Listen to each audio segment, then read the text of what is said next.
It's another lovely morning in Kansas City, Kansas, as the eyes of the flesh and blood world return to the highest stage in the land this weekend. That's right, we're back at the Calling in Kansas City, part of the many amazing things on offer at World Tour Flesh and Blood 2025 in Kansas City. Bryce Platz here with Elly Bird. Elly, are you ready for some amazing games of Flesh and Blood or what? I couldn't be more ready for anything else. Well, we are going to get to that in mere moments, but first, we've got to remind everybody what is on the line and also what format we're playing here today. It's all classic constructed all these past 2 days. Day one yesterday was 7 rounds of Swiss. Today will be 5 rounds of Swiss plus our top 8 cut. It's 421 players, which have all been whittled down to less than 100, ladies and gentlemen. Everybody is fighting for their tournament lives. And what is on offer here? Oh, just a boatload of cash, Elly. 20,000 total US dollars. Also, gold cold foil legendaries for everyone in the top 8, as well as a PTI for everyone in that top 8 as well. But what is the grand prize? But the gold cold foil Stonewall Gauntlet that has become synonymous with the Calling Champions of 2025. Besides that, Elly, World Tour points as well. World Tour points that can take you towards one of those famous or fabled World Tour champion slots, where there will be 3 regional winners for first, second, and third place. And you also have the chance to make your hero even more famous in the world of Rathe and ascend them further up the Living Legend leaderboard. The top 3 dominated now by Kano, Drakai of Aether, Phi, Rising Rebellion, and Bravo Showstopper. That being said, I believe we only have 1 copy of Kano in this day 2, and besides that, the other top 2 have kind of fallen out of contention, at least for this Calling. Yeah, a little bit of a bummer. We started yesterday with 2 Phi players, and they actually both remained in contention until the very last round, where they both failed to make day 2, which is a little bit of a bummer. I am a huge fan of Phi, definitely out there cheering for him. I believe we only had 1 Bravo in the room yesterday, who was also hanging in there until the end of day 2, so even if they didn't quite make it to day 2, shout-outs to our persistent players of these top heroes. Surprisingly enough, the mainstay in the meta right now, Gravy Bones, Shipwrecked Looter, has not made his way into the top 10 of the Living Legend leaderboard as of yet, but those things, that could change very, very rapidly. Yeah, and the reason he's not quite up here is because of those recent changes to the Living Legend system, where heroes that have been out for less than a year receive 0.5x LL points, escalating as they spend more time in the format, up to 1.5x at the longest in the tooth they can be. Calling Kansas City is just one of the opportunities for all of these World Tour stops along the way for 2025. This is the first year of the Flesh and Blood World Tour, but it is certainly not the last. This year boasts $1.5 million USD at 120 iconic destinations all around the world, and the fun doesn't stop. Elly, we have so many amazing locations on offer until the end of this year, and we are just getting started. Go ahead and break it down for me. So, we've had a lot of dispersed events throughout this year, but something I want to highlight, as we've touched on this slide multiple times this weekend, is that there are 3 weekends with multiple events on them, 2 of them being triple headers, 1 being a double header. We have that last week of August, or second to last weekend of August, Copenhagen, which is a Calling and a Battle Hardened, and Phoenix, followed by Orlando, which is a single event, but September's first weekend is packed with Classic Constructed 3 Battle Hardens hitting APAC, Europe, and North America. And then, after the world premiere in Montreal, the release weekend of Super Slam will be showed off in both Paris with the Battle Hardened that is Team Classic Constructed, the 2nd team event ever, and Calling Shizuoka, the first Classic Constructed event of the Super Slam season, with, I hear, some quite exciting exclusive pummel promos on offer. They are definitely going to be there. You can depend on the Japanese community to really bring it when it comes to this new meta. If you want to know exactly what the brand new high-flying wrestlers are going to bring to the world of Flesh and Blood, you can tune in to Calling Shizuoka. At Flesh and Blood this year, we love to say world over and over again because, Elly, World. if there is one thing I know about this game is that our mantra is play the game, see the world. We are an international TCG community, so be on the lookout for all of these international events, but more specifically, the ones that say World in them. World Premiere Montreal is going to happen the week before Shizuoka, where everybody is going to get a first-hand reveal of what actually lies in wait for us in the new set Super Slam, and also the World Championship in Philadelphia, premiering the Living Legend format at our first ever World Championship. That is going to be an amazing format to be explored right before our very eyes. But if you are not really the kind of flesh and blood player that likes to get out to high-stakes competitive events, we still have something for you. If you don't want to play the game, see the world, you can still play it and be at home. Skirmish Season 12 is going to be coming to local game stores, is in fact already there starting this weekend, August 16th to the 31st.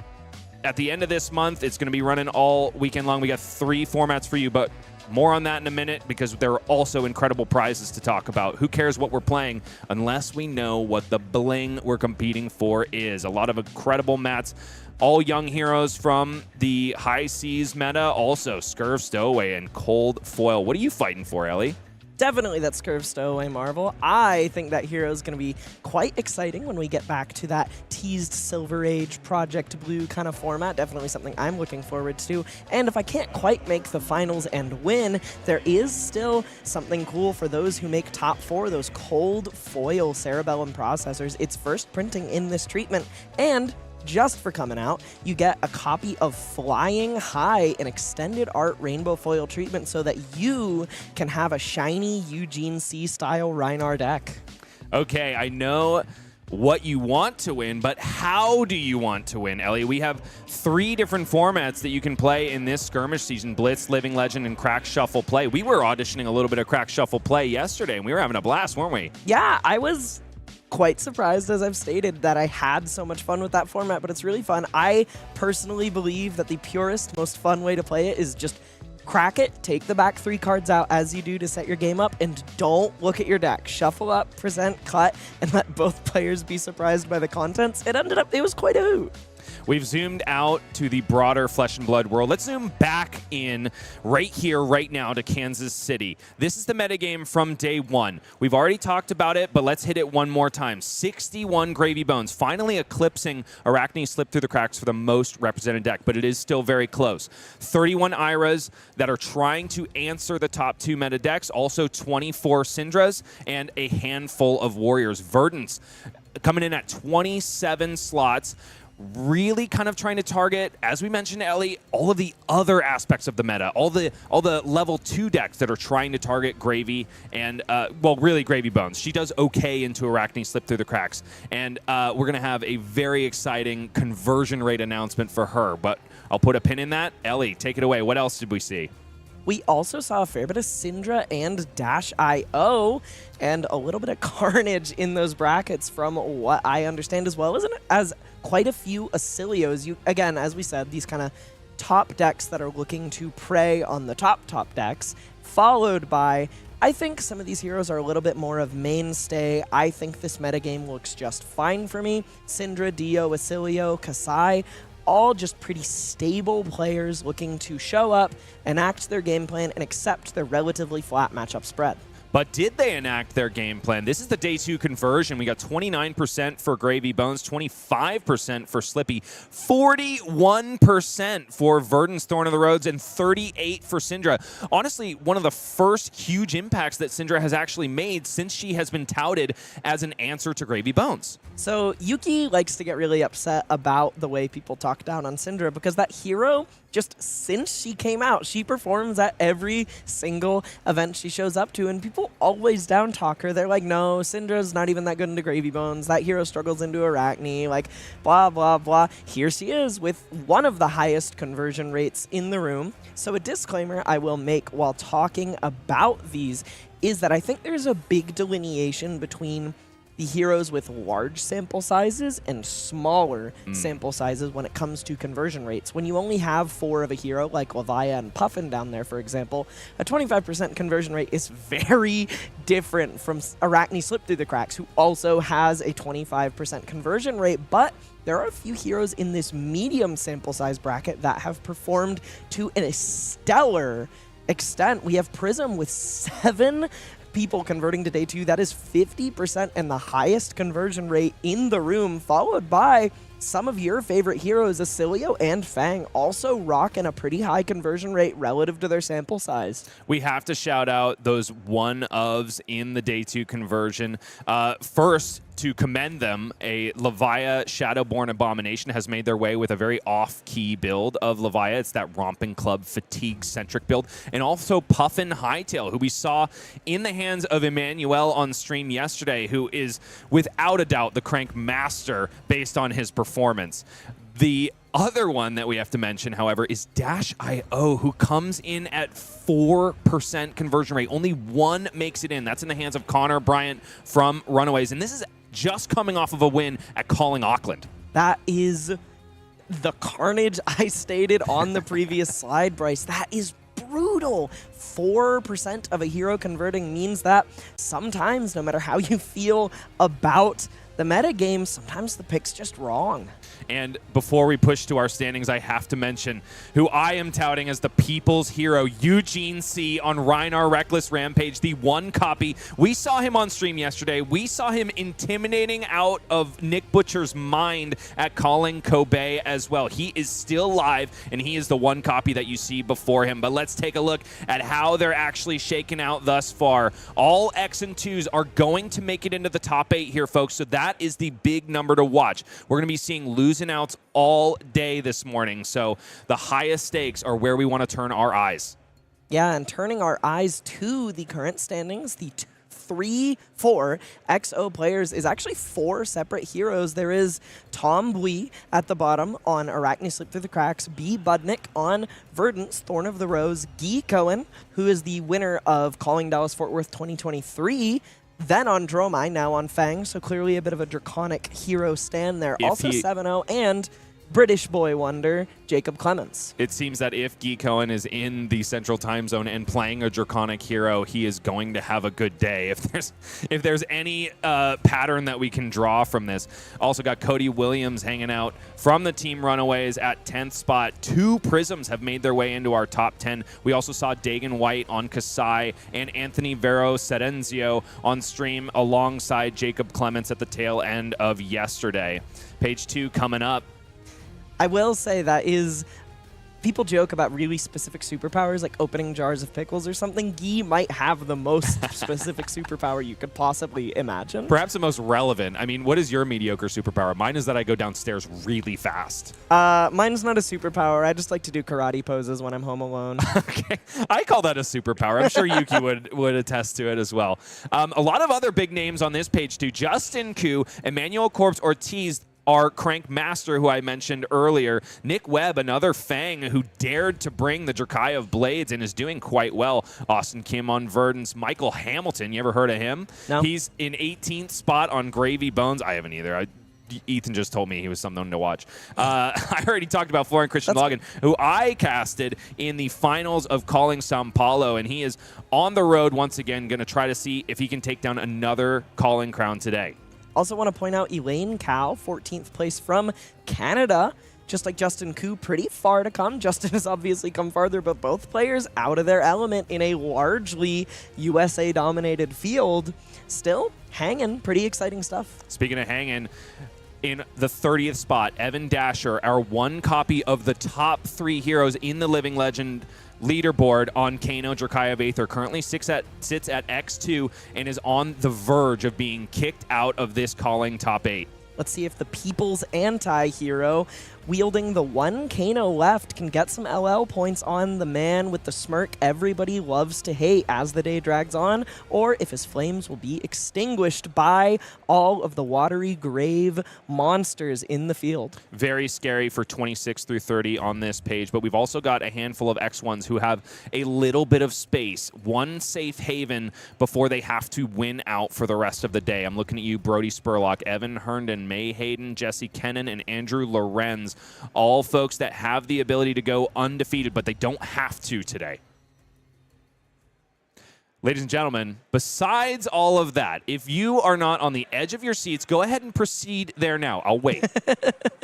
Because we also have another spoiler from Super Slam coming at you, but okay, move back to the normal spot of your seat because you're going to have to wait until later on today. We're going to prolong the magic, as we love to do here at LSS. Spoilers are not nearly as fun if we just give them to you on a silver platter. So sit back, relax, and enjoy some nail-biting games of Flesh and Blood. Should we get started? Yeah, I'm doing what a scootin' here, both to and from the edge of my seat. So rather, let's take a step back, like you said, and get into this game between Arachne, Slip Through the Cracks, and Fang, Drakai of Blades. Like we said, Guy is a calling winner, but before that, let's see who he's up against with Tom Bui, who went fully undefeated day one, taking out one of those DOs that failed to convert, like we talked about. Also, one of the two Phis in the room. Such a tragic fate. Elly is pouring out her water bottle for her fallen comrade. I'm not. I need that. Tobui is his name, but we are going to be referring to him as Tom, as he prefers, just so everybody is aware of who we're talking about. Also taking down some big names here, Justin Koo and Ryan Mound, who remains in that top 8 contention. Really a stunning performance from Tom on this first day, doing a lot better than his other Slippy counterparts. And over on the other side of the table, Guy Cohen piloting one of my favorite decks in Flesh and Blood, Fang, Drakai of Blades, going completely and totally undefeated. If you thought Fang was not a real deck, Fang Gang, rise up in the chat. Let them know that we're out here. Guy Cohen is our champion for this weekend. This is a matchup spread with some real range. Not only did he manage to shut down one of the premier aggro decks of the format, something people say that Fang actually has quite a bit of trouble with in his first round, but he's also taken down not only some meta contenders, but also seems to have grinded out some of these other mid-range monsters of the current metagame in the form of Kasai and Ira. And the folks that he has been taking down are not only meta mainstays, but they're also World Tour mainstays. Evan Herndon, Michael Fung, those are big names that are now skulls on Guy Cohen's deck box. They may be big names, but so is Guy Cohen. Without a doubt, and we're going to see exactly why as Tom and Guy square off in this, the first round of day 2, calling Kansas City. Elly, what do you think about the equipment suites here? Is anything surprising you, or is this part and parcel what we should expect? The only thing that strikes me as particularly interesting here is the red back shroud in Tom's equipment.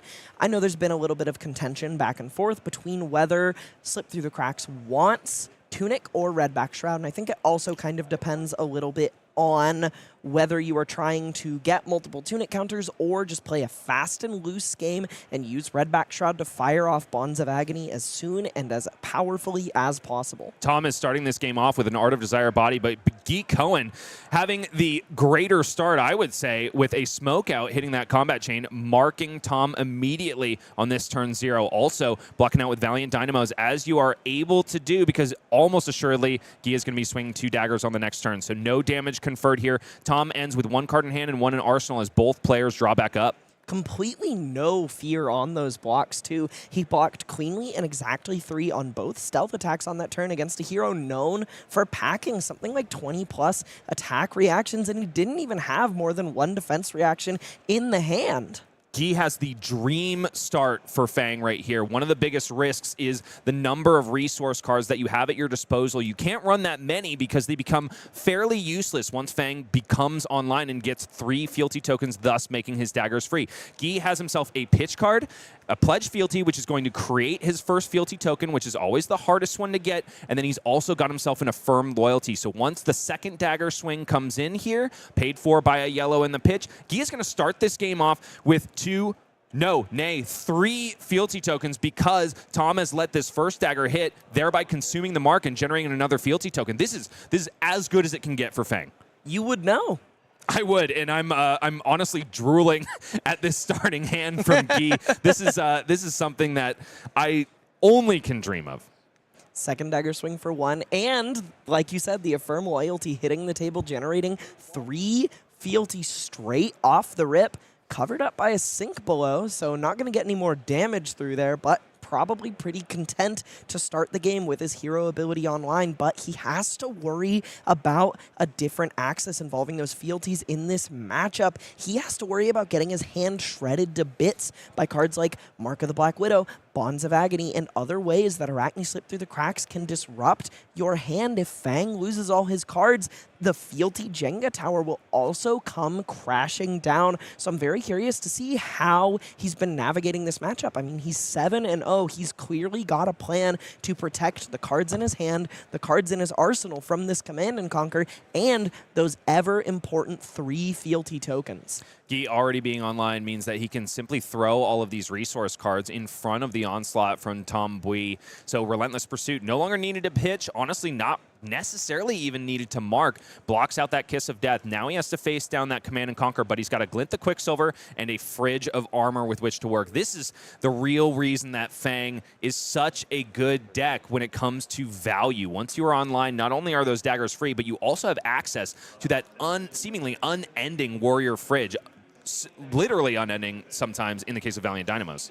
Something I want to point out here is that Tom flicked Kiss of Death there, and I think that that is one of the newer tools from the Hunted that is so instrumental in Arachne Slip Through the Cracks' rise to fame. It gives him so much ability to go around these blockier, grindier decks with big fridges, because even though his on-hit and damage got fully covered up by, supplemented massively by 3 points of armor, he was still able to get a little bit of difficult to interact with damage in, kind of setting at least a little bit of a clock rather than leaving Guy at 40 life. 38 plays 36, the first dagger swing of the game. Now that Guy has made his fealty known to his dead Emperor, is coming in hot. No blocks as of yet, but Tom still has priority here. You better believe that Guy has himself a Draconic card or 2 or 3 at his disposal on this turn. It's gotta suck for your Emperor to die.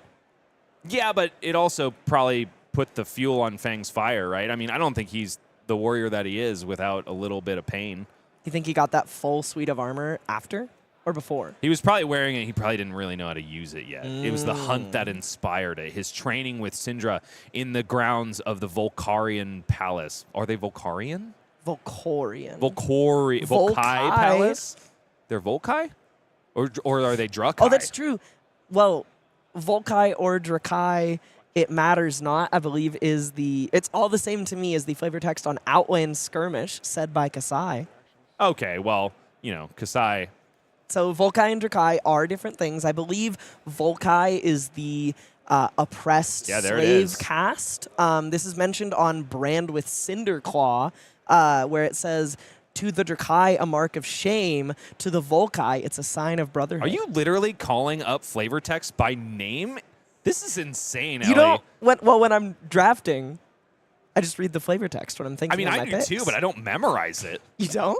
Good on you. Okay, I'm reeling from that, but back to the game. Hunt to the Ends of Rathe, an incredible tech card against Arachne Slip Through the Cracks, which I'm sure Guy was expecting plenty copies of here at Calling Kansas City. Hits the combat chain. Not only will it be coming in for 4, but it's going to be marking Tom simply because his hero is named Arachne. If that is a hate card, I don't know what it is. You know what my favorite thing about this card is? Tell me. Triggers Tiger Stripe Shuko. Pretty sick. Pretty sweet. 0-4-5 with Go Again in that hero, but 0-4 on offer here. That breakpoint going to guarantee Guy, I believe, a 5th fealty. In 2 turns. And you might think that all of this extra fealty to your Emperor is a little bit much, can't really utilize it, but no. The way Fang is built nowadays, there are plenty of non-draconic cards that you want to cash in and get extra value from by using those fealty tokens. So ultimately, this insulates Guy from having to make kind of an awkward play line if he draws up a bit of a clunker 2 turns down later in the game. Curious to see what his hand is looking like after drawing back up. Gotcha, Elly. Guy'll do it all day. Codex of Frailty being resolved on the side of Tom. 34 plays 38, and our assassin player is on the affirmative here. Does look like he's resolving it with plenty of cards in hand, so one of those three is going to be going into the bin in order to play the reciprocal cost on Codex of Frailty. Guy, however, is insulated from that because of that card in his arsenal. Insulated from discarding, but not insulated from perhaps the nastier part of Codex of Frailty in this matchup. Those 1-power daggers reduced to 0 by that Frailty token. This hero does a lot of 1-card hands where you send 1 dagger, react it, and then follow up for 1 with the second just for some extra value. That second swing will be for 0. It will still refresh Dynamos, but it's pretty brutal.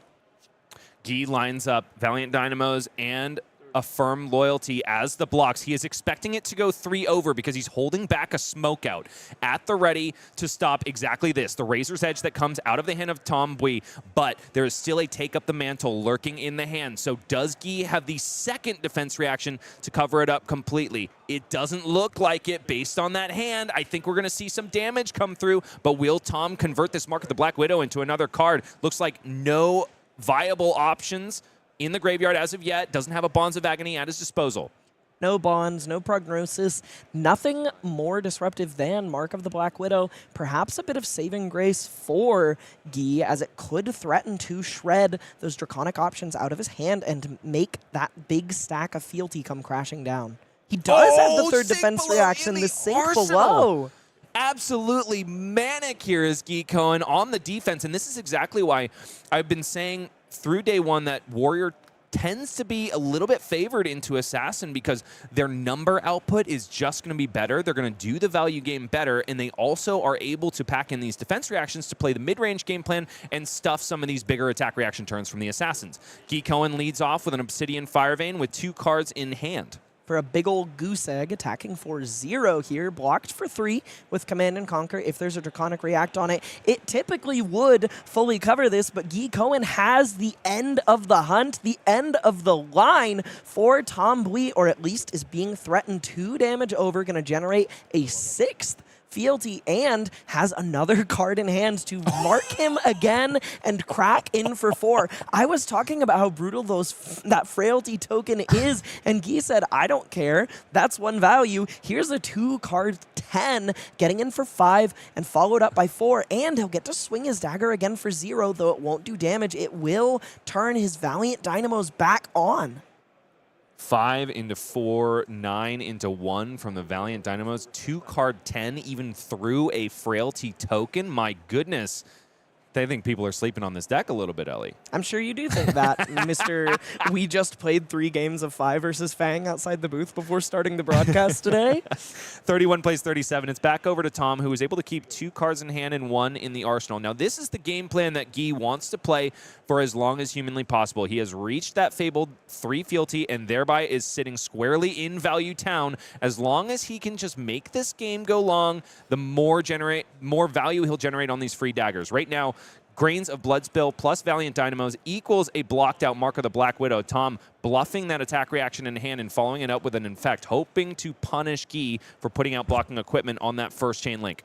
Bit of a brave block there with that Grains of Bloodspill. That is an important engine piece for Guy as Fang here, as it lets him filter out some of those resource cards if he gets stuck with them, and then maybe convert those Vigors into either things like Bloodrot Poxes on later turns or Brave Forge Bracers activations. And by blocking it on that first chain link, while Toe still has cards available to him, he is opening himself up to getting that Temper Armor shredded and sent straight to the trash can. Guy has gas and a half in the hand. He's got a Savor Bloodshed. Though his opponent is not currently marked, he has ways to do it. There's a Scar Tissue in hand, and he's got more than enough fealty to cash it in if he needs to. He's also got that Tooth of the Dragon, though. So on his first dagger, he can go Tooth of the Dragon plus Scar Tissue. Thinking about blocking with that loyalty, Long Whisker loyalty, but instead saying, I think it's time to pour some fuel on this fire and go as wide as possible. Speaking of fuel on this fire, Tom has drawn up a hand of Bonds of Agony, just a nick, Take Up the Mantle, and another red stealth attack. Fang's blades may be burning, but Tom's are going to be infectious. Guy waffling on his choice on this turn a little bit. He opted to just take 3, virtually 5 from that Infect last turn since it wasn't disruptive, and he had a bit of a life buffer, but I'm curious to see how he chooses to convert this hand on the offensive. He's definitely not going to convert it to that Bloodrot Pox token. There's just no way because pitch cards he does not really have. Savor Bloodshed, though, and Obsidian Firevein are pretty good ones to be playing out. Right now, this Obsidian Firevein comes in for 5 on its face. Tom knows it's going to be for more, but the question in his mind is, where is the mark going to come from? Because currently, Arachne Slip Through the Cracks is not marked. Let's take a look at Guy's hand and see if we can find what the answer is. I believe I see a yellow scar tissue there. So it's unlikely, unless he has exposed in the hand, that this attack would be drawing a card, but the second dagger will threaten it more effectively. And by and large, a lot of the time, I think Fang is more than happy to use this Savor Bloodshed draw trigger more like a snatch. And yes, Tooth of the Dragon plus Scar Tissue is going to come out. Give it a total of +3 here, up to 8 go again, and mark Tom on hit. So unless Tom is sitting on a Sink Below and a Shelter, which he is not, 8 damage is going to come across and also confer a mark. He is now going to be going for that card draw on the second dagger, which will be coming out for free in a moment. Yeah, we talked about threatening it on the second dagger. Tooth of the Dragon is the perfect card to line up with Savor Bloodshed here. Not only does the first one get in and mark Tom, but this one is bigger than its base. 4 offered and Long Whisker Loyalty in hand. So even if Tom covers this up, he's going to get another bite at the apple when it comes to drawing cards. So Tom does have himself a Redback Shroud, which means that the third dagger swing from Long Whisker Loyalty is not going to be nearly as threatening. Yeah, but the buff on it, on the second dagger swing, is definitely going to get the job done as far as drawing a card from Savor Bloodshed. I believe he has 2 mode choices available to him here. Curious to see, it seems he's chosen +2. Curious if it's mark or a second dagger swing on this turn. Almost assuredly a second dagger swing here. He is going to draw a card off the top there. Can we spot it? Don't tease me, Guy. I believe he did. Did he look at it? Did he choose mark, or did he choose not to swing? He must have chosen mark if he didn't swing that second or third dagger swing.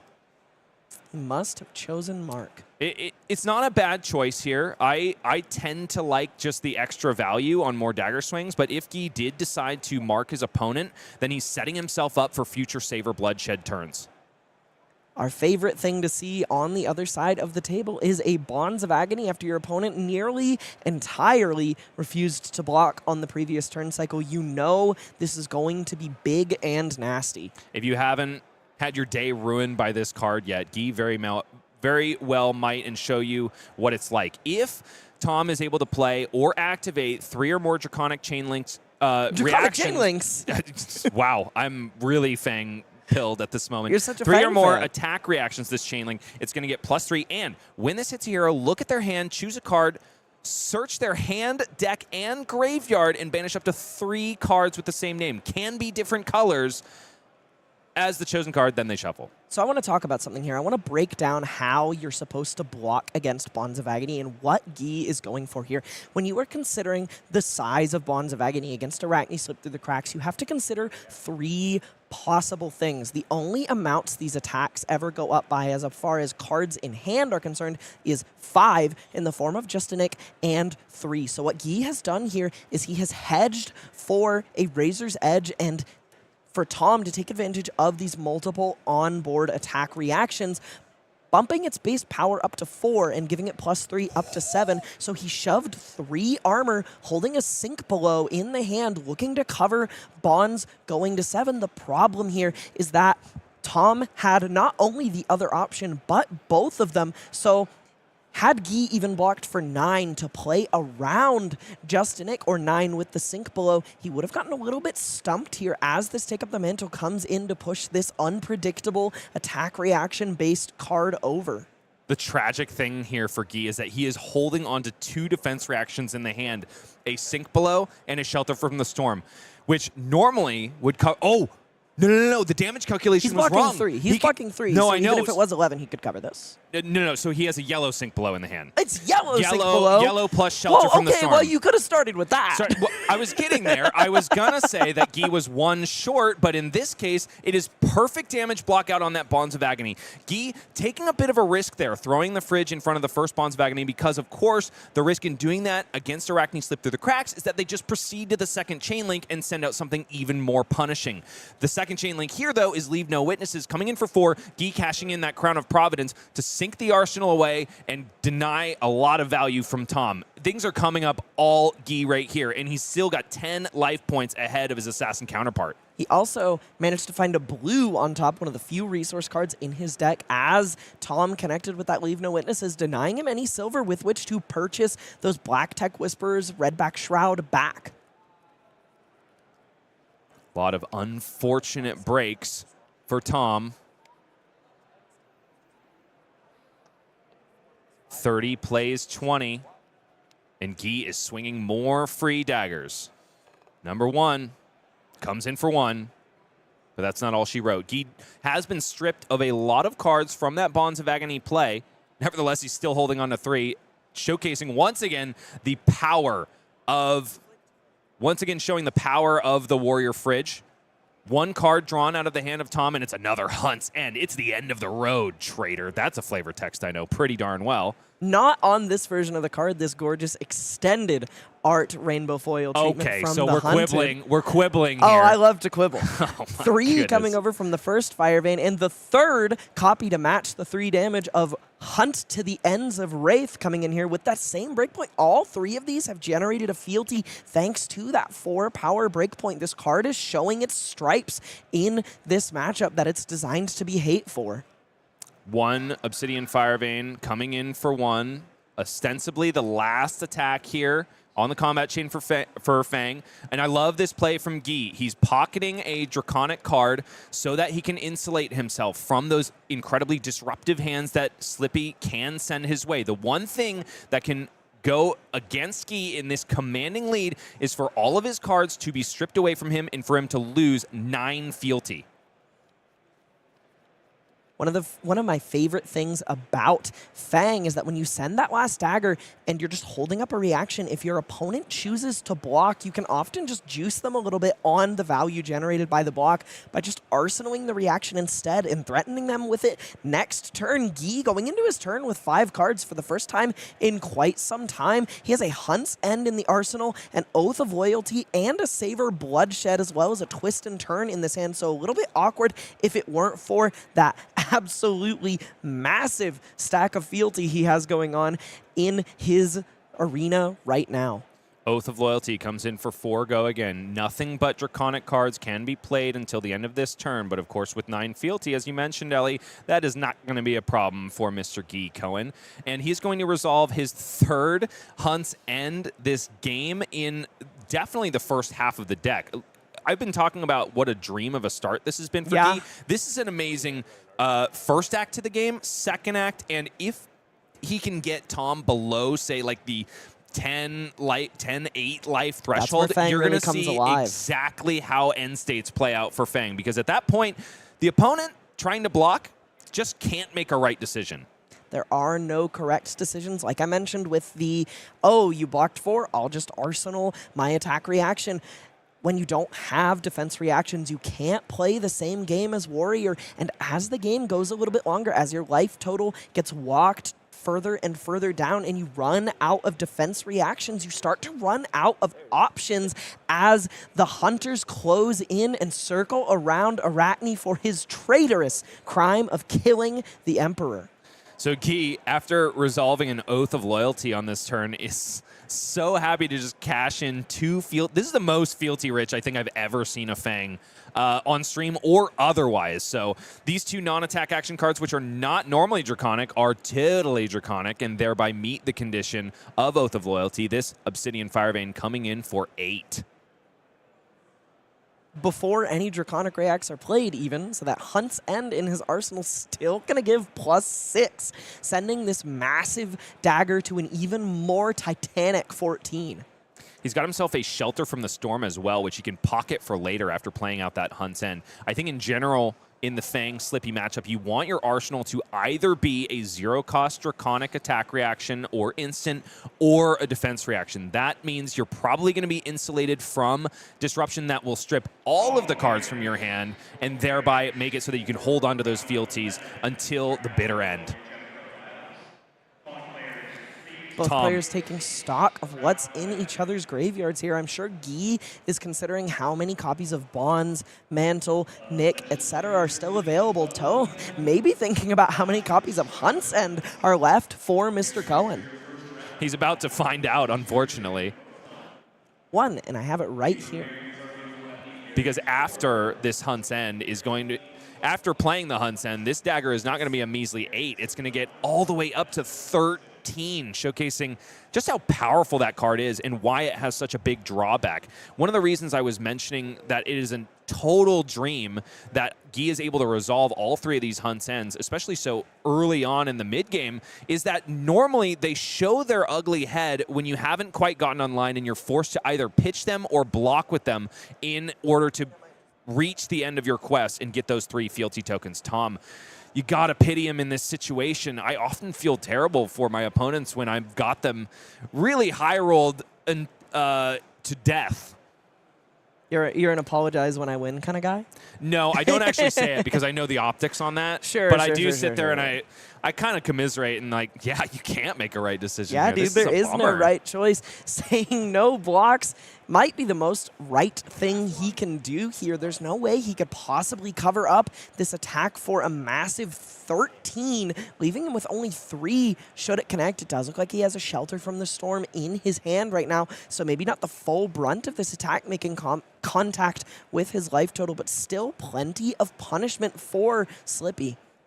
And taking 9 here is Tom down to 7. This is that dangerous life total range that I was talking about. The one thing going for Tom here is that a lot of really powerful attack reactions are now gone from Guy. So he can make much more informed decisions now that he doesn't have to actually play around Hunt's End in order to survive. That being said, 7 is still a very, very scary number when you're facing down an attack reaction deck like Fang. Here comes Obsidian Firevein for 1, blocked by 1 card, the Infect in Tom's hand. But no, Guy is happy to just refresh those dynamos, pocket that Shelter from the Storm, and pass. 30 plays 7. Tom has a card in hand, a card in arsenal, and just a dream in getting through this game. The second Persuasive Prognosis in as many turns from Tom, maybe hoping that Guy will give up a few cards, afraid of a card like just a Nick. But because that Shelter from the Storm is lurking in arsenal and also a smoke out in hand, that means Guy has full steam ahead to just block with the Valiant Dynamos on Persuasive Prognosis. Tom, no response except to move on to the second chain link and go Leave No Witnesses. Guy has the perfect answer lying in wait in the arsenal, though. Only question for him seemed to be whether or not he wanted to use the smoke out and something else to cover this up, to preserve the Shelter from the Storm, to have a bigger defensive option available to him later. Tom's hand not so perfect on the other side of the table here. He's drawn up Pick to Pieces, Bonds of Agony, another stealth card, and a Codex of Frailty. Bereft of attack reactions is our assassin player, and that is not where they want to be. Guy, however, finally kind of drawing up a resource card during this onslaught, but it happens to be a snag, Elly, and he's going to be so happy to pocket that in arsenal and just say, Tom, I don't even care if you are going to send back an offensive anything. I am going to be able to stuff it and grind you into dust with all of these burning kerosene-dipped flaming blades.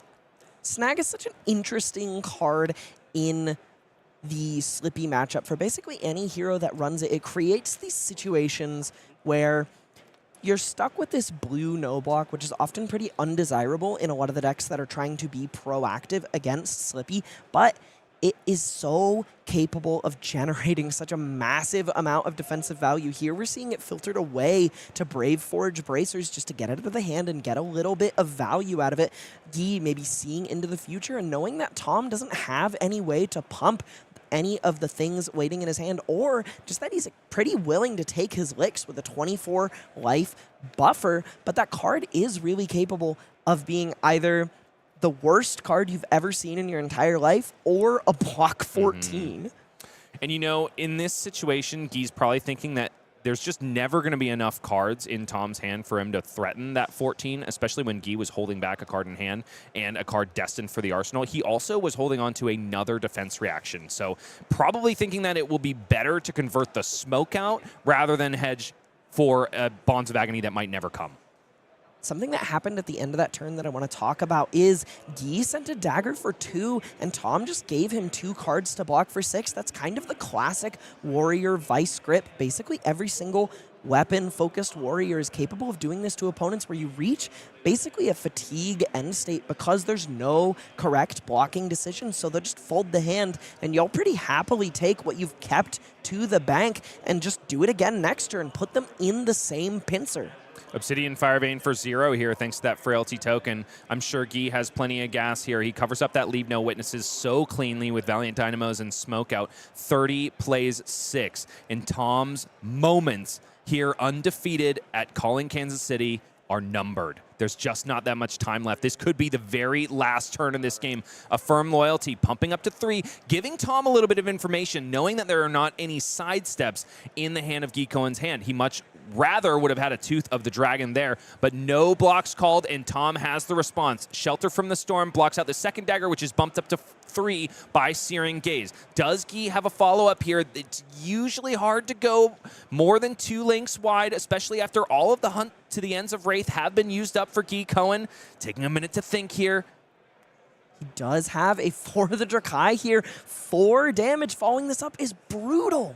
It's only 3, luckily for Tom, thanks to that Frailty token, and the For the Drakai had come from Arsenal. So able to clean it up there, take no damage on that turn, but the Vice Grip keeps tightening. Tom just sending an Art of Desire Mind, one of those cards that Fang can pretty much shrug off. Unless, especially with of course, those Valiant Dynamos. 100%. Could there be a Justinic lying in wait? I don't know if it's going to make that much of a difference, but could still make the life totals look a little bit better for Tom's self-esteem.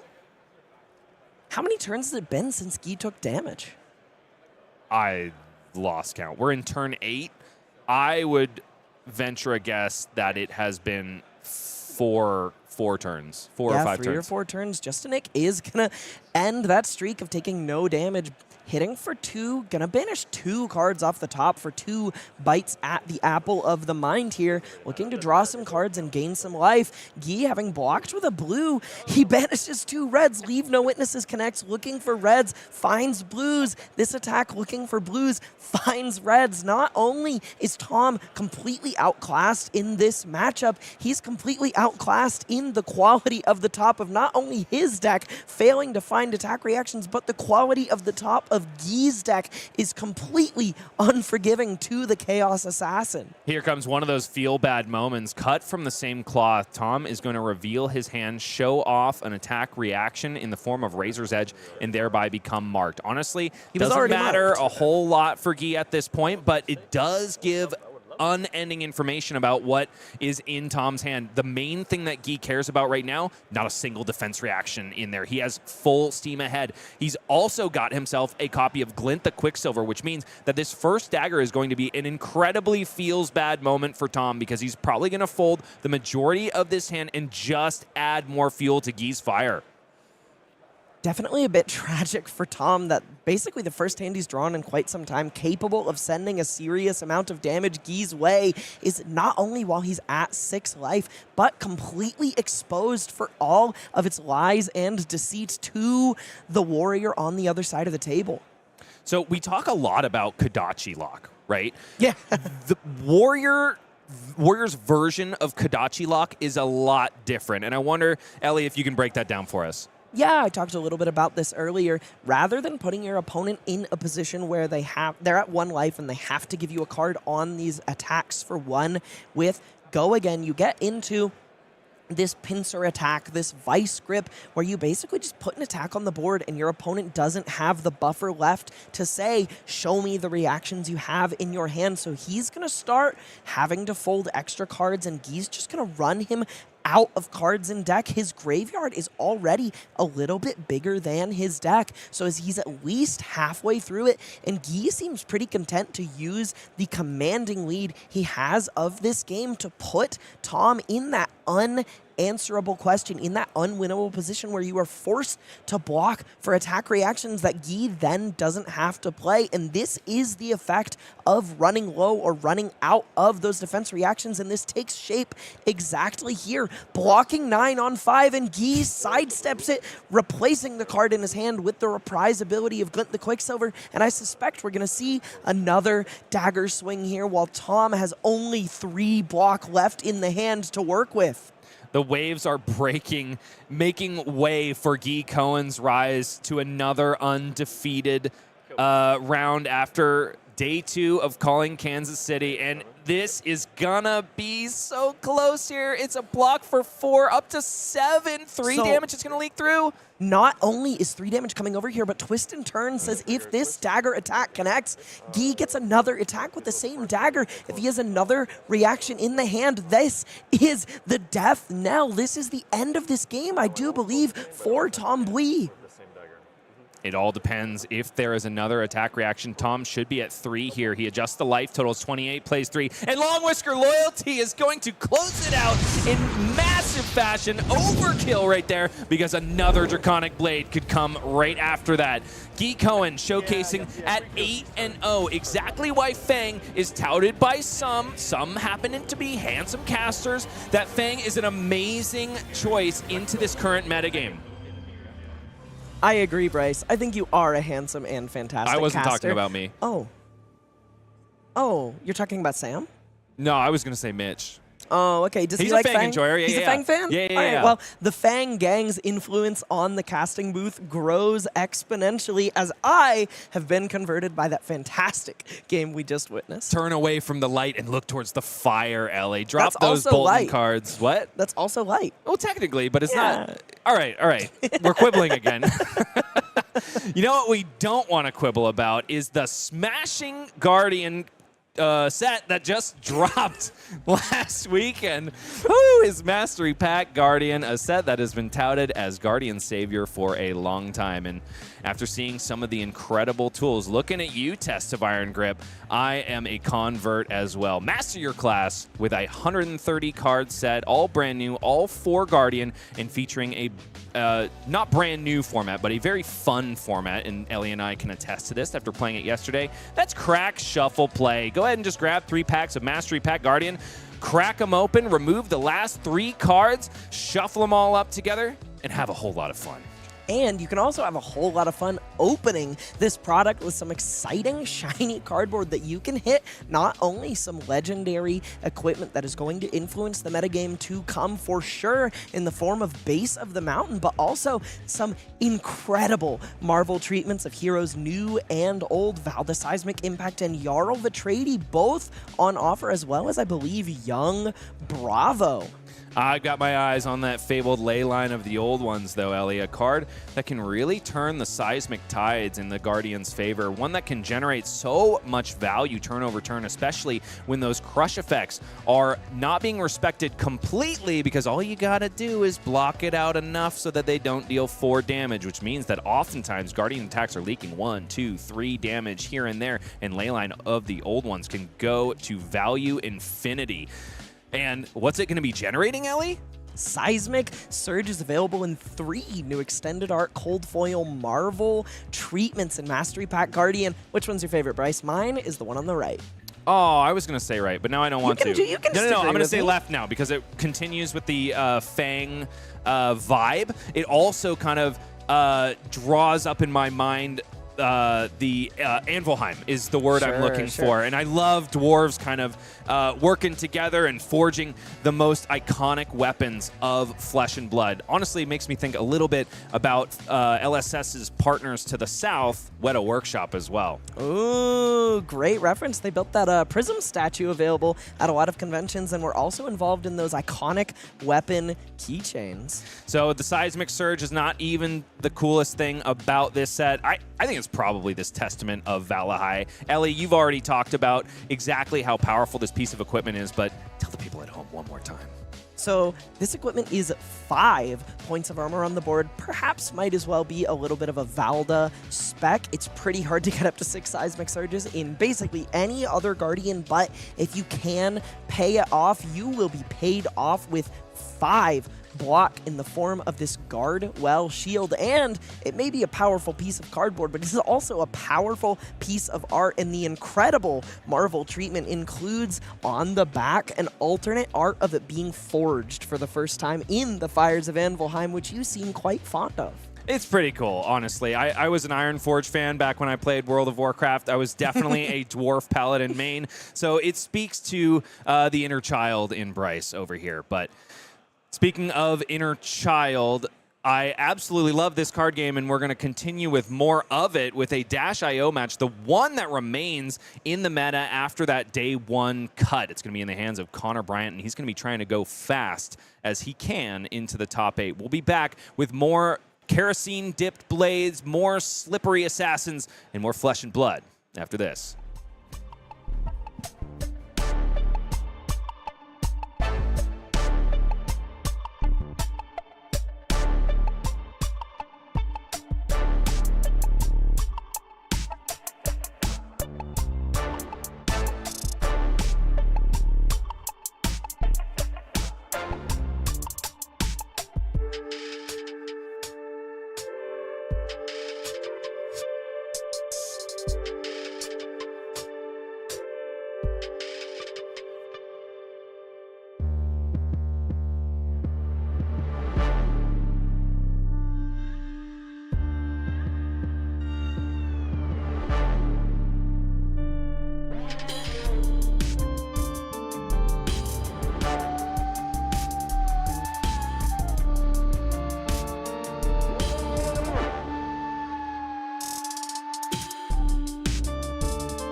Back to Kansas City, where we have just learned that Warriors tend to be a pretty good answer to Assassin, especially if they high roll out of their freaking minds. We just saw Guy Cohen take down Tom Bui on Arachne, slip through the cracks, and proceed to be one of the few undefeated still left in the room. But we've got to talk about some of the other players here, Elly. Let's go ahead and take a look at the standings as they are shaken out now. We're going to skip standings. The only thing we want to mention here, though, is that X and 2s are going to make it into that top 8 cut. So the second somebody is less than, they are out of contention for top 8. Not necessarily for cash, so they'll certainly be playing it out, but the dreams of the Stonewall Gauntlet go with them into the X3 bracket. You excited to see this game? Yeah, I could watch some more Flesh and Blood. You think you could watch Dash.io versus Oscilio? Oh, that changes everything. Let's get on down to the match One of the floor. best Dash.io players and the only one to convert to day 2, Connor Bryant at 6-2 on Dash.io, and calling Hartford 2024 Heavy Hitters Release Weekend, so limited calling winner Mark Morrison on the other side of the table, known for, if not playing Oscilio, known for A, not reading his opponent's cards, and B, having some pretty spicy inclusions in his deck, popularizing the card Seduce Secrets in Oscilio early on in the hero's lifespan. And talk about some spicy options, Connor Bryant out the gate with Boom Grenade and Teklo Core on his very first turn. Not only getting both, one came out as an instant, the Teklo Core, and the Boom Grenade didn't need to be cranked. It also puts 2 counters on Symbiosis Shot, representing 4 damage in the tank. Connor is going to be putting the pressure on Mark Morrison, daring him to get that combo turn online before he boosts him into oblivion. Right now, both players sitting on 36 life as no affirmative attacks were taken on Connor Bryant's first turn of the game. Just a lot of setup. Both of these heroes starting under the traditional 40 life total that we normally see in Flesh and Blood. Looks like it's a Sigil of Lightning discarded to the Oscilio hero ability. Mark trying to find something a little better, but he doesn't get there. Etchings of Arcana, the second copy in his hand, makes his way from the top of the deck. For now, Fry, 3 go again, a good start, amping up on that Volzar by 1. Mark is going to be able to send that Etchings of Arcana towards the end of this combat chain and fetch out the Sigil of Lightning, namely because there's just not enough AB on the side of Connor Bryant. Oh, no, Achilles Accelerator will. Yeah, if he decides to pitch to this, but, you know, Dash is here to boost. Yeah, she's here to boost, and 4 damage and an action point is just not that threatening and not really something you want to keep your opponent off of. I imagine if there was a Sigil of Brilliance in the yard and Connor could deny that with just 1 resource, he might be a little bit more interested in the concept of doing so, especially with that Teklo Core on the board. But he has a lot of gas in the tank, a lot of cards in the grip, and a lot of speed to rack up on this turn, starting off with a T-Bone boosted for 3 and forcing one of the few equipment blocks that Oscilio has access to with that Boom Grenade still on the board. That being said, if it is just 1 T-Bone this turn, Mark Morrison has access to 2 of those equipment that have Battle Worn. So as long as it's not multiple T-Bones on the same combat on the same turn, Mark is going to be a little bit insulated from that horrible effect. For now, it's just Lightning Greaves being blocked with, as they are always going to be on this T-Bone. Closing the chain is Connor Bryant for a Spark of Genius. He has boosted now, so he's going to be able to draw a card after fetching out another any Boom item Grenade in his hand. Yeah, Boom Grenade is going to come out, be cranked, of course, in order to get his action point back, because Spark of Genius does not have go again. The card draw, however, is something that we still have to deal with. Yeah, Mark immediately deciding that he couldn't cover up that Boom Grenade immediately presented with another one is a little bit brutal, especially since that Boom Grenade that he got off the Spark of Genius is going to functionally replace itself by drawing a card like you mentioned. So more than likely 2 Boom Grenades are going to connect on this turn cycle with how low Oscilio's block values tend to be in the hand. Mark Morrison reading Boom Grenade after one has already blown up in his face, saying, hold on, why did my life total so— oh, right, I understand how this card works now. That's the Mark Morrison special. Just giving you crap there, Mark. Zipper Hit is going to be played here, still floating 2 resources from that Teklo Core because the third to pay for this Zipper Hit was made off of Teklo Foundry Heart. In this case here, I think Connor is just kind of digging to see if he can find himself another item off the top to Perhaps activate a Dash.io. third Boom Grenade. Why not? A third Boom Grenade in as many seconds, ultimately, for Connor Bryant, who sits underneath Mark Morrison in life total. 29 plays 30, but that is going to change because there's plenty more boost cards to be had. He's already played 2 or 3 cards this turn and still has 3 in hand. I see exactly, speaking of the number 3, in Mark Morrison's hand, I see 3 cards that block for 0 and a 1 card that blocks for 3. Gonna be a bummer for Mark Morrison on this turn, but this is exactly how this matchup goes.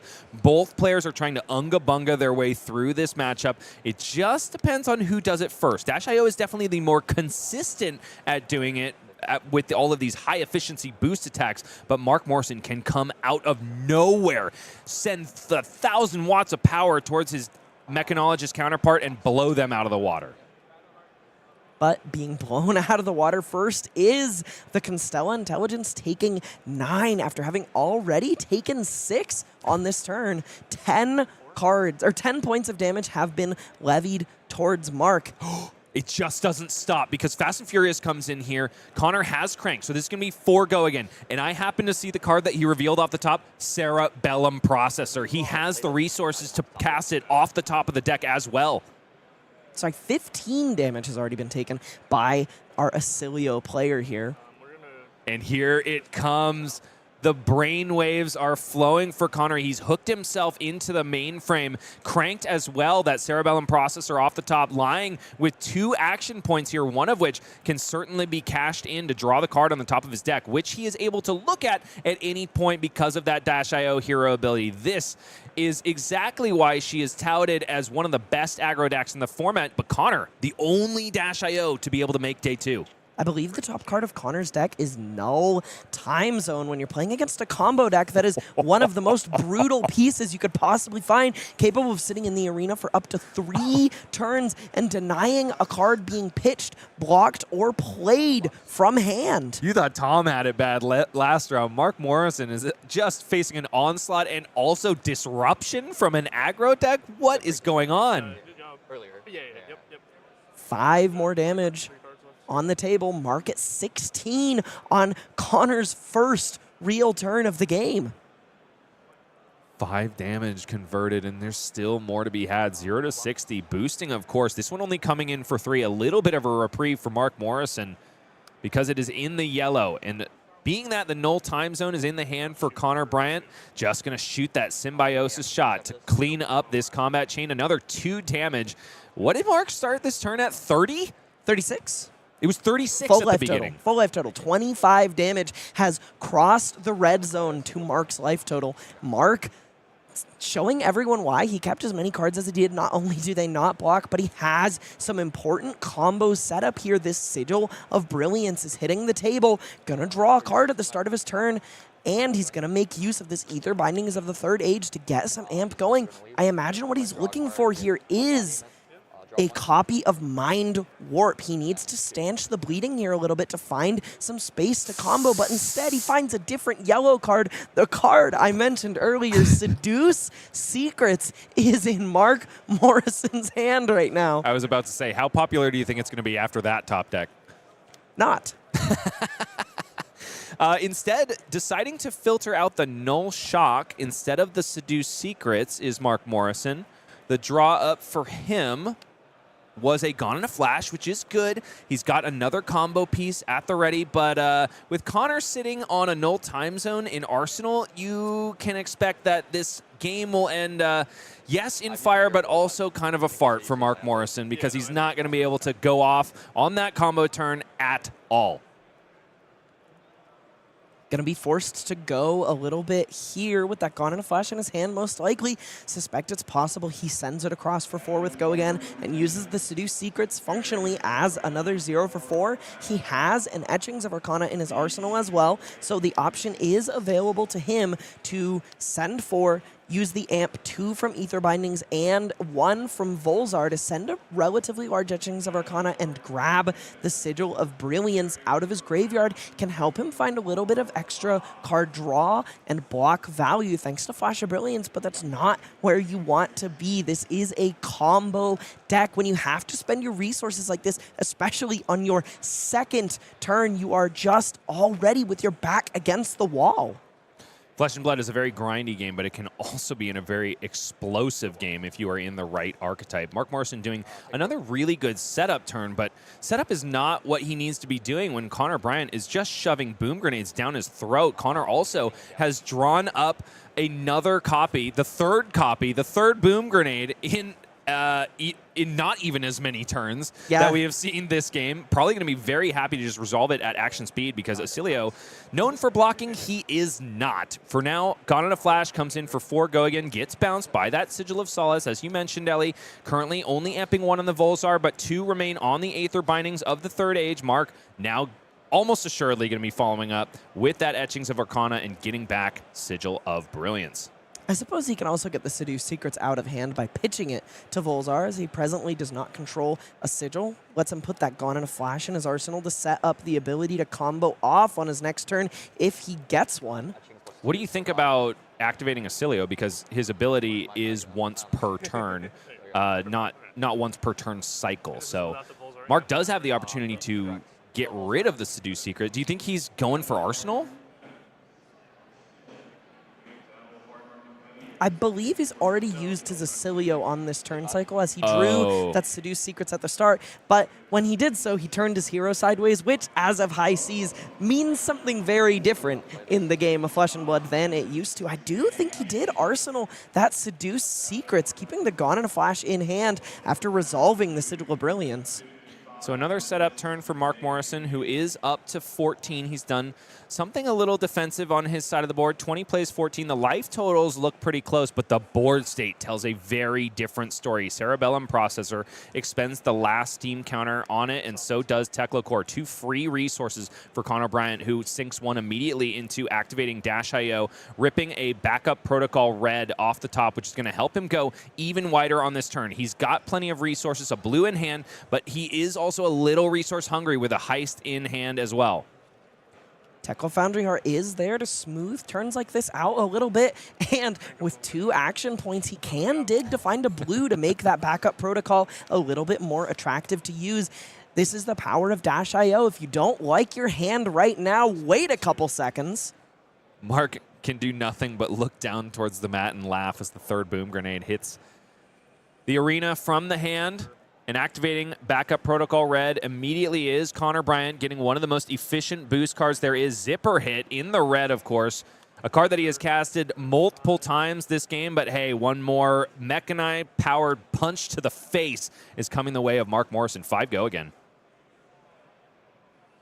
Banishing a blue T-Bone off the top, so Connor wasn't content to draw some more resources on this turn cycle, which is pretty interesting. Maybe he has different plans for the cards in his hand. Maybe the heist is likely to end up in the arsenal.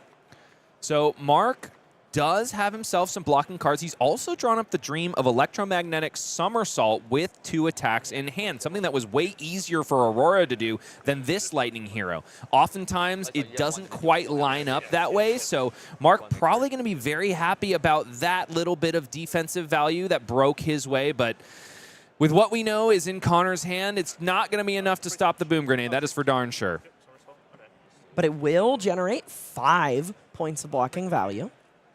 1 card 5 is nothing to shake your hat at. Connor Bryant, however, ripping cards through his deck. Tekla Foundry Heart bins another 2 off the top and gets him up to 2 resources. Sprocket, Rocket, and Heist left in the hand. He has plenty of resources in order to resolve all cards in this hand. Banishing another boom grenade off the top. Yeah, I thought the Sprocket Rocket was a different card, but he does actually just have the resources to fire off that heist as well as play the Null Time Zone from his arsenal. So if you thought Mark's fate seemed a little bit sealed by the life totals and damage on offer, wait until you see the disruptive blowout waiting in the wings on Connor's side of the table. So let's see, this is going to be 8 plus 5 plus 2, which is lethal for Mark Morrison. He's not going to be able to hold on to all of his cards this turn. He can use the Flash of Brilliance to shore up his defensive power a little bit.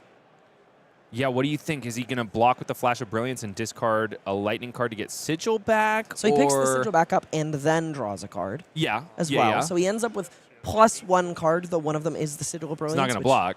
He might. Yeah. Well, he's not going to block with the Sigil of Brilliance, all I mean. Yeah. He'll be forced to. draw for Connor Bryant is a T-Bone, another zero-cost boost card. Mark's not going to make it through this turn. I just know it. It's possible he could. Whether he has game actions is another story. He will make it through. Have a Seduce Secrets in his arsenal, so he can also use that to fish for a little bit more defensive power. Likely why he kept the Gone in a Flash in his hand. He suspected, A, he might have to do some blocking with it, and the Somersault paid that off quite well. But while Gone in a Flash is quite nice, a Seduce Secrets in the hand is worth 2 in the bush, as it will replace itself after looking at the top card of Connor's deck, saying, hey, let me see that when you look at it next, and his hand knowing what comes next. But I imagine Mark would like to line that up with Gone in a Flash if he can make it happen. I'm just not sure he can. Heist here. 5 go again is on the combat chain, has viable targets in the banish zone, and one is very scary. It's a yellow boom grenade, which Mark is not going to like coming back out onto the combat chain. So no, he says, Gone in a Flash, your time has come to be devoted to blocking potential, and that means Old Knocker as well coming out to cover up the break point of 5. Unfortunately, that means combo turn is pretty much null and void for Mark Morrison in this turn. You really need that chess piece in order to give the one free resource and make Lightning Greaves a free activation for you. T-Bone is the follow-up here. 3 go again. Mark descends on down to 3. Yeah, the card Mark drew off of the Sigil of Brilliance was a Sigil of Lightning, which also has no block value. I think he might just be dead on this turn, or at least very close to it. He's going to be forced to block with that Blast to Oblivion because Connor can just cash in that Achilles Accelerator for an extra attack if he pleases. No blocks. And if he does survive here, he's... Yeah, here comes the Achilles Accelerator, reloading that Symbiosis shot, getting it ready. No, closing the combat chain. Looks like Connor is instead going to throw out the null time zone. Make this dance go just a little bit longer. But he is cranking the null time zone. I would have to imagine that he's going to select Gone in a Flash, but let's listen in. Sounds good. Okay. Mission resolve. I'm going to name Blast to Oblivion. Actually, Blast to Oblivion. I'm going to name...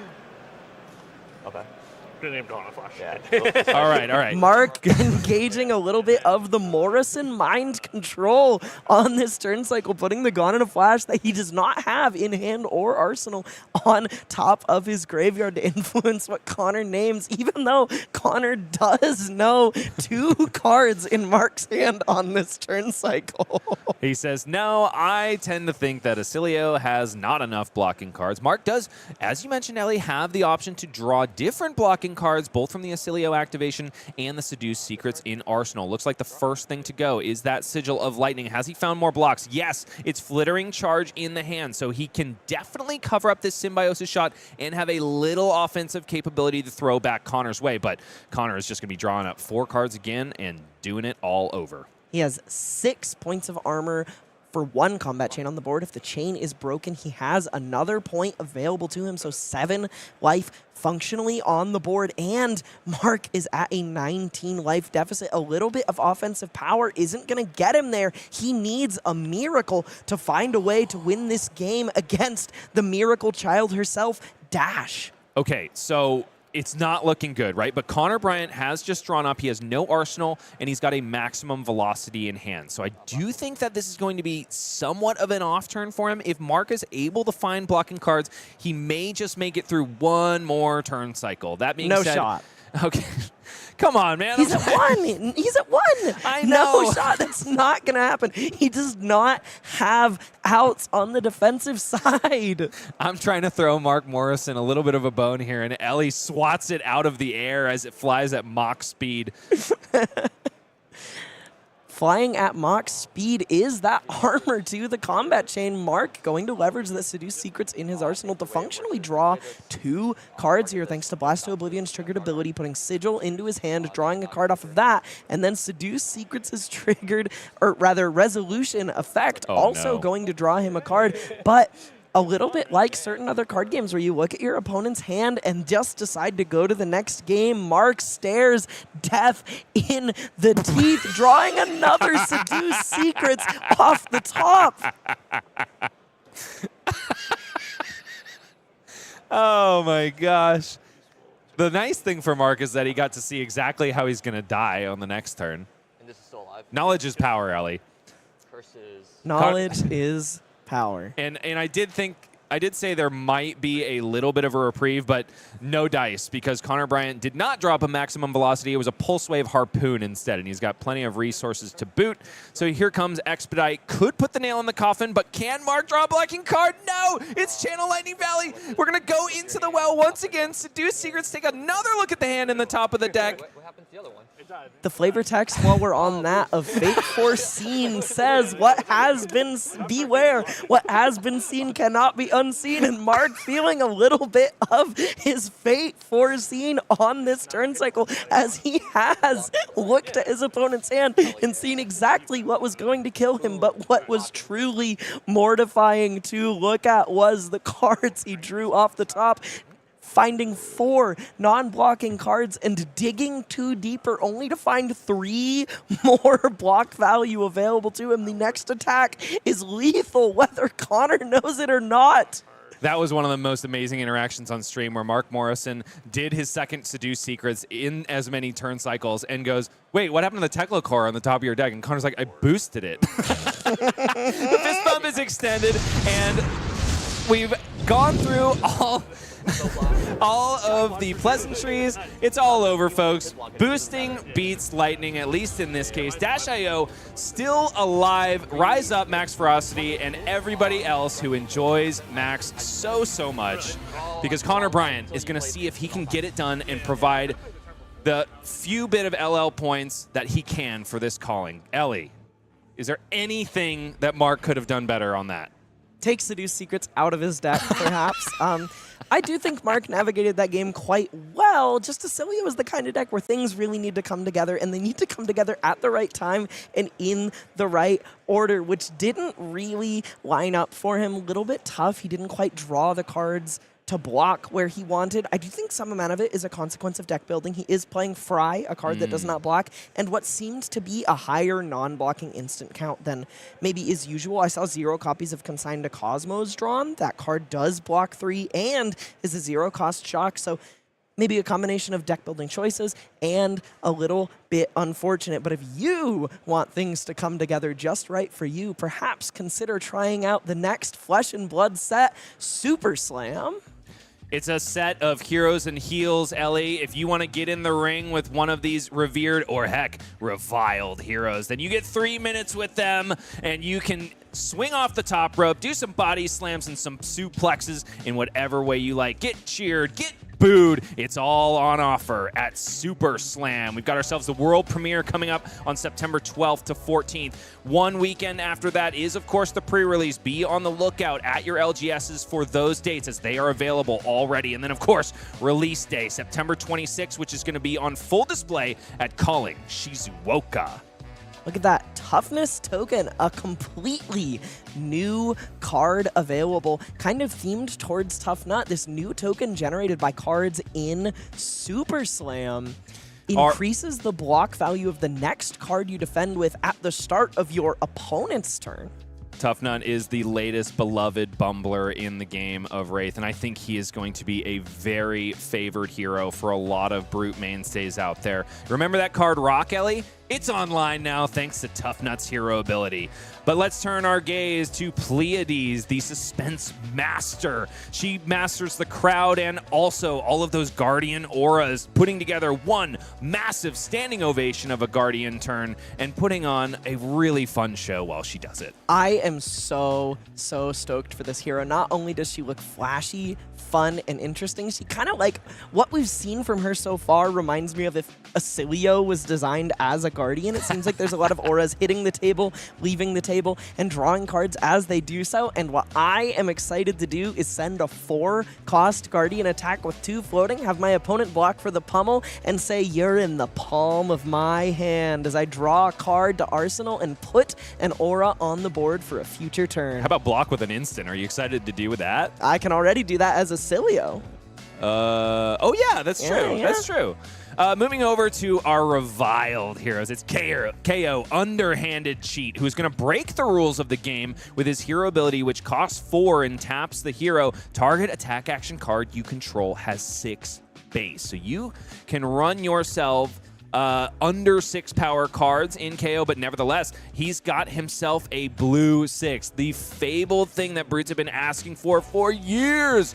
But it's only for him because it's reviled as well. Only for him, but there are also some other zero-cost blue 6s in a similar vein coming to Brutes near you in the form of Armory Deck Rhinar, but something I'll let you all at home in on something I'm so excited to do in Reviled KO. Mr. RKO. Hit your opponent with a copy of Blue Nimby. Search your deck for a Nimblism. Use either your Vigor or a Tunic counter to pump it to 6. Dang. So as you were talking about that, I was also thinking about, what if he starts running Vipox? Yeah, Vipox. You remember that card? Yeah, and then at instant speed, after you have generated a Vigor token, pitch 1 card to make it a 6? Vipox is my favorite card to read and say, oh, maybe this is its chance, and this is no different. Oh, I'm so excited now.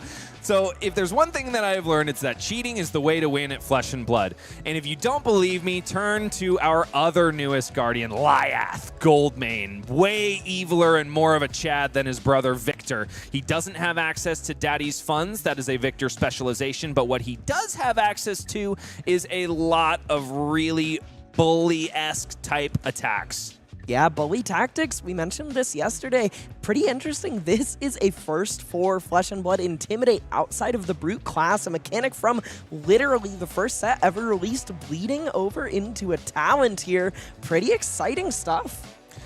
Get on out and see the return of the super rare rarity back introduced into the game of Flesh and Blood. Look for the purple S's because, you know, nostalgia just feels and tastes so good, doesn't it, Elly?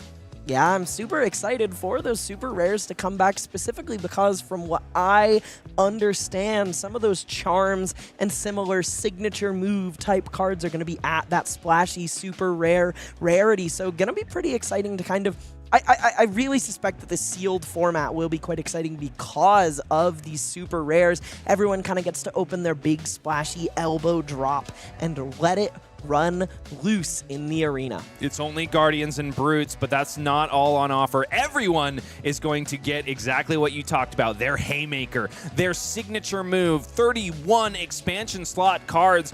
Early reveals are coming at you, have already come at you from Auckland, one of which has come from Kansas City. We have another one locked and loaded for you later today, and then of course next weekend at Copenhagen. And if that's not enough, it's also going to be revealed live on stream at the world premiere in Montreal. Get out to your local GS for the pre-release weekend of Super Slam and feel the power of the ring.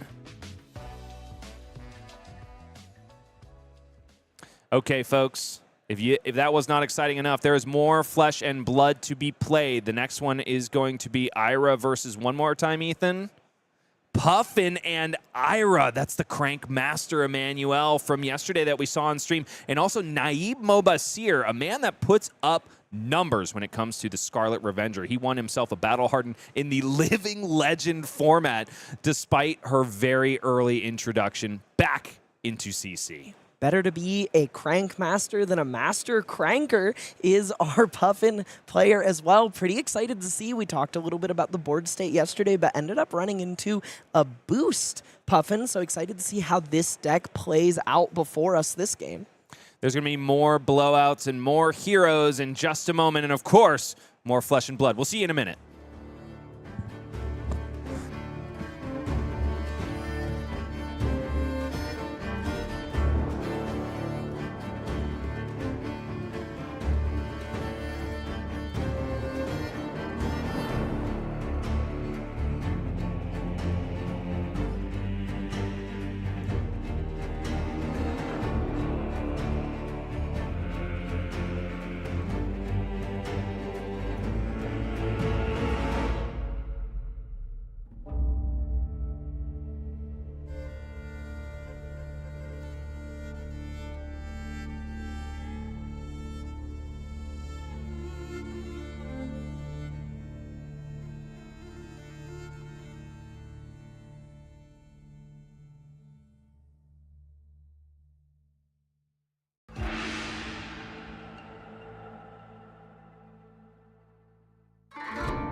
Last round was a battle of cranking and lightning. This one, however, is going to be leaves and dead guys. That's right, it's, oh, excuse me, I'm getting ahead of myself here a little bit. It is going to be swords and cogs. Swords and cogs. Swords and cogs. Swords and cogs. That's right. We got Naib Mobassir taking on Emanuel, who you saw on stream yesterday with a plethora of cogs, to say the very least, on board, and also a boost variant of Puffin Hightail. He's going to see if he can lock his way into the top 8 and be one of the other ghosts of the format in terms of the mechanologists, who are just barely scraping by.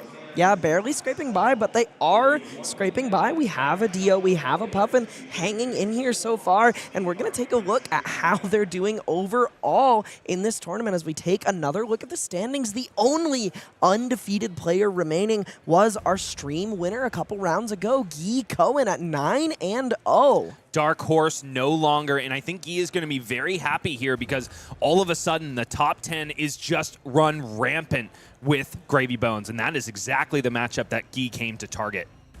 Yeah, and he'll get to target it in top 8 if he can find just one more win at 12 rounds total. X and 2 will make top 8, so as long as he can win one of his next 3 games, he will make it. But life is a little bit harder for everybody on page 2. Everyone here is fighting for their tournament life and needs to win all 3 of their next 3 games.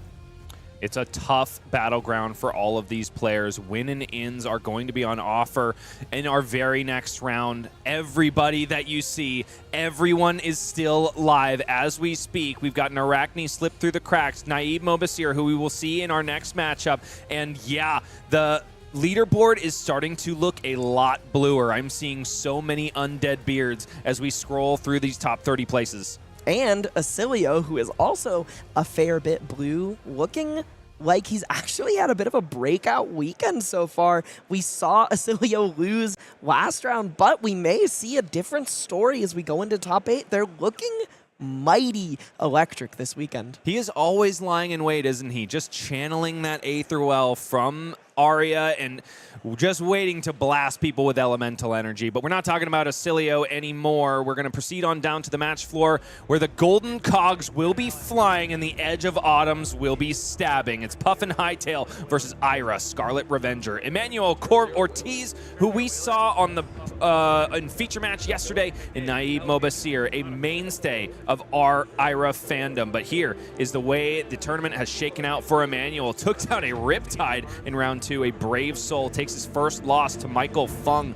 who remains in top 8 contention. Otherwise, it's a sea of W's for Emanuel, slicing through Prisms, Oscilios, Slippies, and Syndras. Something I want to mention is that he did take down that Riptide. I'm curious if his deck is running some kind of switchboard where he can play pirate cards in some matchups and boost in others, or if he simply boosted too hard, too fast, and too furious for the fisherman himself to drag him down under. He is going to be a little bit in danger of doing just that here, Elly, because Naib Mobassir is an Ira player that loves to go the distance. He likes high-value cards. He recently won with a list that was touting 7 copies of Sirens of Safe Harbor, which just gets infinite value from that Ira hero ability, because not only is it getting the +1 if it's the second attack of the turn, it's also going to gain 1 life as it proceeds to the graveyard. So Naib, definitely a point goblin in this match. Something I want to point out is that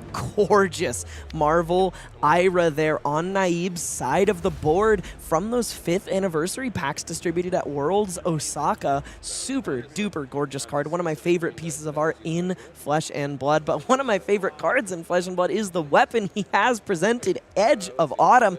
Bit of a mix-up for what you might expect from some of these Ira decks. A lot of people playing Kodachis, but this presents a bit more of a proactive, aggressive game plan where you use this card and the combos it creates to send attacks like the Seek Vengeance we see in his pitch zone with Go Again at your opponent to just pressure their life total as much as possible. And rather than use those small hands with Mask of Momentum to try and grind value, you get to beat your opponent upside the head with multiple chain links like we're seeing here. Edge into head jab into the weakest link, not only threatening a card draw, but a serious amount of damage.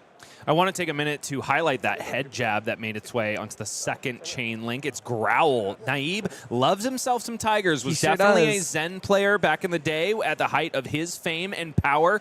And this is no different. Naib does sport some of those crouching tiger combos in Ira. One of the few players to do so. His results speak for themselves, but the community does not necessarily embrace his deck building ideas super readily all the time.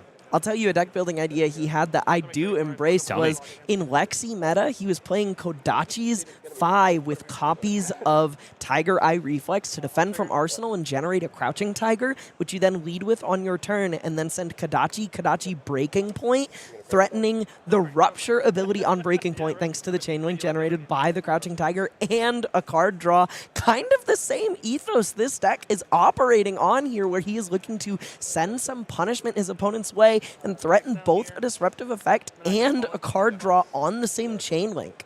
Cogworks Tinker Rings creating a cog very early here. Unicycle also blocked with, and Polycranka making an early appearance here. He comes out of the equipment zone and cranks his way to the second crank of the turn. It's Copper Cog drawing a card, but after that, Zipper Hit. A very high efficiency boost card from Arcane Rising comes down, hits the combat chain, and swings for 5 go again. Boosting is definitely on offer here for Emanuel. I did have a chance to talk to him last night. There is no switchboard plan. No pirate attacks ever come in here. He is all boost all the time, which Naib is probably going to try to take advantage of, especially when it comes to value blocking. But Palantir Aeronaut, a card that we didn't see at all yesterday on stream, hits the combat chain on Emanuel's first turn of the game.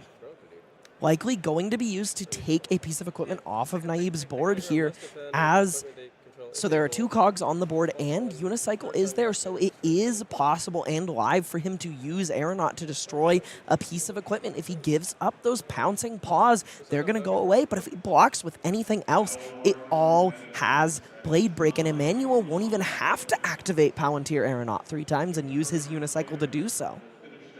Naib taking a think on these blocks here. It might having a quick judge call here. I think Naib is trying to understand exactly how the Palantir Aeronaut interaction works. It is a complicated one, and Puffin being one of those kind of dark horse decks, it's not one that you're super used to seeing. I think you definitely don't see it every day. No, and she provides, even though it's a lot of vanilla damage, as Mechanologists is wont to do, she has that amazingly disruptive attack Palantir Aeronaut, and she also has access to some of the more difficult cards to block in Flesh and Blood. Cogworks Dovetail is one. Yep. Aeronaut also really miserable to block with once your life total gets low, but miserable to block early as it threatens to take your equipment off the board.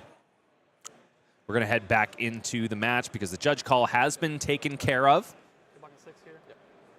Naib was asking the judge if Emanuel would be able to destroy any card or just the equipment, and any card is the answer, which means that aspect of Tiger Body in the red is going to go to the graveyard, and Emanuel is going to sneak in 3 more damage, and that was also buffed by Flip Flack. So more than 3 more damage is going to get through. That card was blocking for 5, Bryce, so it manages to generate 5 whole value. Definitely worth your cogs, even if you aren't taking a piece of equipment off the board, but perhaps a little bit of consideration on Naib's part. He offered him a more attractive thing to destroy than that important piece of equipment, Pouncing Paws. And speaking of more attractive options, look at that incredible Command and Conquer Kasai alternate art. We know some folks in the Flesh and Blood community like to wheel and deal, but Mr. Mobassir is somebody who won his play set of these Kasai alternate arts from limited RTNs that season. Shouts out. Must be nice. Right? I was stupid. I won on Betsy twice. But the other thing that happened this turn is an absolute crime against humanity. Well, I guess the animal kingdom. Polycranka going to the graveyard with a sad little caw-caw as Edge of Autumn does its work. Emanuel cashing in that bird very early to great effect. You have to admit, Palantir Aeronaut on his first affirmative turn of the game is pretty darn good. Yeah, but Soup Up, when you have a cog with no counters left on it, is also pretty darn good. Something Emanuel checked on that first turn was whether or not Okana Scar Wraps can buff non-ninja attacks, and perhaps a point of tension in Naib's deck is that it cannot. That Command and Conquer was under no threat of becoming 7 points of damage. Holy cogs, Batman. That is a lot of them. I do know that Emanuel runs 9, sometimes 10 copper cogs in this list. The last one is in the sideboard, but more importantly, second copy of Palantir Aeronaut in as many turns with essentially three cogs on the board has just hit the combat chain. Naib, unhappy to see this one. Little bit of an unfortunate ramification of the earlier turn cycle where he chose the value line in destroying that aspect of Tiger Body for 5 damage. Had he destroyed the Pouncing Paws and drawn into this Aeronaut on the next turn cycle, he could have taken an important player like Mask of Momentum, Okana Scarabs, or Fendel's Spring Tunic off of Naib's side of the board. So Naib has a defense reaction in hands. He can say no blocks here, but because Palantir Aeronaut's ability is thrice per turn instant, Emanuel can simply activate 2 copper cogs, go up to 8, and dare Naib to block with a defense reaction, and lie in wait for that 3rd cog activation in order to destroy it and get some serious value. It will depend on whether or not Emanuel wants to take the equipment off the board or do as much damage as possible. Those Pouncing Paws are looking pretty enticing here. Emanuel having a thing. If I am in his seat, I'm definitely only activating 2 of these cogs because I absolutely know that Naib's deck will be running defense reactions. And yes, it's the 3 activation and the ultimate punish. 2 defense reactions out of the hand of Naib Mobassir, which means that he covers up 8 of that 9 damage. Yes, Pouncing Paws has gone away, but Naib definitely coming out the victor in that interaction. Coming out is Edge of Autumn here for 1 with a Chi Unleashed hitting the pitch zone.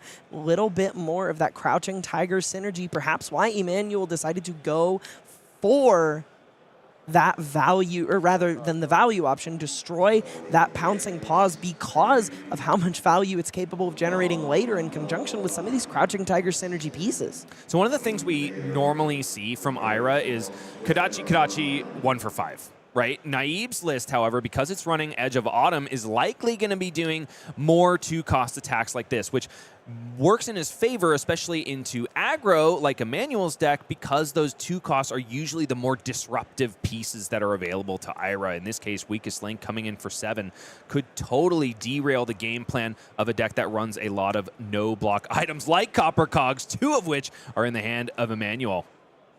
He can just say no blocks to this, lose 1 of the copper cogs, and keep a 3-card hand, but taking 7 and letting your opponent draw a card is never really where you want to be. Thankfully, the draw effect on this Weakest Link is unlikely to be particularly relevant, as Naib already has an arsenal, but losing that card does not feel good. Talk to me, Elly, about the head choice for Emanuel in this case. Balance of Justice. Do you think he actually expects to get value when Naib draws 2 cards in a single turn, or is that probably just his only defensive sideboard piece? I kind of suspect it's his only blocking hat in the deck. I could see there maybe being Crown of Dominion, but if he's presenting Balance of Justice against Ira, I can only imagine that he...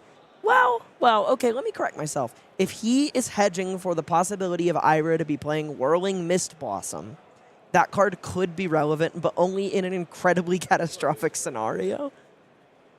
Cog in the Machine being lined up as a blocking card. Emanuel, besides, is holding on to 2 Copper Cogs and a Fast and Furious. He's going to be able to crank twice on this next turn, which means that he will get supreme value from Miss Hightail.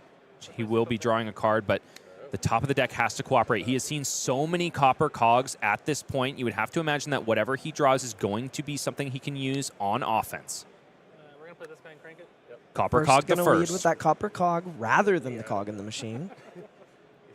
Cog in the Machine was blocked with, I think, right? Oh, he blocked with it. Yeah, You're right, he blocked you're with right, Cog you're in the Machine. Fast and Furious is still in the hand. Oh, so nice. We'll do it twice. Copper Cog the second. What have we drawn? It is a Throttle. yellow throttle. Less than ideal here.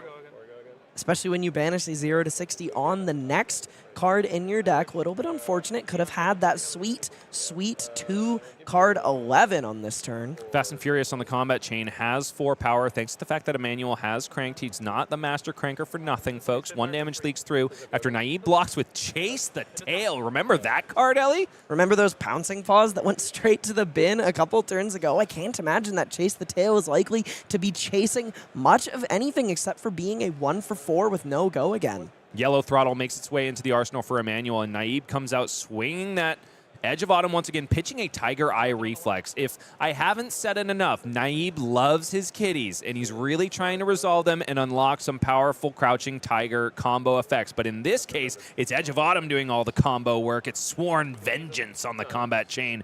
Combo gets go again if Edge of Autumn was the attack prior.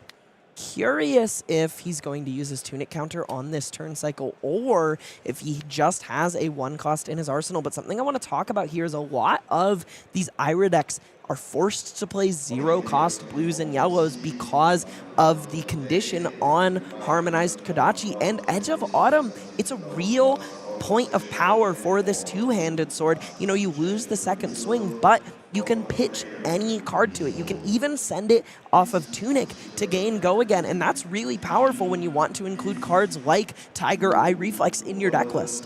Which, of course, would not confer go again to Harmonized Kodachi because it doesn't have a cost, being a block card. Emanuel drawing up another 2 copper cogs. There can't be that many left in the deck. He's probably okay with that, given that he's already seen 2 copies of Palantir Aeronaut.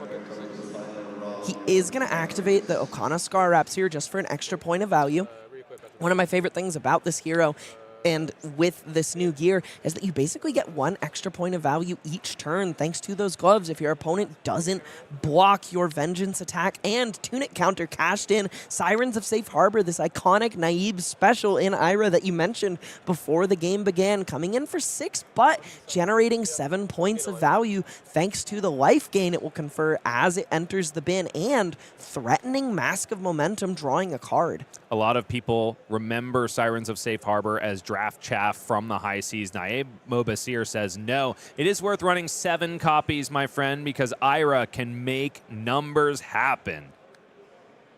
Beginning of the turn for Emanuel, pitching a Copper Cog and boosting that yellow throttle that made its way into the arsenal last turn, holding on to 1 more Copper Cog in the hand. And this is something we saw Emanuel do a lot to great effect in our previous stream game, where he decides to arsenal that Copper Cog and lie in wait for the moment where he can crank twice in the same turn, thereby drawing a card off of Puffin Hightail. For now, it's just a super efficient Spitfire for 3, and that is probably going to proceed to the end of this game. Turn. 27 plays 28. The life totals are fairly similar here, but Naib is lining up a block on this gun, holding onto a Ripple Away, and I believe that's a Soul Bead Strike. Yeah, I imagine his goal for this turn cycle is to attack with Edge of Autumn, the Crouching Tiger following it for 1, and then end on the Soul Bead Strike as a 0 for 4 that threatens drawing a card. Look at how much of Emanuel's armor Naib has already chewed through. He's got 1 point left from his entire suite. So those Mask of Momentum triggers are going to continue to get harder and harder to cover up. This is a really masterful bit of sequencing from Mr. Mobassir. Crouching Tiger will have 1 power thanks to Ira's hero ability, +1 from 0, and then Soul Bead Strike will be followed up with here. 4, if it hits, gets go again. And also, Emanuel has to kind of respect this because Naib is lying on those 2 fangled resources that he needs to send disruptive stuff. So if he's able to rip 1 off the top, Emanuel could be priced into much more than just 4 damage. Yeah, that Mask of Momentum looms large, especially as your armor starts to dry up. 1 card thinking about being blocked here. Teklo Foundry Heart still at the ready. Emanuel could cover this up very cleanly and send those 2 resources to the men. A yellow Zipper Hit, a 0 to 60, and a Zeppelin. So the 3 cards in his hand convert quite well. He is going to give 3 and the point of armor, his last point of armor in this game. And we'll have to see what Naib draws up here. Was Emanuel ordained to block a really powerful turn? Oh, it was a blue Sirens. So Naib would have been able to send a lot more, but it wouldn't have been a big scary like a Weakest Link or an Erase Face. Starting it off, back on the Mechanologist side of the board, 0 to 60. Boosted, of course, 4 go again as a blue Copper Cog hits that Banish Zone. 1 card block from Naib means life totals are now 25, plays 27. Copper Cog finally comes out of the arsenal here in order to fuel up this Cog Works Zeppelin. Coming in at the red for 6, threatens to be 7 if that Copper Cog is tapped. And if it connects without tapping, he will get to make another cog. Sadly, that unicycle is already gone, so no threat of that on this turn. Naib does have his hand full of 2 blocks and also Kinda, a Command and sorta. Conquer. They're kind of sort of 2 blocks. They do functionally block 3 in the sense that they gain you life, but it won't help you when it comes to covering up on hits. And Naib is going to take 4 here, letting him use that Cogworks Zeppelin's hit trigger. On hit trigger, I'll tap. Make a new Tapping the copper cog and generating a golden cog.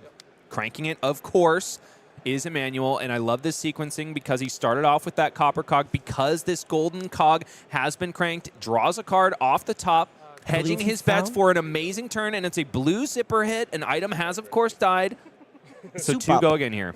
Blue What did I soup say? up coming in for 2. and then 2 more here. Getting cleanly covered by that Siren's a Safe Harbor. The upside of that card gaining life there is that when you block 2 with it, you get to generate a little bit of extra value on your end. They can see it on screen. Moving into Naib's turn with 2 cogs is Emanuel. 25 plays 23. And Naib is just going to be drawing back up and passing back over to the Mechanologist. Brutal timing as Emanuel has just drawn a golden Sky Warden in this hand. Feels so bad when you have copper cogs, or golden cogs rather, that lapse as your opponent passes through, and golden Sky Warden is a functionally textless 4 for 7 yellow. Some of the pirate variants of this deck like to have it in their hand, though, because it is an easy pummel target with 2 blues. In this case, however, Emanuel has nothing but Mechanologist cards in this deck, and so not going to be super useful for that. Cogworks Workshop, however, going to get these cogs back online. Golden cog generated there, and 2 steam counters also put on cog. So even though he cranked it, he's going to be able to proceed further in this turn, and what a way to do it. Fast and Furious going to get +1 because Emanuel is cranked, but banishing the first copy of Cogworks Dovetail is a bit of a bummer. In the blues. This will be for 4. Same on hit as the red one. It does. Cogworks Zeppelin in the blue is the follow-up here. Coming in for Threatening the 4. exact same on Oh, hit. I'm sorry. No, that is correct. I would be drawing. That is correct. Sorry. Only coming in for 4, but can safely be made 5 and still create an additional cog. Up to 6. Yeah, we'll go up to 6. That's so annoying, dude. I love Naib's affect so much. If you haven't had a chance to play with him, he does love to gab with his opponents, and he has a very dry sense of humor. Take it, too. It's like, oh, that's annoying. That's really annoying. On hit trigger. He's right. It is annoying. So up to 5 goes the Cogworks Zeppelin from 1 tap of the cog, and also creating another cog is Emanuel, and drawing a card and sending Spitfire is Ms. Hightail, making the Skybound Pirate looking really sweet. 2 to 3. Let it never be said that Mechanologist has no on-hits, as these on-hits are racking up a pretty serious amount of value for Mr. Corps-Ortiz. Edge of Autumn is the first damage accepted here. Emanuel proceeds down to 24, and there's a heck of a follow-up. First, Sworn Vengeance coming in for 5, and thanks to that Edge of Autumn as the first chain link gets go again. Pretty curious what Naib's plan is with this Growl in his hand. It could be coming in for 4, more effectively threatening Mask of Momentum, as he could send Seek Vengeance for 4 without Go Again and give it +1 with the Okana Scar Wrap. So a little bit awkward with this Edge of Autumn here. Sworn Vengeance goes up to 6, thanks to the banish of that Edge of Autumn. Growl coming in for 3 go again. Going to buff up that Crouching Tiger that is lying in wait. You're just punching me, man. Naib really generating a lot of value on this turn, and also going to be threatening Mask of Momentum on this Hedgehab. Not exactly the card that you want to be doing just that, because Emanuel is probably going to be able to throw 1 in front of it. Wait, something I just realized is the reason he's sequenced his turn like this is because if Emanuel chose to stop Mask of Momentum on this turn, he gets to swing Edge of Autumn again, then a Crouching Tiger following it, so 1/1, and then he would have 1 resource floating and Tunic up to send a 2 for 6 out of Arsenal. So not only does this turn promise a pretty serious amount of damage, it would also threaten Mask of Momentum twice. Genius. Something Emanuel smelled and decided he didn't really want to deal with, just letting him draw on the Growl, now having to contend with a Command and Conquer to end this turn where he has already drawn a card. If you are not a believer in Kitty Ira, then I think you might have been made one at this point. Naib Mobassir climbing back into the driver's seat after ceding a lot of ground to Emanuel, who just is not respecting that Mask of Momentum. Traditionally, I think it's an okay choice against Ira because when they're running those Harmonized Kodachis, a lot of those Mask of Momentum draws are blue zero cost. Very stinky indeed. I can smell them from here. But in this case, Naib able to pitch non-zeros and therefore typically draw gas off of Mask of Momentum. Yeah, Emanuel's 10 life lead, 25 to 15 at the start of this turn, has evaporated into a 2 life deficit with 6 more damage on the chain, threatening to put him to 7 and destroy the card he has in his arsenal, while Naib still has another card in hand to put in the arsenal. Putting a card in the arsenal at the end of a fearsome turn So is Naib Mobassir, but threatening to take away that very same option from his opponent. 18 damage threatened on this turn with a 2-card swing also threatened. After he had blocked with 2 cards too, right? After blocking with 2 cards, thankfully, Emanuel does have that illustrious Golden Skywarden in the hand right now with multiple cogs on the board to leverage for some extra defensive value. He's going to need it here too, and he's very lucky that the number of golden cogs he has is exactly 2. Because then this Golden Skywarden is going to be blocking for 4 and convert those back into gold tokens. Looks like it's 2 Golden Skywardens. Both going to be galvanizing golden cogs, converting them back into legal tender. Is there any reason to galvanize 1 on each Skywarden, or do you think he's just being cute? I think it's just being cute. Because it's the same numbers ultimately, yeah. Yeah, I like that. He's adorable. I mean, look at him. Master Cranker, but also Master at the clean beard trim. A little bit of an awkward hand Naib has found here. All red, something you never want to see in Ira. 2 Sigil of Solaces, which do gain life, but don't block for anything. So if any on-hits are coming his way on this turn, it could be pretty likely that they connect. Ooh, and there is an on-hit. Cogworks Dovetail, one of those big sky boats. The biggest and the scariest is in the hand of Emanuel Corps-Ortiz in the Banished Zone no longer after being boosted away. He's going to be happy here too because that card is an absolute house, but only if you have the cogs to use it properly. Little bit unfortunate for Emanuel here. He spent 1 resource on this Cogworks Workshop and then drew into a 2-cost boost. If he had another resource floating after sending that throttle, he'd be pretty happy to boost for 6, then follow it up with a Foundry Yard activation into the Cogworks Dovetail, promising a truly massive turn, but he doesn't have the scratch available to him to make that work unless he maybe decides to gamble off the top with the 2 resources to crack a gold and try to find a blue on top of his deck. A terrifying prospect if he doesn't draw well, but here we go. He's going into the gamble. It's Finds a a red. Cogworks Workshop is not going to get the job done. Instead, just forced to pitch that red throttle out of the hand to pay for this Cogworks Dovetail. Still threatening a lot of damage on this turn. And like I said, folks, this is one of the hardest cards to block because if you overblock, get all the way up to 8 and make sure that the on-hit doesn't go through and thereby untap all of the cogs, there's nothing stopping from Emanuel just saying, okay, I'll tap 1 cog and give it go again, and then I'll send Spitfire for 3. Naib doesn't even have the cards to block 8 on this turn, thanks to those Sigil of Solaces stuck in his hand. The card you can't see is another Sigil, the Merlion Sigil. At least they are pretty to look at. Looks like it's a block for 5 here, Enact Vengeance and Sirens of Safe Harbor. Up to 6. 6 it goes. Leaking over by 1, says Emanuel. Not wanting to take the gamble on activating his... So if he activates 2 cogs here, and Naib has a defense reaction, he will not have 2 cogs with which to both give it go again and fire off the Spitfire. So he instead takes the stable route, denying himself 1 point of value so that he can make sure to get in with the gun. But a little bit unfortunate. He maybe needs to just go for every point of value he can possibly find in this game because he has lost a pretty massive lead. And after that turn where he tried his best to gamble into a better spot and whiffed, Naib has ended that turn at a higher life total than he started it.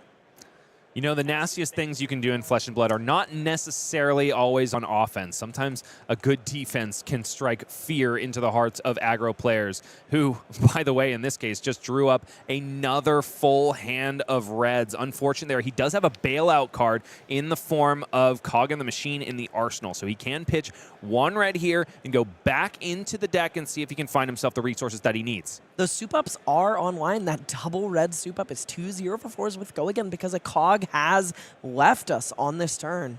Dearly departed. Dearly departed. Goldwing Turbine is the pitch card here, and I like it a lot because it is very resource hungry. So even if Emanuel is to draw a blue off the top here, still probably not going to be able to have enough resources to fuel through the resolution of a Goldwing Turbine. Goldwing Turbine is my favorite card in High Seas. I don't blame you. It's a good one. Draw is a red zipper hit. Unfortunate for Emanuel, and he can't go back into the deck anymore. That draw is only a once per turn effect from Puffin Hightail. This isn't actually so bad, right? A red will just pay for this whole turn. Wait, will it? Yeah, he only has one costed card in his hand, and it costs 1. He can simply pitch that Oh, you're Cog in right. the Machine, go 4, 4, 5 without boosting since he has 2 action points into Spitfire for 3. So this is 16 damage on offer with 4 random cards off the top. Ooh, and he's also got the promo soup ups to boot. Those were a hot commodity when Puffin was originally spoiled. I don't know what their status is on the secondary market, but they are looking fearsome in the arena. Yeah, they were from that set of kind of underappreciated Bright Lights promos, and it just came back and turned out to be a real mainstay of Puffin decks of yore. Did you happen to have 3, Elly? Were you playing a lot of Bright Lights back in the day? I attend a lot of armories, generally speaking. I've slowed down a little bit, just out of, it's healthy to take breaks, keep a healthy and reasonable relationship with the game, but especially back then I attended 2 to 3, sometimes 4 armories a week, and I have a full playset of basically every promo from that season. And the season surrounding Zipper hit being thumbed here instead of the second soup up, which implies that Emanuel would be boosting the zipper hit instead of making ultimate use of that second action point generated by Cog in the Machine. He can Curious go choice. either interesting. Choosing to pitch the soup up and preserve that Cog in the Machine, seeing it as important for his next turn cycle rather than go for maximum punishment. Definitely one of the power cards in Puffin, especially when he's still waiting for one more copy of Cugworks Dovetail and Palantir Aeronaut to come around. Something I've noticed about this game as well is he might expect this game to go pretty late, as he has been putting those Cog in the Machines back on the bottom of his deck, something he was not doing in the matchup he played yesterday. Edge of Autumn is the first action resolve for Naib Mobassir. Blue in the pitch zone. 1 go again here, something we will see turn cycle after turn cycle. 13 plays 13 here, though, and a lot of minutes have elapsed. Only 21 left in the round. This game could go the distance, though. Naib really finding his siren engine, shall we call it. Yeah, 2-card 9 here. 1 into 7, promising to gain 1 life when the chain is closed. Nothing to sneeze at. There's so many blues. Emanuel, More blues than reds. so many blues in the banished zone, he says. You heard it earlier, folks. He said, stop banishing the blues, you fool. But doesn't have any control over that, is not Dash.io, and therefore cannot see what is to be boosted. Nevertheless, it's a power turn for him. A blue Palantir Aeronaut and Cog in the Machine, which means that he's going to be able to unlock the majority of the power of Palantir Aeronaut. Instead, might save it for a rainy day and send Heist in its stead. He can more than likely use all of the cards in his hand on this coming turn, thanks to the draw on that Cog in the Machine, and the fact that he has a boost card in conjunction with that Teklo Foundry Heart, definitely used less by Puffin than it is by Dash.io, but still used indeed. That is capable of generating 4 resources, and he'll draw a card if he cashes in that Cog in the Machine, and he will basically unlock the full power of that Palantir Aeronaut because he won't need to destroy any equipment, as all of the remaining equipment on Naib's side of the board is Blade Break. So forcing him to block with any of it will mean its untimely demise. The part I'm more worried about is that he must find another cog in order to get to the fabled thrice per turn instant. In this case, if he only resolves the cog in the machine, then he would only have 2 golden cogs with which to work. That being said, he elected to block with the heist from hand instead of the Goldwing Turbine, which could imply that he's going to try to get the max power of Palantir Aeronaut by resolving that resource-hungry card. For now, 2 golden cogs come out for cog in the machine. We are at the ready for the draw. Lying in wait, it's a yellow zipper hit, which Capable of fueling the whole turn. is going to get there, yeah. Play a turbine. A Goldwing Turbine generating another cog and pumping his next attack, meaning that Palantir Aeronaut is coming in for 9 on its face, threatening to become 12 and leave Naib's 14 life in the dust. Emanuel does not crank the golden cog created by Goldwing Turbine because he doesn't have to. 2 action points were generated by that cog in the machine when 2 cogs came into the arena at the same time. 9 power on this Palantir Aeronaut thanks to that Goldwing Turbine. Palantir Aeronaut normally only getting to a fearsome 9 power, in this case starting there without a single cog having been used to power it up. Naib giving up Mask, seeing as it's the piece of equipment he thinks he'll get the least amount of value, which makes a lot of sense to me. Emanuel's only at 8, so how many more times is Naib even going to hit 3 times in a given turn, as well as that Okana Scar Wraps threatens a lot in these late game scenarios, and Tunic is going to be going to 3 at the start of Naib's next turn. Going to cash in for that 2 value now, but if he wants to get 2 value out of it, he's going to have to block with another card and make a more enticing target for Emanuel to destroy with triple activation of Palantir Aeronaut. 6 on 9, which becomes 12 and destroys the weakest link. Yikes, but Naib has the answer in hand. Flick Flack going to cover up a good portion of that damage. Naib really finding the defense reactions when he needs to. I think every single Palantir Aeronaut that Emanuel has thrown has had a good cover on it. Yeah, not only have they had good covers, the cover's been from hand. Tunic into Edge of Autumn, coming in for 1 into 4 here, so just a good clean 1 card 5 thanks to Tunic. Typically Tunic for 1 value with the Edge of Autumn swing isn't super attractive in, say, Katsu or any other ninja, but because it unlocks that second point of power from attacking a second time with Ira, you kind of get 2 points of value on this turn cycle out of your Tunic counter, which is a bit more attractive. Emanuel down to 3. Emanuel not feeling particularly good here as the value engine that Naib Mobassir has built is completely online here. Copper Cog Soup Up, which is online, and a Throttle in the hand, boosting a blue Copper Cog. Once again is Emanuel. Corps-Ortiz. Standing Order is the block here from Naib Mobassir, getting 5 value on a single card out of deck. Naib perhaps detecting that this game could go the distance, takes 1 there, 3 plays 10. I'm sorry, we just saw Standing Order blocked with, but we also see Pursuit of Knowledge in Naib Mobassir's hand. Intellect is pretty cool. Being smart in this game does mean a lot of cards, and card game players do love to hold a lot of cards.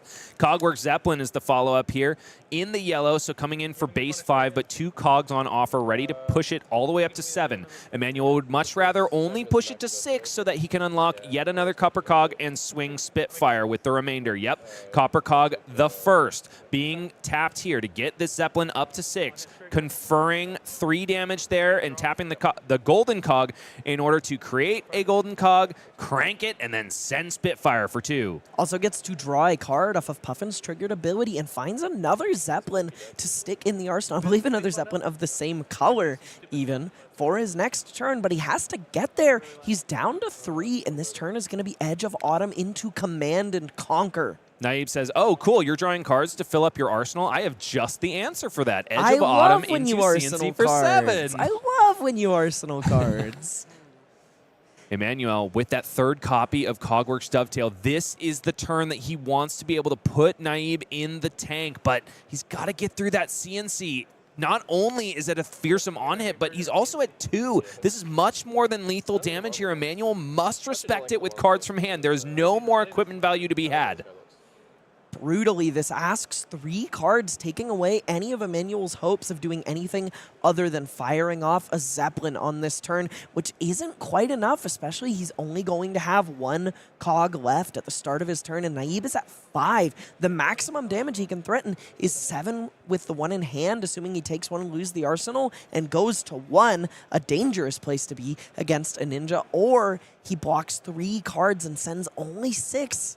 So much posturing this game, Elly, but it all comes down to this. At this point, I am thinking in the past to that first maybe it was the second Palantir Aeronaut, when Emanuel had access to 3 cogs and didn't hold 1 back to hedge for a defense reaction.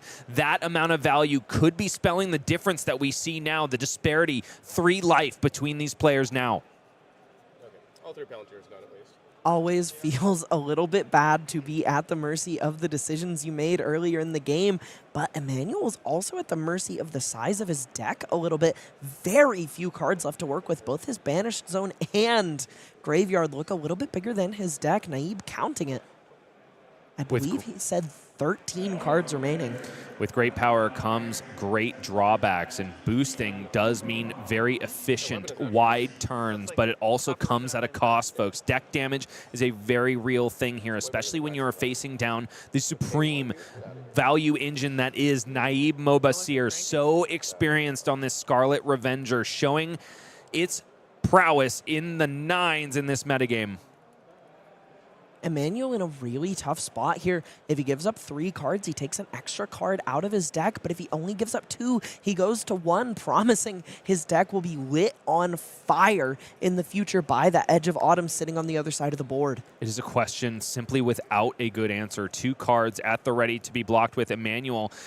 Knowing what he has to do, he has to give up the Arsenal card. That Zeppelin must go, but he just doesn't want to do it. With 13 minutes remaining here, he's feeling the heat. He is on the edge of his seat, as I'm sure every audience member is now. It all comes down to this. 5 plays 2, and Cogworks Dovetail, the last copy, must be devoted to the combat chain. Cogworks Zeppelin from the Arsenal goes into the graveyard, and Emanuel descends on down to 1. A threatening proposition when your opponent has a weapon that swings for 1 go again.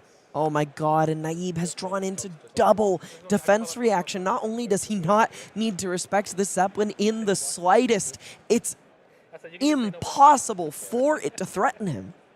That being said, he may lose a little bit of block value here based on what he has in hand. Shelter from the Storm is definitely not going to get supreme value because Emanuel really just wants this to connect at 6. In this case, Naib overblocking kind of just forces Emanuel to not tap the cog at all and not go for that Spitfire play. But he's passing back to Naib Mobassir, who has himself 2 cards, and he's pitched a Shelter from the Storm. I think he smells blood here. Yeah, it is his only resource card available on this turn. I believe he only has 2 reds, so this is a 2-card 6. Not the most attractive proposition to be in, but Emanuel has to respect that Okana Scar Wraps. And the last card that remains is the only non-block in his hand. It's a copper cog, just going to plunk it in the arsenal and hope that Naib draws up a brick of a hand, but it's not that. Naib is going to be able to go wide like a normal ninja. 1 leading it off here with 2 floating. He has a Left in Seek hand. Vengeance, a Torrent of Tempo to follow this up with. This is going to do it. He can close this game. Resources beautifully and perfectly spent.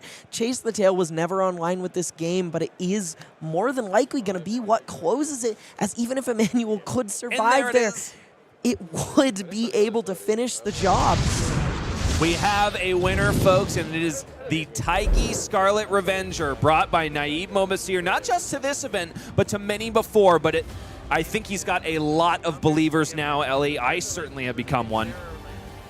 I would say that I am too. Halfway through that game, I was thinking, man, I should go home and build this Ira deck. This looks sweet.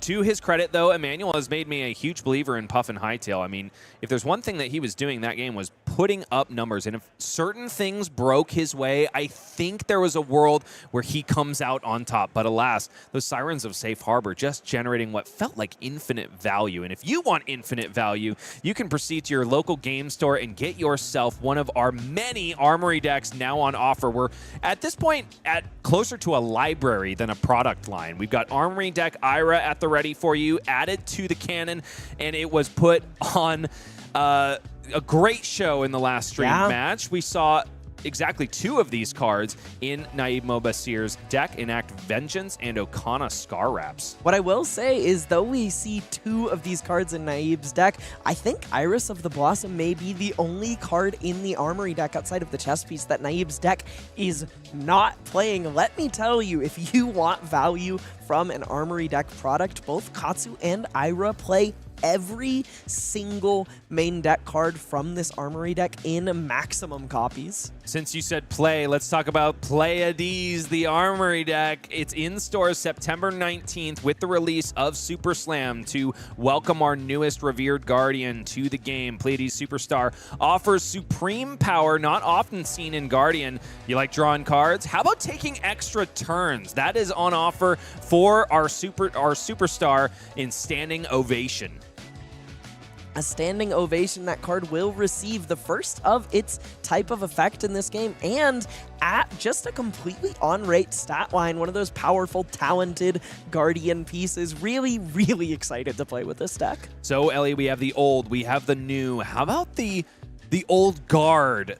One of the first heroes released on the scene in Flesh and Blood is available to you in Armory deck form now. It's Reinar, Reckless Rampage. And if you don't believe me that he can be a Reckless Rampage, go ahead and take a look at our streamed match from yesterday featuring Eugene C., the madman himself. He's now got himself access to a blue 6. Sure, it blocks for 0, but this is what Reinar fans have been asking for forever.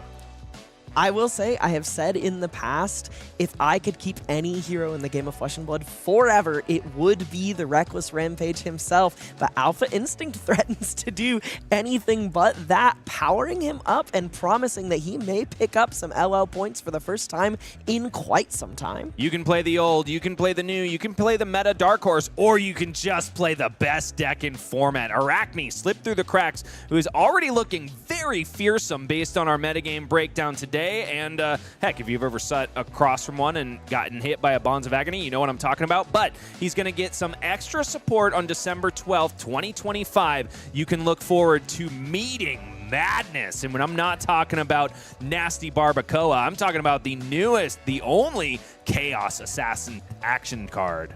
Yeah, this card is just as chaotic as its talent might suggest. A 0-cost 3-power stealth that will gain Go Again from Arachne Slip Through the Cracks as hero ability. That, as long as they have a card in their hand and Arsenal, has a 66% chance to take a card away from them.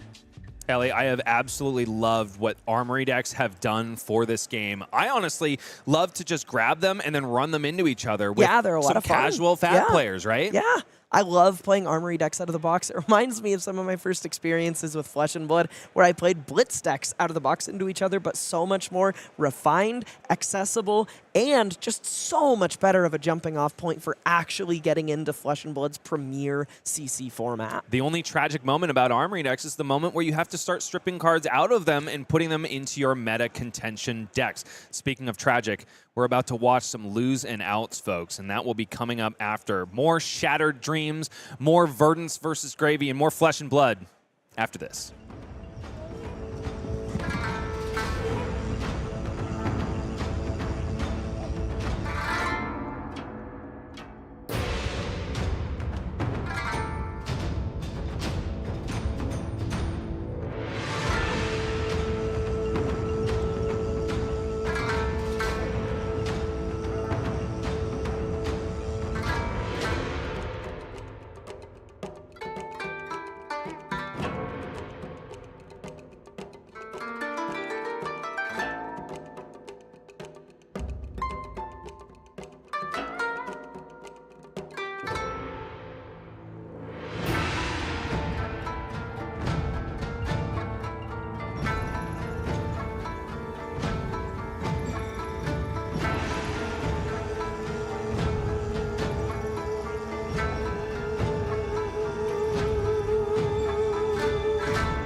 Unfortunately, Kitties beats Cogs in the previous stream match against Naib, Mobassir, and Emanuel, the Crank Master, who now falls and is no longer in contention for top 8, but who is in contention.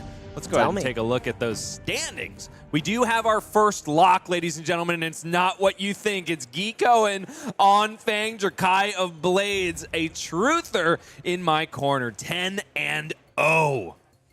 Followed by 3 9-1s in the form of an Oscilio and 2 of the mainstay of the metagame, Gravy Bones, and a few more people at X&2 still fighting for their tournament lives. They gotta win 2 more rounds to make it into top 8, as well as everybody on this screen, including our previous winner, Naib Mobassir, from that last round.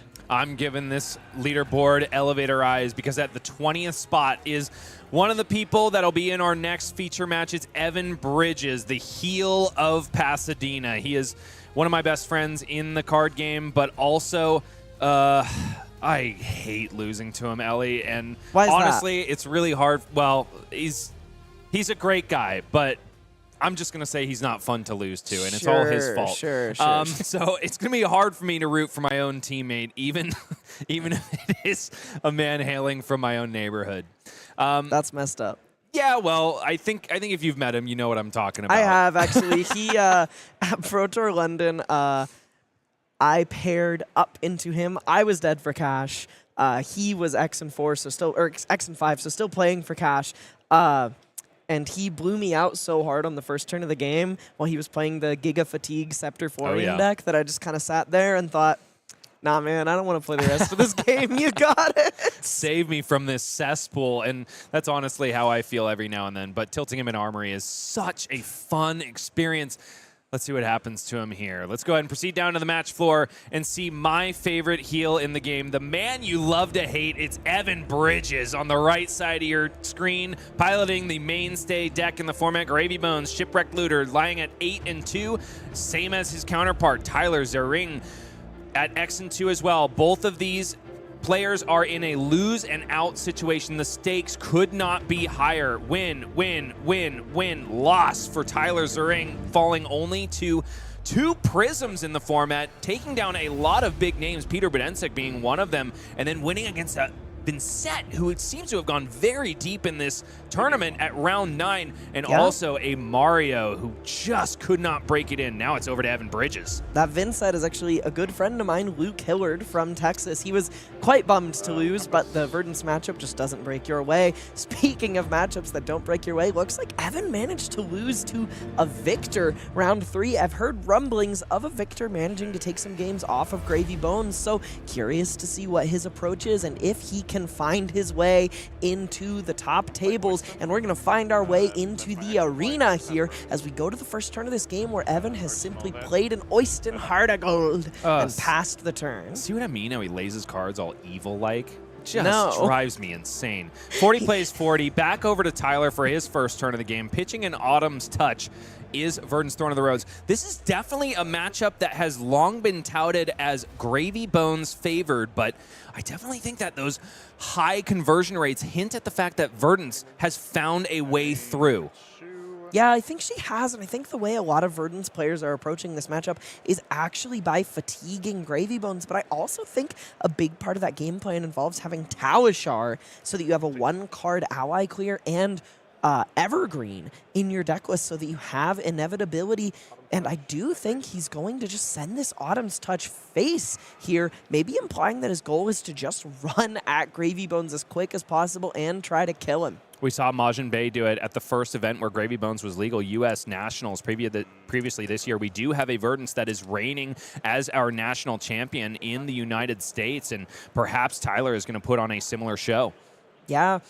Majin Bay became the second in a long or 2-person line, perhaps hopefully a long line, of people that can be affectionately referred to as the Sink Below guy in Flesh and Blood's history. And now I see what you're saying. Evan Bridges put that Avasti on the table evil-like, promising some pain for Tyler Zeringue on the other side of the table with Oyston basically as a head jab. 3 go again with a gold on hit. No blocks from Tyler does tell us maybe he is just just going to try and be the beatdown in this matchup.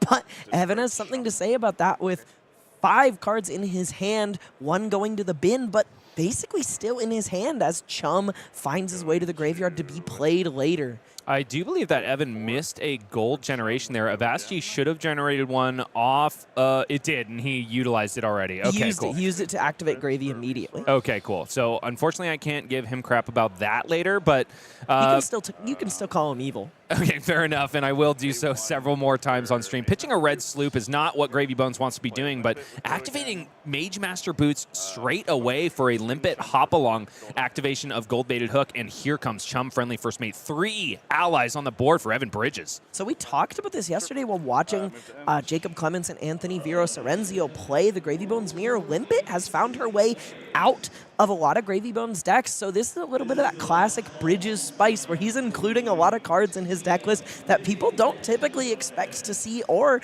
sometimes have a plan for. Ain't nothing classic about this deck, Elly. This is net decked 100%. In fact, it's an amalgamation of all of the top Pro Tour Singapore decks. I know it from Evan Bridges himself. He just likes to play what is proven, tried, and true.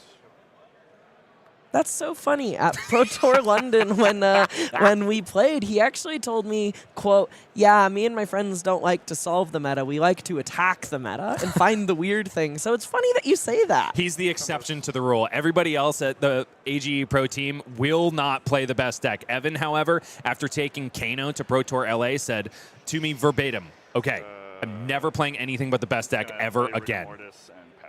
Wow. A respectable strategy, to be sure, often unexplored on my team, probably to our detriment, but nevertheless, Evan is the guy who's going to give us reps into what we need, so he's fulfilling a useful purpose there. For sure. That's noble. That is just. I'm just, my heart goes out to, you know me, I'm a sucker for Phi, sucker for Bolton. My heart always goes out to those who will wander off the beaten path. Back over to Tyler, who's got himself a Pulsing Aether Life. Going to resolve both sides of that card. Looks like the target is Gravy, if my ears don't deceive me. Yeah, I think he's just looking to close this game quickly, perhaps because of that AB1 that Gravy Bones has presented. It's a little bit more insulation than the AB0 we saw Majin Bay go up against in the finals of U.S. National this year, but it is still a pretty paltry offering compared to some other options. Gravy does have access to certain silver bullet cards on defense, like Throw Caution to the Wind, if you remember that from High Seas Limited. However, I'm pretty sure that it has found its way out of the sideboard for Evan Bridges, so I don't know if it's going to be on offer for, you know, Burn Bears or other big arcane spells coming his way. So 41 plays 29 as Tyler passes back over to Evan Bridges. He has found himself with a chunk of life separating him and the Shipwrecked Looter. Saltwater Swell coming in for 3 go again at red and pitching a Give No Quarter off the top. 5 resources floating for Evan Bridges, who still has a Chart the High Seas in hand, but no allies in the grave. Something unfortunate about this matchup and the way Tyler Zeringue has chosen to play it, though he maintains a lead right now, the board state is getting away from him a little bit, and though these allies are going to swell as a threat, much of their downside is mitigated when you're sending arcane damage at Gravy Bones, since he can just get some defensive value out of them by pitching them to Arcane Barrier. If there is one thing Evan has going for him is that he set the record for the highest number of resources in pitch on stream this weekend. There was 8 there after Chart the High Seas resolved after a bit of a miss. 2 blues on top, but 8 resources is plenty to pay for this Conqueror of the High Seas and also give it go again. 8 go again, threatening the arsenal of Tyler Zeringue. So we talked about the noise Tarantula Toxin makes, which is wrong.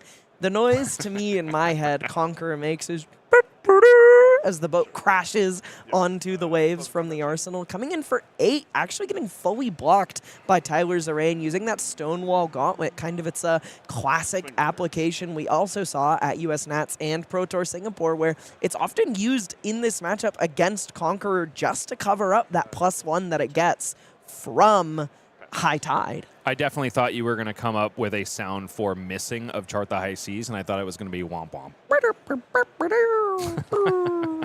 I like that one better. Pulsing Aether Life resolved once again. Both modes, of course, active all face, all day, says Tyler Zeringue. I dare you to overcome the Arcane Onslaught. Your boys can't go as fast as my Magic can.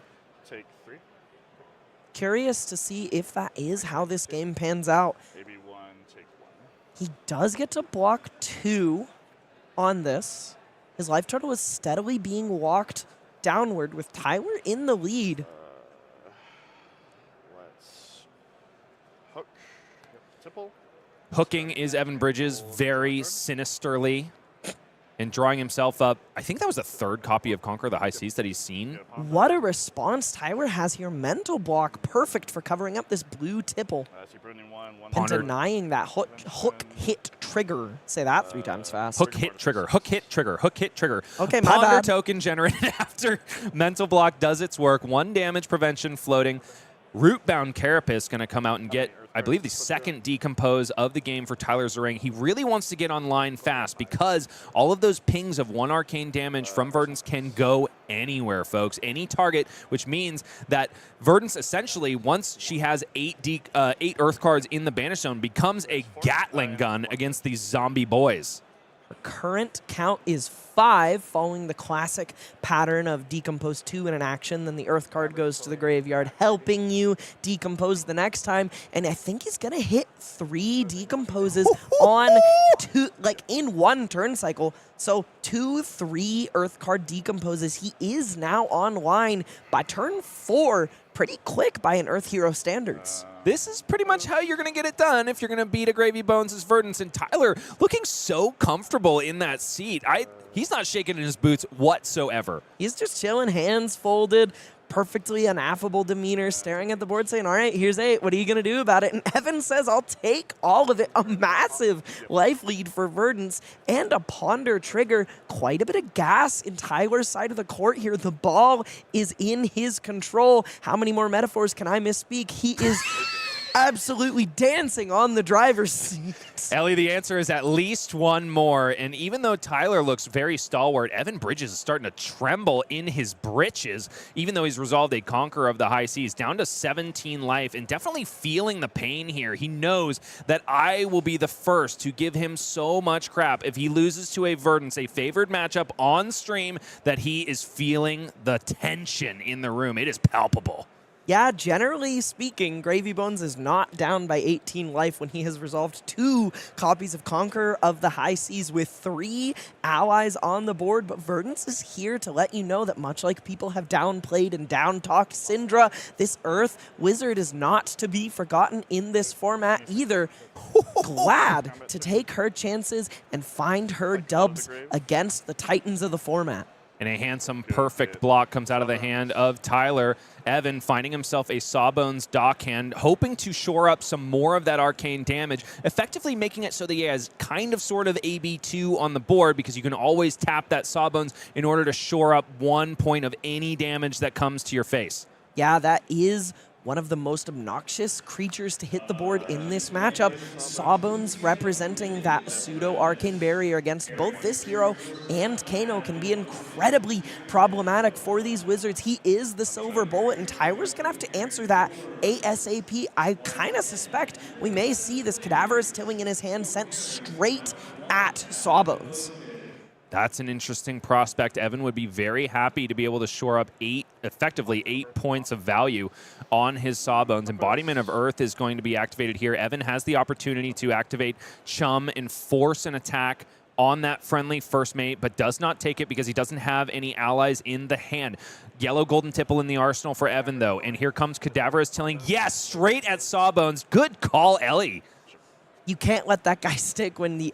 You know, I think a huge part of the axis of how you win this matchup is you prey on the fact that Gravy Bones is not very capable of running all that much Arcane Barrier because he has so much value tied up in this Dead Threads gold-baited hook engine. So you try to prey on that with arcane damage, and Sawbones can really put a wrench in that. Saltwater Swell revealing back alley break line. The dream reveal for Evan Bridges. 2 action points generated here after Go Again resolves. Also a blue card has been put in the graveyard, unlocking all of the decomposing boys. Evan, however, is tipple rich without an ally in hand, so he's not going to be able to unlock the full power of all of these Drunken Sailors. Does discard a yellow tipple from the hand, though, to create a gold token and draw a card. Looks like he's finally found himself an ally with which to push even harder. It's a Swabby, going to be carpentering Tyler's life total away from golden Another tipple first, tipple though. out of the arsenal to put that Swabby into the bin, keeping 2 action points on Gravy Bones' side of the board, and finding another saltwater swell on the top. Could this turn get any more explosive? The answer is yes, if that swell finds what it needs to go off. Evan with 2 Activate that. blues and is it a red swell? It is a red swell. It is a so red only swell. 1 blue left at his disposal, which does mean that he has the exact number of resources to bring Swabby out of the bin. Oh, Finding but we another gamble. blue. See what I mean? He's a villain. Mr. Hyrule himself. That is gross. That is gross. Almost a 12 life lead evaporated in nearly an instant thanks to multiple saltwater swells hitting in the same turn, multiple tipples discarding and drawing cards. Evan has had like 7 intellect on this turn cycle and isn't even remotely close to done, as he still has 2 action points to work with and multiple resources, 1 floating, 3 in hand, so 4 to work with. He can swing Swabby and follow it up with Rigor Mortis for a whopping 13 damage on offer, while he's already dealt 9 on this turn. Also able to turn Tyler's blood into gold because Gold-Baited Hook has been activated. Evan has generated 2 gold tokens this turn, totally risk-free activation of Gold-Baited Hook. Tyler Zeringue still holding strong, though, just taking so much damage. 17 plays 13, and Evan still has 6 to swing. Wait, hold on, Evan. He had enough resources to swing Rig, right? Cracker gold.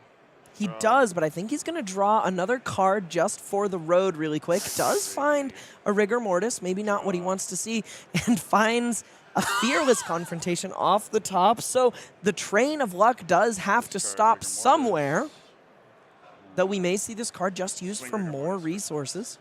Also not the worst arsenal of all time. No. Can just be sent as a 2-card 5 following much go again. Tyler taking an absolutely colossal amount of damage on this turn cycle. His lead evaporated in an instant thanks to that continually swelling amount of allies on the board, thanks to all those swells. Evan skipped Arsenal. Just throw that out there. Tyler has definitely identified the moment where face is the place, resolving life and Everbloom. Going to go ahead and find himself an action card from the graveyard and put it into his hand. Oh, I can't quite remember. It goes to the bottom of his deck. It's an action card with cost less than the number of life you've gained this turn. Notably, 0 is not less than 0, so you have to gain some life. Florian can't really use this with Reaping Blade if he's ahead. Also, a ping from Verdance should be coming from that life. He used it on Rigor Mortis. On Rigor Mortis, and this is what I'm talking about. Gatling gun online. Sniping all of these zombie boys is Tyler Zeringue, but Swabby is the one that we really need to worry about. Oyston, probably a secondary priority. No chance of this chum going away unless, of course, there's an attack lying in wait. Evan blocking 1 as the second ping of Arcane this turn goes towards the face. 7 plays 17 here. Evan has overcome a mountain of a life lead for Verdance. What'd you say? 2 life gains so far, and Tyler is indicating it on the board because he's holding on to a rampant growth life, which could mean a massive amp combo here. Nevertheless, all he has access to is the waning moon. So something I want to point out on this turn cycle, he used the first Everbloom, or he used the second Everbloom to tuck the first Everbloom, kind of looking for an infinite source of arcane damage, albeit a very slow one in his deck. He's also gained a little bit of life to make up some amount of the damage he took on that turn, gaining more life. Like you pointed out, with this Fruits of the Forest hitting the bin, he'll have gained 4 life on this turn cycle to power up that rampant growth, and has a Scour in hand. Verdance art card indicating the ping from Verdance's hero ability. Holding priority on that is Tyler Zeringue, and instead going for the rampant growth right now. Going to gain another life, ping another one from Evan Bridges, and starting this turn at 7 life, a massive deficit of 10 to Evan Bridges' 17. Already back up to 12 here, and he's still got more to do. Curious if he's going to use the Scour in hand as a blue to fire off the Plume of Evergrowth and get back that Rampant Growth, maybe denying the ping on this one, or just sending 2 large pings. Gain 1. Gains 1, now has gained 6 on this turn, so he's amped 5.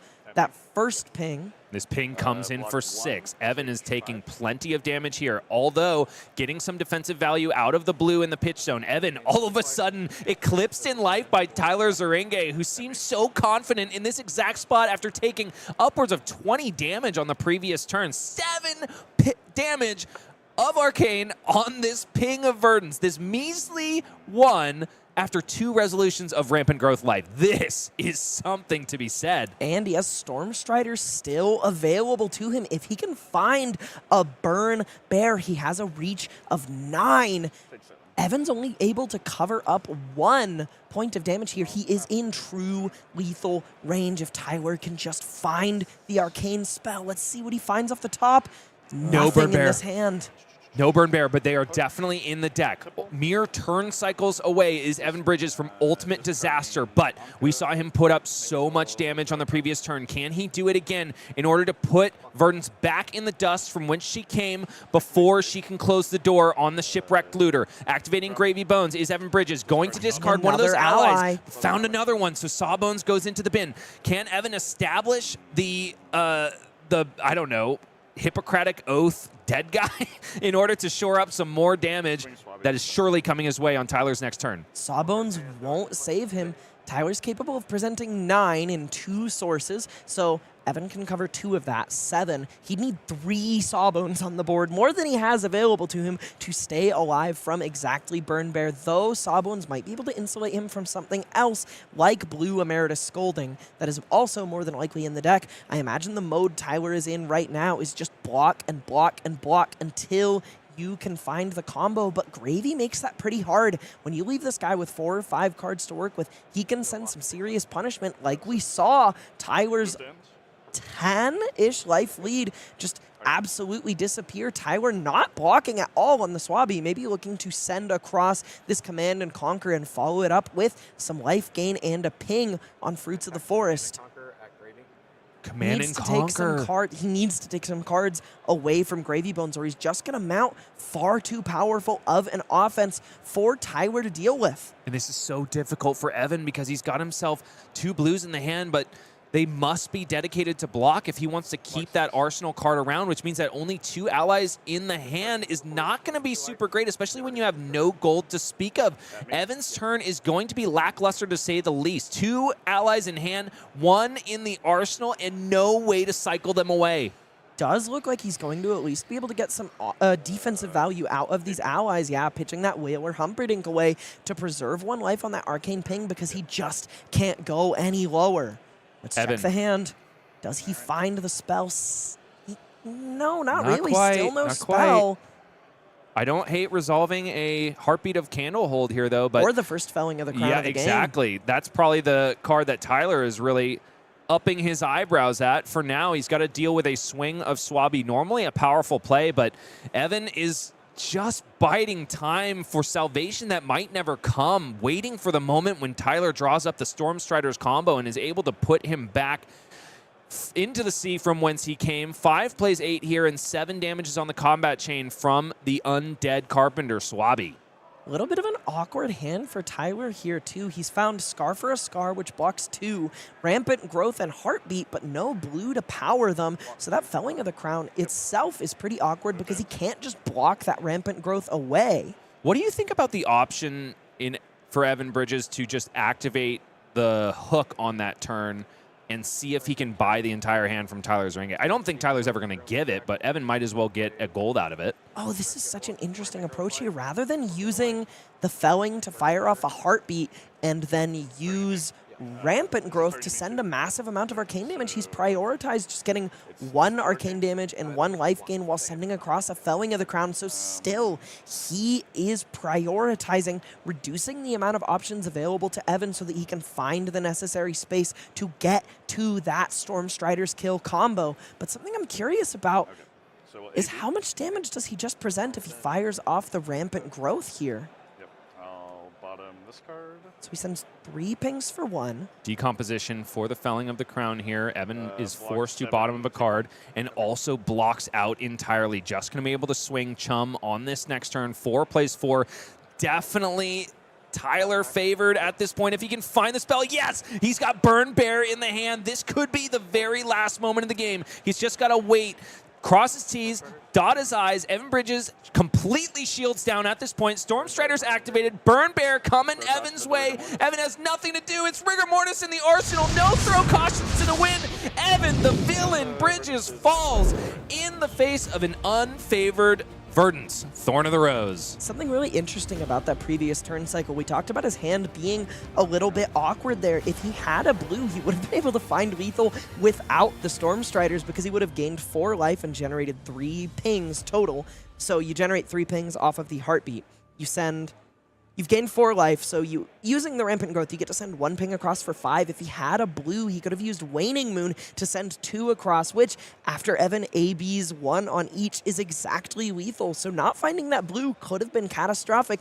Thankfully, for everyone at home rooting for Verdance to take down the watery menace himself, he did find the Burn Bear on the following turn cycle, and all was well.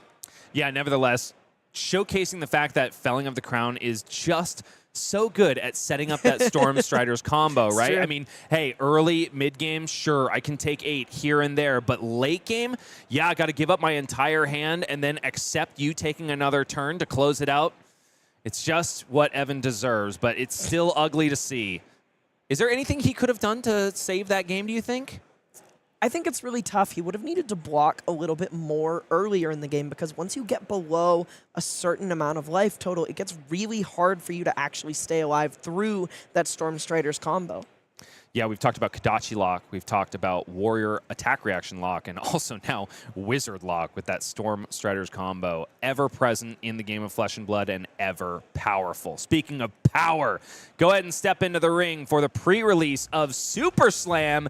It is coming to you, your LGSs, the weekend before release. It's mid-September, the weekend of September 18th. This is the Super Slam pre-release kit smashing its way into LGSs near you. And what is included? A lot of cold foils, beautiful and also ugly cards on offer, but we love them all here. We love our gnarly characters in Flesh and Blood. So something interesting about these pre-release kits is we had something similar last season with High Seas, where you got a set of some coming cold foil gear that you can use in your kit.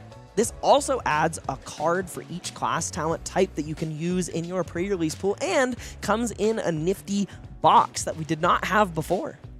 Do you like to be the hero or do you like to be reviled? Booed or cheered, those are your choices in this set of heroes and heels. Both are on offer here, and they all have their own flavor to bring. Numbskull Charm with the beloved Bumbler Tough Nut. Pleiades, the all-star of the stage, Cheater's Charm for KO, the underhanded cheat, and of course, the Sinister Liar's Charm for Liath Goldmane, infinitely more evil and sinister than his brother, the benefitter of nepotism. That's true. He is the benefitter of nepotism, but Liath may be a little bit more of a beneficiary of this upcoming set. Next up, folks, our one live DO fights for their tournament lives. It's going to be a losing out, win and in for Connor Bryan on Dash.io. The last remnant of Mechanologist still live for this top 8. Can he get it done, though? We will be back with more Broken Dreams, more amazing games, and more Flesh and Blood after this.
hook hit trigger is harder to say for some than others, but Flesh and Blood continues to roll on here at Culling, Kansas City. Bryce Platz here with Elly Bird. Elly, the stakes are getting out of control here. Yep, just one round left, I believe.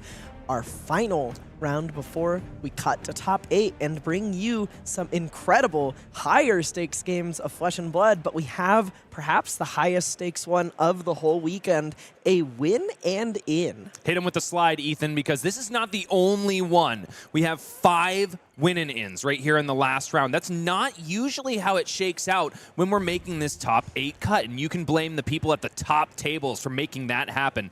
Guy Cohen, 10-1, locked for top 8. Andrew Blackwell, locked for top 8. Evan Herndon, locked for top 8. Everyone else, the question remains to be answered. Quite a bit of gravy bones on this page. Curious to see how many actually make that conversion. They've got some tough contenders in front of them in the form of Oscilio, Fang, and Prism. A lot of familiar faces from our stream games. Dio, the mechanologist in the hands of Connor Bryant from the Runaways, is still live for top 8. However, teammate Cody Williams falls by the wayside, out of contention for the highest honor of the land. Michael Fung as well, Justin Koo. Big names are falling this way and that to one of the most difficult leaderboards in the land. A seriously tough set of contenders we have this weekend. You know, when we're a couple rounds in the past and there's 30 or 40 X2s, you know, a couple hours ago, it's really easy to look at it and go, how could there possibly only be 8 of these people making top 8? But what you have to know is that at the end of each round, because they all play each other, that number gets reduced by half and by half and by half and by half. And now we have less than a full 2 pages of X2s about to be cut down to exactly 8 players live for top 8. Okay, we have one of those cuts that's going to be coming to you here. We've already mentioned Connor Bryant. Let's go see who is going to try to knock him out of the top 8 race. It is going to be Jimmy, Niro, Demers, from one of your countrymen, Elly. Yes, he's from French Canada, so we don't claim him over in Vancouver, but Jimmy Niro Demers actually is a super duper nice guy. From Montreal, great player. Plays a lot of things, but really favors Illusionist, and in this case, the new Illusionist Necromancer, Gravy Bones, the shipwrecked looter, which he was also playing at our Nationals this year. The days have treated these players very well thus far, but it all comes down to this. Will the boosting boy, Connor Bryant, be able to put Gravy back from whence he came and punish all of those necromantic cursed powers that he was able to claim at the bottom of the high seas? I know one person has definitely won the fashion race, and that's Jimmy on the right side of your screen. I love What that is hat. going on with that hat? It's a froggy hat. I love it. Yeah, it's a great hat. No notes whatsoever. I'm just surprised to see it, and pleasantly surprised, mind you. 40 plays 36 already, because Dash.io with great power does have drawbacks. She does start at 36 life. Flesh and Blood players do really love their hats. I distinctly recall an event quite some time ago where Dr. Tarek Patel was seen wearing a rainbow propeller cap. Yep. And Brody Spurlock's famous 5-hat deck list. So in and out of the game, we do love our hats here in the Flesh and Blood. Oh, you got me good right there, Elly. Command and Conquer is the first attack action card resolved in this game, and that's a bit of a weird one for Gravy Bones, if I do say so myself. Even more bizarre is that he pitched away a Conqueror of the High Seas with a blue, so he intentionally filtered that Conqueror out of his hand, either telling his opponent he has another one to tuck away in the arsenal, or he wants to get that card out of his hand further into his deck and has a different approach for this matchup than just disrupting Dash.io. Connor Bryant almost assuredly won the die roll here and decided to go second, because that is exactly what aggro decks like to do. Take the first meaningful swing in the game whenever possible, banishing a Teklo Pounder, which Connor knew was on the top of the deck, in order to pay for the boost cost of the zipper hit. 5 go again here. First real damage offered in this game, and Jimmy has drawn himself up a hand with 1 ally. One of really clean Gravy Bones hands, also finding an ally off the top to sink with this Blood in the Water in order to get almost maximum value, both on blocks and also enacting the Gravy Bones game plan. Teklo Core hitting the board here. I think Connor's just going to pass to Arsenal. So not the most offensive power on that turn. Jimmy actually taking 0 thanks to that timely blood on the water with the Rigor Mortis on top. But Connor setting up to go over as the saying goes in Flesh and Blood, putting that Teklo Core on the board and doing what mechanologists do best, set up to do something explosive in the future. And speaking of explosive, Jimmy has gotten 2 Rigor Morti into his graveyard in as many turns, playing a Golden Tipple and putting another one there after the first one found its way to its watery grave, thanks to the blood on the water. All right, Elly, you love quibbling. I'm going to quibble here, too. Please do. I would call it rigor mortis. Morty? Mortis. I don't want to call him Morty. I don't Why like not? that. I don't like it. But I'll go with Mortiz. Rigor Mortiz, Mortiz, that's fine. Mortiz. Mortiz, that's fine. I like Rigor Morti, but Rigor I'm mortis down for sailing Rigor through the Mortiz. Maldives. A card we haven't seen in so many Gravy Bones decks this weekend. Loot the Hold, perhaps a bit of a off-the-beaten-path inclusion in Jimmy's deck here, but plenty welcome in this matchup, capable of doing some real disrupting to Dash.io's hand. 6 damage on hit. Connor will have to discard a card, and Jimmy will generate a gold token. Connor with a no block in hand, and perhaps an important no block in the matchup. That Convection Amplifier can be so important for getting those important bits of damage through against Gravy Bones, and that's incredibly clear with the way he's lining up. 6 block here, considering throwing the entire fridge at Jimmy Niro Demers' first real attack.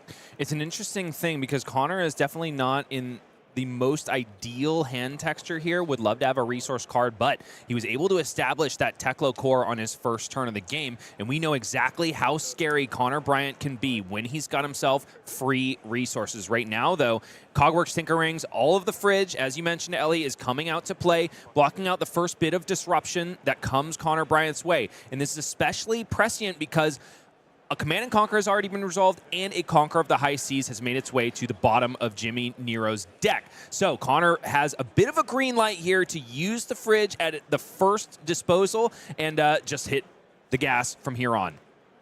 Yeah, fair bit of disruption already out of Jimmy's hand and deck here.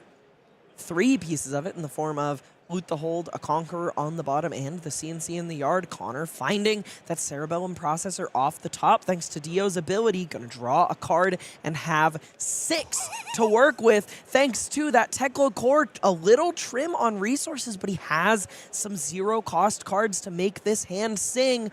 Are we going to see a 6-card maximum velocity on his second turn? I haven't done the math yet, but it is certainly possible in the hands of an amazing Dash.io player like Connor Bryant. Nevertheless, he might have just wanted to pop that Cerebellum Processor immediately and park that maximum velocity where it belongs in a lot of these matchups, in the arsenal, where it can lie in wait and be ready to do maximum amounts of damage and push boom grenades through, forcing the Gravy Bones to essentially just die underwater from all of those non-black allies in hand.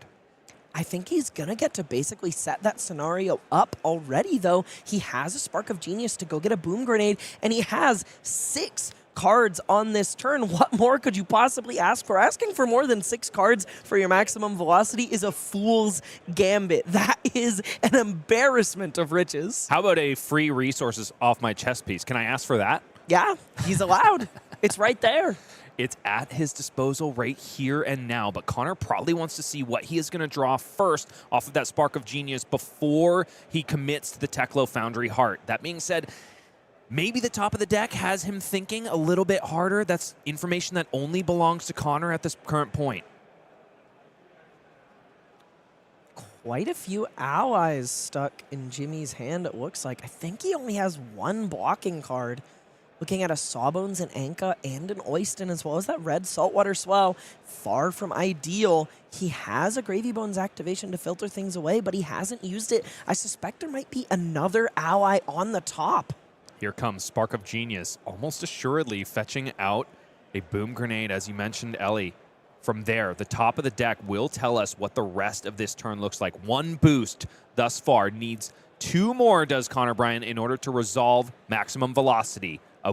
One of the biggest attacks in the Mechanologist arsenal. Looks like he is considering that boom grenade. Oh, hand cam's so good when people are searching their decks. I love it. Without a doubt.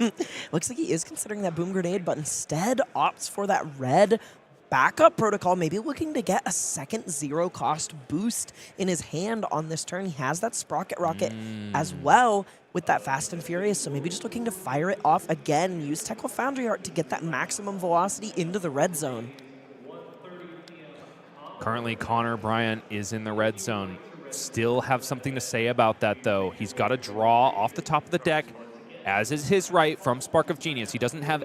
He finds a blue! Oh, blue T-Bone coming in exactly when it is needed at Connor Bryant's beck and call. And this is exactly what you need. You do need to be a skilled item player. Off the top for Sprocket Rocket. Everything is lining up his way. You do need a lot of skill to pilot Dash.io, but you also need the stars to align, and they are definitely doing it for Connor. I think this is probably one of the many times he has done this to his opponents today and also yesterday. 33 plays 22 as Sprocket Rocket connects with Jimmy Niro's face.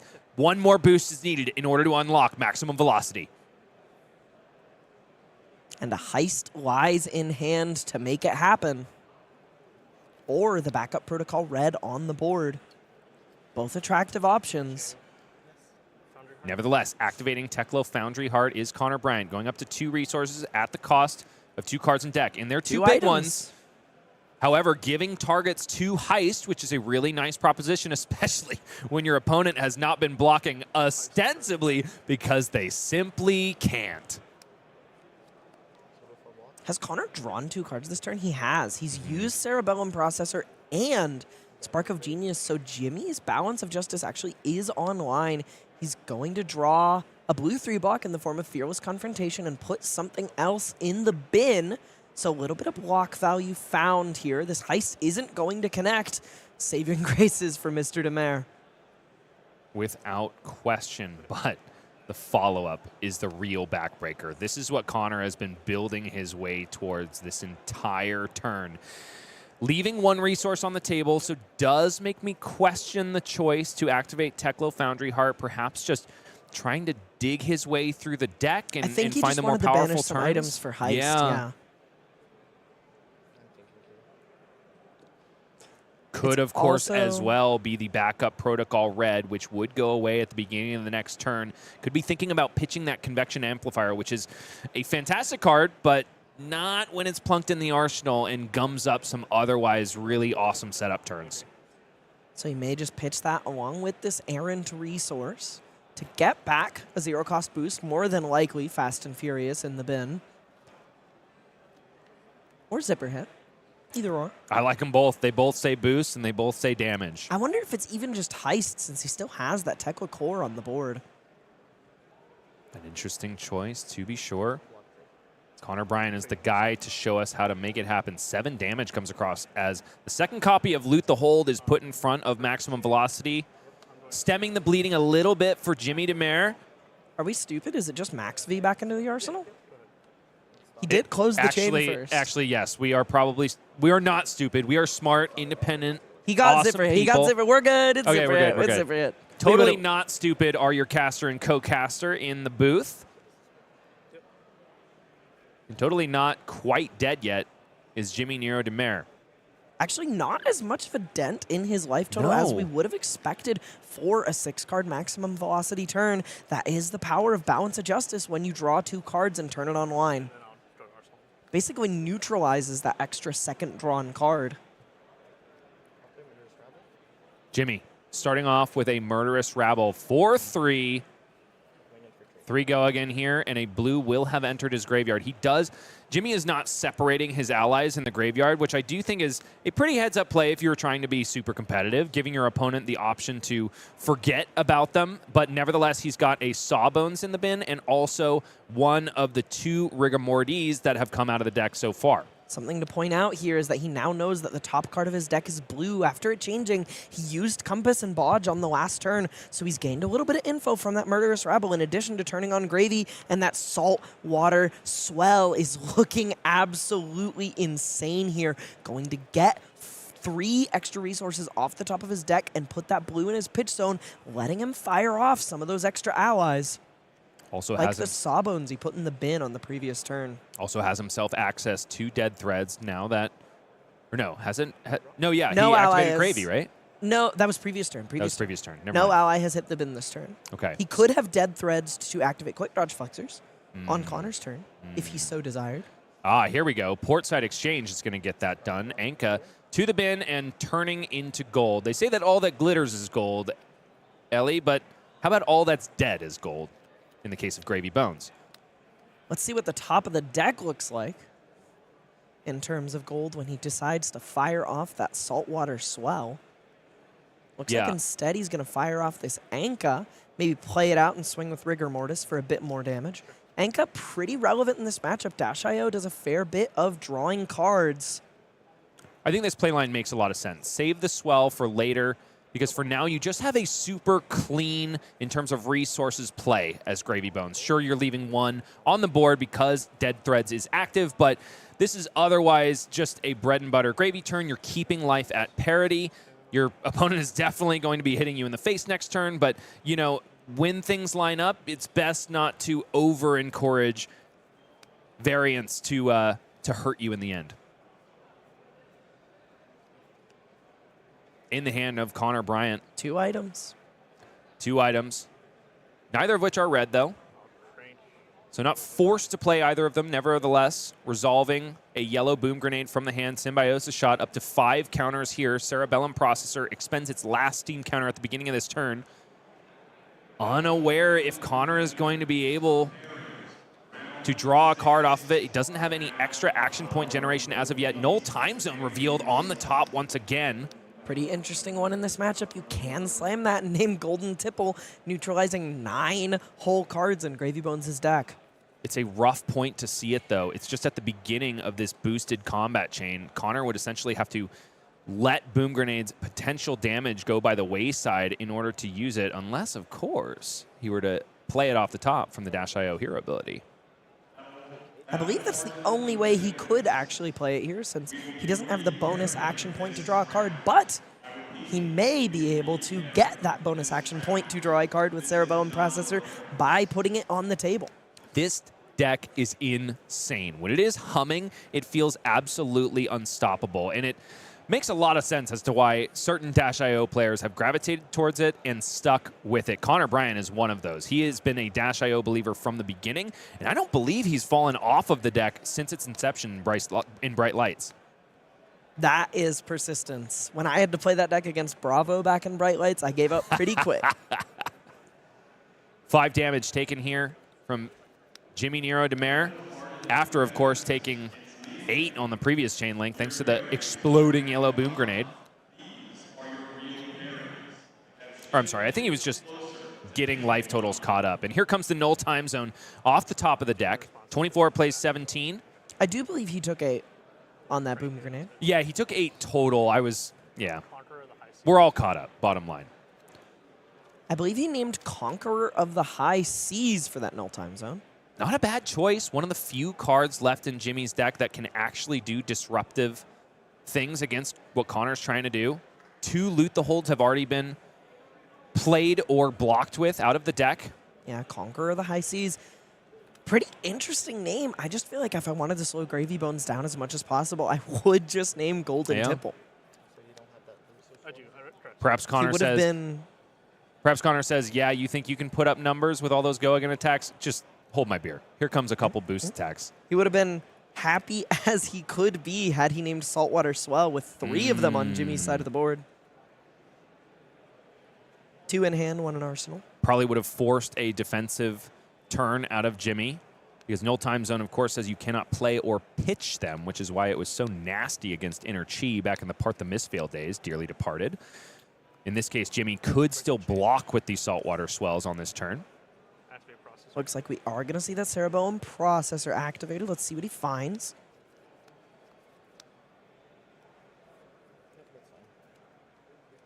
There it goes. Pulse Wave Harpoon is the draw. Interesting one in this matchup. Can you... you can't force an ally onto the combat chain, right? A null is not less than or equal to X. As null is not a number. No. Bummer. 0 to 60 boosted. Buys a Fearless Confrontation from the hand of Jimmy Niro Demers. Maybe.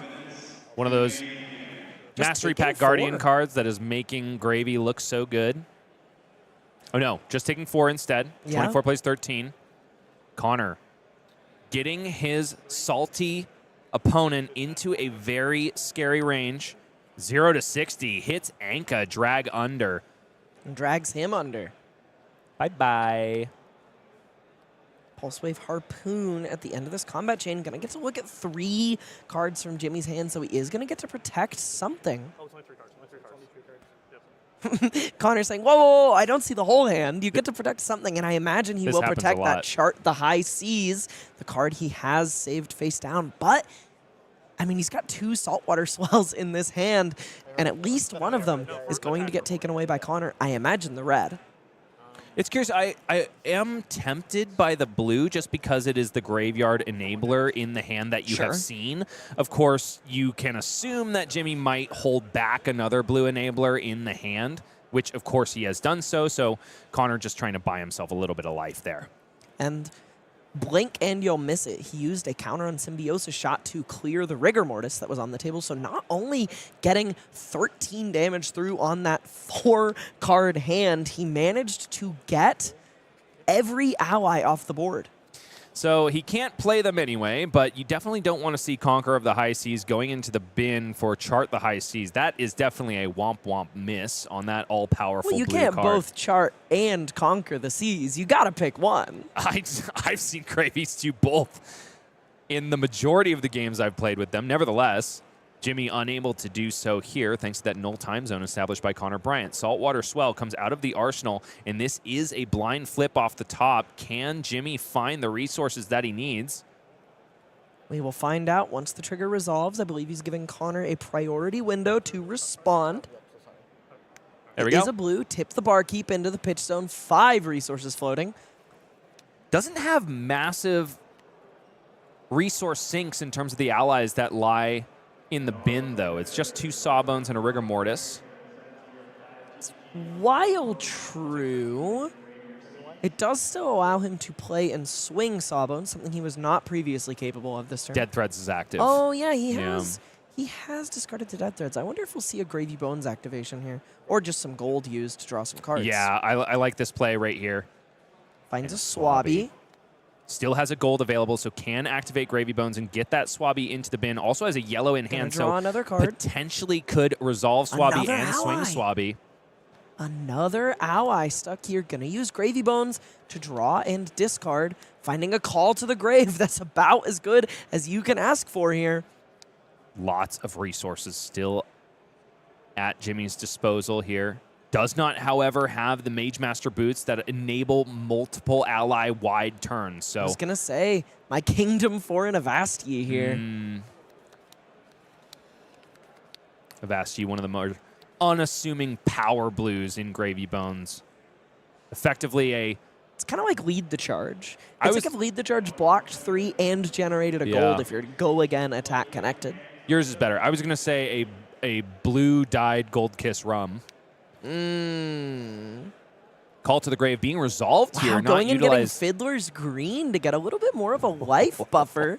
We've seen this card popularized in the Team Armory deck list. I know Michael Fung was quite happy with running 1 to 2 copies of Fiddler's Green to draw and discard to Gravy's hero ability or find off Call to the Grave in important junctures like this where you just need a little bit of life buffer. He decided that distance between their life totals was just a little too big for his comfort. So cashed in the Call to the Grave to pre-block 3, basically, on a coming turn cycle, and then use Rigor Mortis to play a Sawbones and swing it.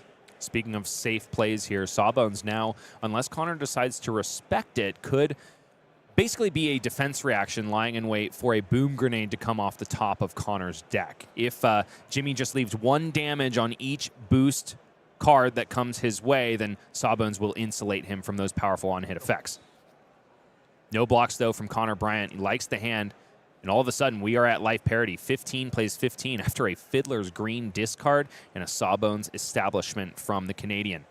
Card in arsenal here, and back over to Connor, who has 4 cards with which to work. One that's going to be hard to resolve here because it's a maximum velocity, and usually you can't get that out with a full red 4-card hand.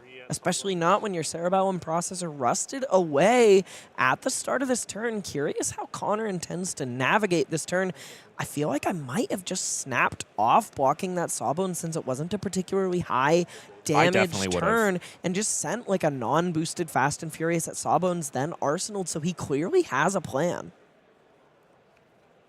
Perhaps seeing into the future a little bit, being prescient, as is required of Dash.io players. One of those decks that is just so difficult to pilot. Aggro is definitely not the easy archetype in Flesh and Blood.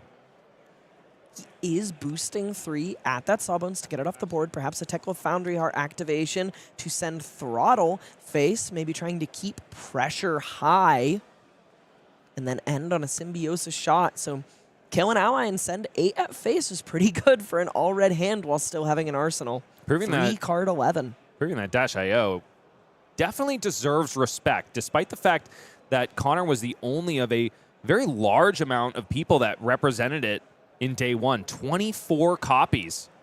And only 1 has made it thus far. There can only be 1 Dash.io in day 2. Not the case, however, for Gravy Bones. A deck that Connor must have been prepared for coming to this tournament.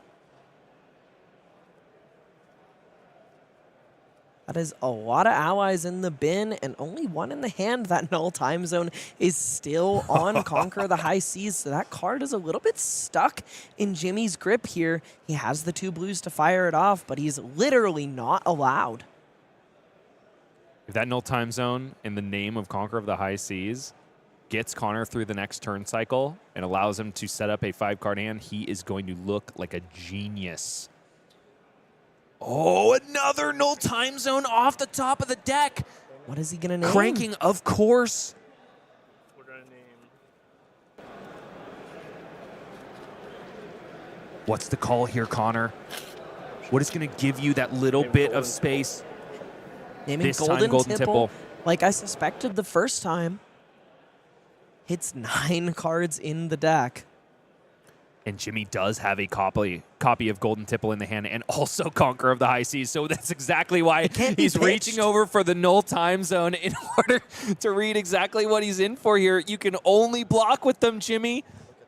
His hand is nearly completely non-functional by way of these Null Time Zones. The Golden Tipple is one of his resource cards and likely his blue enabler for Gravy Bones on this turn. He's stuck with an ally and a Sunken Treasure as well as 2 cards that are functionally cracked or titanium baubles this turn. Jimmy is damning the Hunted set in his mind right now for coming out and giving Dash.io access to this crazy expansion card. I love the art on Null Time Zone. It's incredible. Put the dog in time jail for his crimes. Yeah, wait, what do you think the dog did? I don't know, stole like beef jerky. Aw. Polly Cranka's done way worse. Maybe she can go into time jail too. I guess that's why she's been killed on sight every time she's been played out. Her crime was drawing cards. Okay, Sunken Treasure and Golden Tipple are the blocks here. Jimmy gonna generate a gold here after flipping a yellow 0 to 60. Those backup protocol yellows look real silly now, Connor. He doesn't play that card. Symbiosis shot coming in for 2. Still 15 plays 15, so it wasn't the offensive capability that Connor wanted, but he's just laying the stage. The lights are on, the camera is ready, and he's going to go all out in this next turn cycle. Putting up an onslaught of boost cards that Mr. Demers will be poised to block if he can, but sometimes the deck doesn't cooperate. Just 2 damage on offer here from that Symbiosis shot. A gun is not a pistol. Important to remember. One of my favorite sentences uttered by anybody ever. That release notes was very funny because it also says a wrench is not a pistol, and a friend of mine sent me that sentence and said Max at the airport security, a wrench is not a pistol. Sorry, sir. We still will have to take it out of your bag. That is a lethal weapon, especially in your hands. Blue Saltwater Swell coming out of the arsenal here. Paid for by a prismatic ley line that was found Finding off a the top of yellow. the deck. Yikes. Yikes, Jimmy. Chum looking a little less friendly on top of the deck there. He is at least going to find a way to get a blue in his bin. Is Put Dead Threads an ally active? on the board. I don't. He I don't activated think Gravy. so. I think he gravied on his opponent's turn. Oh, no. Oh, that's devastating. So all he can do is establish the Rigor Mortis and pass because the last card in hand is Conqueror of the High Seas, which cannot be pitched or played, only blocked with. Luckily, if Jimmy gets another crack at Connor, he'll be able to resolve it on the next turn cycle. But Connor, with 5 cards in hand and Dash IO, ooh, a little resource starved, might still be able to get the job done and strip all of the cards out of Look Jimmy's at that hand. hand again. I actually don't know how resource starved he is. He has a 2 cost in the arsenal. I guess he is struggling a little bit. Yeah. A lot of 2 costs. Tekla Foundry Heart can help him get there, though. He needs 6 resources to fire everything off, but he can use the yellow and a red in conjunction with Tekla Foundry Heart to fire off 2 costs, which may be enough to close the gap when Jimmy only has 11 life left to work with. You know, what would be amazing here is a boom grenade off the top. Currently, it's a Pulse Wave Harpoon, however. I caught a peek at that when Connor flipped the top card of his deck. Golden Tipple still cannot be played or pitched, but can be blocked with, and Jimmy sends it there. Tekla Foundry Heart is going to fish deeper into the deck, trying to find an item. Is Connor Bryant? Oh, I didn't quite see it. I think it might be, though. 3 resources in the pitch now. He's going to play out a Cerebellum Processor here, cranking it and getting a second action point, and it's going to let him draw another card. If he can find a blue here, this entire turn is unlocked. I think it was a T-Bone, and I know he's resolved a red so far. He's also pitched a blue. He's thinking on it, though. Not 100% sure if it is the resources that he needs. Does have an opportunity to boost one more time and try to draw a resource card after the fact. Going to be a throttle here for 6 go again. Boosting Banishing a red T-Bone. Jinx, pinch poke, Yomi a Coke. Well, now what I'm going to do? I have to talk to cast, don't I? Pitching Chum to activate. Sorry, that completely stunlocked me. Pitching Chum to activate quick dodge flexors here. So I'm get unjinxed, 4 right? block out of, yeah, you're good. Okay, cool. You're good. Getting 4 block out of this ally looks like helping. Elly's dead. She's been assassinated by a very stupid joke. Connor, however, very much alive. Jimmy, the question remains to be seen for him. 2 action points remain for Connor Bryant, who's finally activating that Cerebellum Processor, going down to 1 action point and drawing another red. That is a Unfortunately, bummer. not cooperating is the top of that deck. Nevertheless, this is going to be enough to send a good amount of damage. Zipper hit, 5 go again, followed by Symbiosis Shot equals lethal damage, and there is no better on hit in the game of Flesh and Blood. Jimmy, with 2 cards left in hand, still going to be taking a lot of damage and not going to be able to do much on his own turn. Another quick dodge flexors activation. Not truly lethal damage. Actually using the pistol to bump off Rigor Mortis, taking the disciplined route here and putting an attack action in his arsenal to set up to do it again next turn. Jimmy, with basically nothing left in the tank on this turn, can't get much done. Like the robotic dog in the art, Jimmy is locked in the null time zone, and man, has it been hurting him. Only 2 on this Murderous Rabble. The top of the deck is just not cooperating. And yeah, Gravy Bones is given supreme power over this metagame, but when Variance doesn't break his way, it can be a nasty fart of a loss. Something interesting about what's going on here is he hooked to try and make Connor block. But since he flipped that yellow and it was a blind flip, he actually could have shoved the 2 remaining pieces of armor, or even if it was 3, he could use the adaptive plating and galvanize that null time zone, since he now knew that Jimmy didn't have any golden tipples in hand. Connor shrugging it off, though. He says, I'm not here to block. These boosts were made for killing. And so is this red boom grenade in hand, perhaps spelling on-hit death on a majority of these breakpoints that are going to be coming in. 0 to 60. 4 go again, threatening 7. Jimmy asking to take a look at his graveyard, perhaps counting how many boom grenades remain and how likely it is that he gets boomed off the top of Connor's deck in the reaction step. Connor just fishing for another item off the top because that extra action point unlocks Cerebellum Processor or 2 shots of Symbiosis Shot if he needs them. Looking for a yellow, finding it with Spark of Genius, getting another piece of gold, which will allow him to use Gravy's ability to filter for some more block power if necessary. He does have a 2-block stuck in the hand, only 8 defense value left to work with. If Connor can find 15 damage, it's over. Backup Protocol Red in the hand for Connor Bryant. I think it's a Teklo Pounder on top here. Unfortunately, doesn't have the action point to activate Cerebellum Processor, draw up that blue. But he's sitting on 4 resources. I can't imagine that he needs another blue to make this turn sing. Throttle finally coming out of the arsenal. 6 go again here. Yes, banishing that Teklo Pounder. Yep. Threatening lethal here. Fast and Furious is on the top of the deck for Connor Bryant now. I think Connor has enough damage here. He's presented 6. He's going to find at least 6 more after this backup protocol. Backup Protocol almost assuredly finding a 0-cost boost card. I'm thinking 0 to 60 or Fast and Furious. Yep.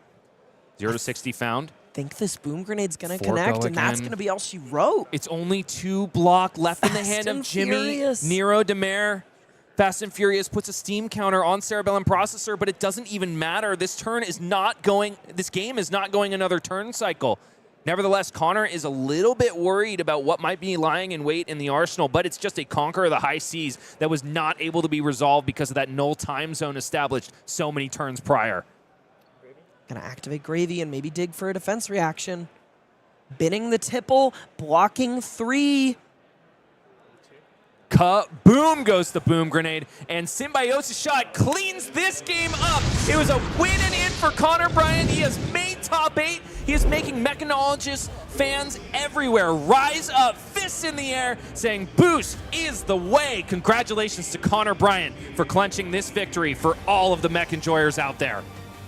I have had so much fun watching Connor in both of our stream games today, and I'm stoked that he's now locked for top 8, so we will get to watch him again because he is an absolute master of Dash.io and a titan of the mechanologist class. Let's go take a look at the bracket he's going to be fighting through. Going fast and loose is Connor Bryant, headed straight to the top 8. No steam counters left, and he just sneaks in at 8th. Absolutely wonderful. It was a clean cut, of course, but the number does make it feel a little more awesome. Going up against Andrew Blackwell in the first seed, Oscilio. Wait a minute, am I seeing double? That's 2 Oscilios, 3 Gravy Bones, 1 Prism, a Fang, of course, and the man that we just saw on stream, Connor Bryant. 3 copies of Gravy Bones. He is definitely holding on to that best deck in format title. Notably, Jacob Clements in 4th place. We saw him undefeated at the end of yesterday, and I think he actually started the day out with a couple losses, so very cool to see him kind of claw it back and find his way into top 8, but he's up against one of the more difficult matchups in the metagame for the Shipwrecked Looter, Prism, the 1 copy in the top cut. You know, I've got my eye on Fang, Drakai of Blades, in the hand of Guy Cohen, who we saw on Feature Match. We are going to see him once again. Fang, 3 callings in a row for Classic Constructed, making a top 8, but he's got to be the guy to make it happen because so far Fang Gang has not taken down the title. Nevertheless, he's got a hard matchup in Matthew Renz. No Slippies making it to this top 8 despite feeling very well positioned, second most represented at this calling. Tough breaks for Assassin fans everywhere. No Verdance either, so even though we've been talking and seeing, mind you, the game plan that they have enacted for Gravy Bones, which seems to carry the day every now and then, just can't quite convert into the top 8 despite an amazing percentage from day 1 to day 2. Definitely tough to see the massive conversion rate Verdance boasted going into day 2 convert to 0% and 0 copies in top 8. So it looks like it's nothing but meta mainstays in terms of Gravy Bones and Dark Horses lying in wait, trying to take that Shipwrecked Looter down, make him a bag of bones, and send him packing all the way to the ban list. Never mind. We don't know about any ban list coming out. Yeah, if you lose, we ban cards. Sorry. Sorry. That's how it works. If you lose, we ban cards. I mean, I think the Zen ban list came after he hadn't won a couple of events, right? I'm not qualified to speak on this. Nor am don't I. recall. So we're not even going to try it. Ladies and gentlemen, it's going to be the top 8 cut when we come back. And there are more amazing games of Flesh and Blood. More spoilers, mind you. That'll be coming after the finals. So stay tuned for that. And, excuse me, before finals. And then, of course, more Flesh and Blood after this.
With a hot draconic blade, we have made the top 8 cut here at the Calling in Kansas City, part of the broader World Tour stop for Flesh and Blood in Kansas City in 2025. Elly, the top 8 cut has been made. We have the bracket right here. Let's go ahead and throw it up. Our feature match, as mentioned previously, is going to be Cohen, the Fang Drakai of Blades that could, our second seed versus Matthew Renz on Oscilio, Constella Intelligence. Both from Florida, by the way, and folks that know each other. There's going to be a lot of friend kills here in the top 8 bracket, as Connor Bryant and Andrew Blackwell seem to know each other pretty well as well. And Evan Herndon and Austin Henson may not know each other, but they have almost the exact same last name. It's not just the Stonewall Gauntlet that's on offer here for the grand winner. There's also World Tour points. Player of the Year has yet to be crowned, but the number of days left in this season, the first ever Flesh and Blood World Tour is coming to an end. $1.5 million and 120 iconic destinations all around the world, which means everyone is fighting for their chance at $100,000 to be Player of the Year. Someone has pulled pretty far ahead in general, but there is still more on offer. 2 regional champions are going to get $15,000 each. 3 second-place regional champions are going to get $10,000 each. 3 third-place regional champions are also going to go home with the measly consolation prize of $5,000 Oh, what each. a bummer. I'm joking. And what 3 regions are we talking about? Of course, that is the Americas, Oceania, and Europe. Yep. And in any of those events, in any of those regions, you can receive the listed amounts of points for winning and a little bit less for placing well. And some people who have been pretty consistently winning and placing well. We have Brody Spurlock at 111 World Tour points, a titanic lead. Curious to see if anyone can catch up, maybe by spiking the World Championship. Jimmy Niro Demers in 4th place is presently in our top 8, and there's quite a few, top 16. We watched him lose the win and in. But several well-known and strong players from the Americas in this top 10 leaderboard. Same goes with Naib Mobassir, who even though seemed rather dominant on his Tiger variant of Ira, Scarlet Revenger, falls before the top 8. Alexander Vore, top 8 competitor as well from Calling Auckland, unable to make it out here. Yuki Lee Bender is here though, Jude Cornett is here, Peter Budensic is here. Nevertheless, no World Tour points for them this go around. From Europe, we do have a top 8 competitor here in the building. It's Jacob Clements, who has been flying this way and that way all around the world. I saw him in Kobe, I saw him in Sao Paulo, I saw him in Auckland, and he's here in Kansas City now competing in our top 8 bracket. No one else from this particular Europe leaderboard has made our top 8 or even top 16 at this event in Kansas City, though Florin was here. Tough break for him. In the APAC region, we have Shirei Wu, the PT winner, the most recent, as well as some other titans of the scene, Nick Butcher and Pudding Tam at the top, and the Pro Tour Amsterdam winner, Shoma Yamamura, in 5th place. APAC definitely seems to be the place to watch if you like a very tight race. Otherwise, in the Americas, we do have competitors pulling ahead of the pack as there are more events supported around here, just a bigger player base in general. So turn your eyes eastward if you want to see the Player of the Year play out the way it is meant to, close and tight-knit. That's it for the Player of the Year award and the World Tour for Flesh and Blood. Next up, if you want to be competing for these World Tour points, or heck, just playing a lot of games of Flesh and Blood, you can do so at a number of events all around the world. Just next weekend, we're going to be back in Copenhagen. That means 4 callings covered in 3 weekends. Pretty amazing, no matter the way you slice it. I'd like to see the NFL keep up with that. And if you can't make it all the way to Europe for Copenhagen, there is a little bit more in your backyard in Phoenix, Arizona. Battle Hardened, a classic constructed event, and the week following in Orlando, Florida, an LL event, followed by, in the first week of September, a triple header weekend, immediately followed the next week by the world premiere in Montreal, and then a whole smattering of post-Super Slam callings and battle hardens throughout the world. Really exciting stuff if you are looking to find your place and make your stake on the Flesh and Blood World Tour. Got to shout out all 3 of these events that are happening happening on the release weekend of Super Slam. Shizuoka will be a classic constructed calling and will be on coverage. Paris, a battle hardened where a second time of Team Classic Constructed will be featured. Unfortunately, no stream there. Nevertheless, it is still a format that is out there and people are loving. Third, of course, but certainly not least, the first ever Flesh and Blood event sanctioned by LSS in the beautiful country of Mexico, just south of where we sit now. That'll be a battle-hardened, a classic constructed one in Guadalajara. And it all builds toward the end of the year where a ton of those World Tour points that we just talked about are on offer. The World Championship in Philadelphia. That'll be November 13th to 16th. That's it for the World Tour.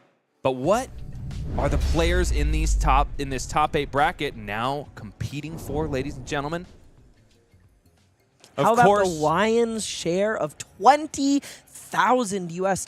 Some amount has already been doled out to 9th through 32nd place, 250 for the 17th and below, and in that interim bracket, 400 USD for the competitors who placed there. So round of applause from everyone at home for them. But to everyone still in the arena, everyone has already made their way to a PTI and a cold gold foil legendary, but there is a massive amount of money on the line, escalating greatly from 750 to 1200 to 2400 to 5000 in tiers, and first place gets to take home not only the trophy, not only 16 World Tour points, and not only a PTI and bragging rights, but this gold foil extended art stone wall gauntlet. But before we can get to a winner of this calling, we have to see who makes it through the quarter-finals with our game of Fang versus Oscilio, and Cohen is up for the second time today on coverage. You know, the spoils are magnificent, Elly, but it's the journey that we are all here for, and that's what we're going to be bringing you in mere moments. Let's go ahead and head on down to the feature match table where Fang, Drakaev Blades, is going to try to battle his way out of the quarterfinals, despite the fact that he has been in 3 calling top 8s of late. Never able to break it into that semifinal match. He's going to have to get through Matthew Renz, though, who is piloting Oscilio Constella Intelligence, one of the more difficult matchups for Fang. Yeah, we're talking about Fang not really breaking through. That may continue to be the case, as Oscilio is quite the difficult matchup for him. He's going to have to find it hard and fast. Matthew Renz has found the combo quickly against quite a few people here, with only 2 losses in the whole tournament, both taking place on day 1. We saw him lose to Puffin on stream yesterday, and otherwise only lost to a certain Leviah player who I believe was on full fatigue. Did take down a Fang on his route here, so must have a pretty good game plan into it, or at least the stars, nay, the lightning aligned in his favor. And here is the deck list before you, the 80 that has gotten him here. Only 53 Living Legend points so far earned for Oscilio Constella Intelligence, though he has been represented in plenty of top 8s of late. Also, interestingly, his deck list included a Burn Bear. Kind of curious, may just be for Prism, but curious to see if that bears any fruit. But talk about a sea of W's. Guy's first 8 rounds completely undefeated, walking through 3 Arachnes, 2 Gravy Bones, and a smattering of rogue decks there, and then cleaning up undefeated against 2 more Gravy Bones and an Oscilio to make his way into top 8. 2 of the Gravy Bones he was able to destroy are 2 of the 3 Gravy Bones that are in this top 8 bracket. I've been saying it all day, folks. Fang is a solid answer to Gravy Bones, and this is exactly why. Take a look at the deck list before you. A lot of really efficient plays in the deck of Cohen. It's all just essentially 0 for 4s in the form of the attack reactions, in the form of Blaze Headlong, in the form, of course, of Hunt to the Ends of Rathe. Probably not going to see a whole lot of play in this top 8, but nevertheless, it is just a Value Town powerhouse. Even the yellow scar tissues can be 0 for 4s if you cash in a fealty. Also, sporting a healthy number of blues is Guy Cohen. There is definitely a valley between Fang players. What is the right way? Red line or a couple inclusions of resource cards. It's never going to be a significant amount, but hovering around that 6 to 8 mark is Guy Cohen, which a lot of people have decided is the proper way to play this deck. Presenting 0 Arcane Barrier against Oscilio, so his plan is more than likely to run at him as fast as possible. Curious to see if he can find it as hot and heavy as he did earlier in Swiss. I think this makes a lot of sense from Guy. You're never going to block out surge effects from Oscilio because generally speaking, Volzar is going to have much more than 1 amp on it if, say, a Mind Warp or some other surge effect is coming your way. So Guy identifying the way in which he can win this game and get the most equity out of his equipment. Thank you.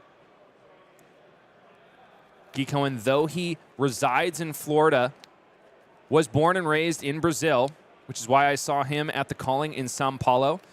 The first game we saw with Guy on stream, he had cast 3 Hunt's Ends before halfway through his deck. In this case, finding one at an inopportune time and forced to pitch it on this turn 0 of the first top 8 match in Calling Kansas City.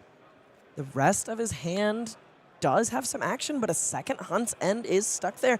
Bit unfortunate. He does have that yellow sink below, meaning it might be a resource card that he's incapable of taking out of the deck, and you don't really want defense reactions when your plan is to rush someone down as quickly as possible, so definitely not the ideal starting hand on this turn. I suspect we may see him just arsenal and pass through after Matthew has blocked 5 on this first dagger. Matthew with the soul read here. This is exactly what you want to do against Fang because what Guy is looking for is to get an early mark. By blocking with 2 cards, Guy cannot simply deploy the red scar tissue in hand, sneak 1 damage through, and get his fealty generation online sooner rather than later.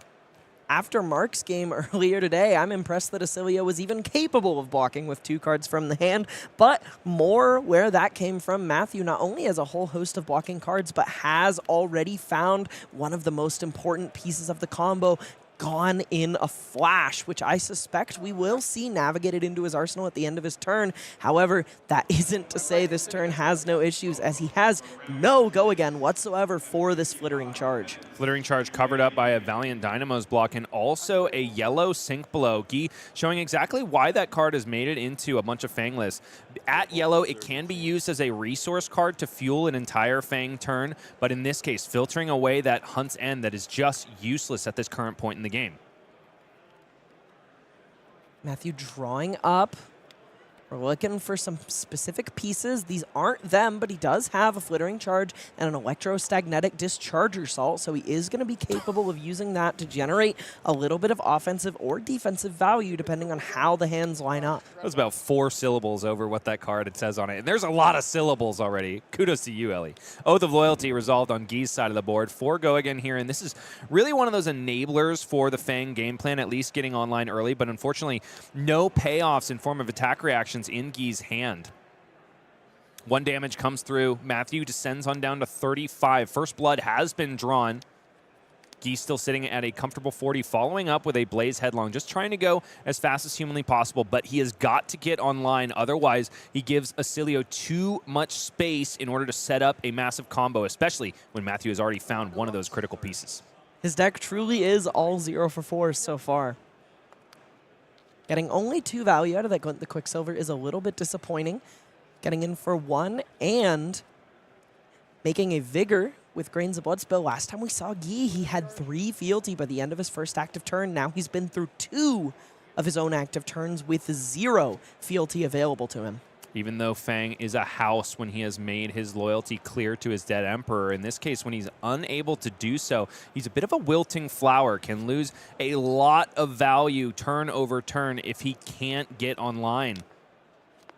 Curious in this case, what his present hand looks like. I'm seeing some defensive pieces. Smoke Out. He is, I think, maxed out on his D-Reacts in this matchup. At least some amount of them don't seem to want to leave the deck. 2 blues in the hand in the form of Glint the Quicksilver and Relentless Pursuit. Not the kind of start you want to find so early. I don't think we've seen a playable Draconic React for Mr. Cohen yet. there is a Searing Gaze in the hand, but he would love to be able to save it for the second Draconic Chain Link if he can. It all depends on what he was able to plunk down in Arsenal previously. 4 coming in again after Guy took 1 on the first attack, but did manage to mark Matthew. Blocking with the Relentless Pursuit from hand. One of the best blues in the Fang deck because it blocks 3 and also it facilitates this early gameplay. A lot of times when you are facing down an aggro matchup or one where you need to get online and you need to do it in one turn cycle, a fantastic play for Fang can be just play out Relentless Pursuit, resolve a for the Drakai, perhaps guarantee 2 fealty tokens in one go. In this case, though, Guy forced to block with it here. Sending a dagger here off of that Vigor, so as though he had 3 fealty, not having to pitch a card from hand. Matthew digging for the combo here. Still none of those all-important Sigils of Brilliance. I do believe he has the Gone in a Flash in his arsenal, but this still isn't quite the combo hand you're looking for. Obsidian Firevein still for 1, just waiting.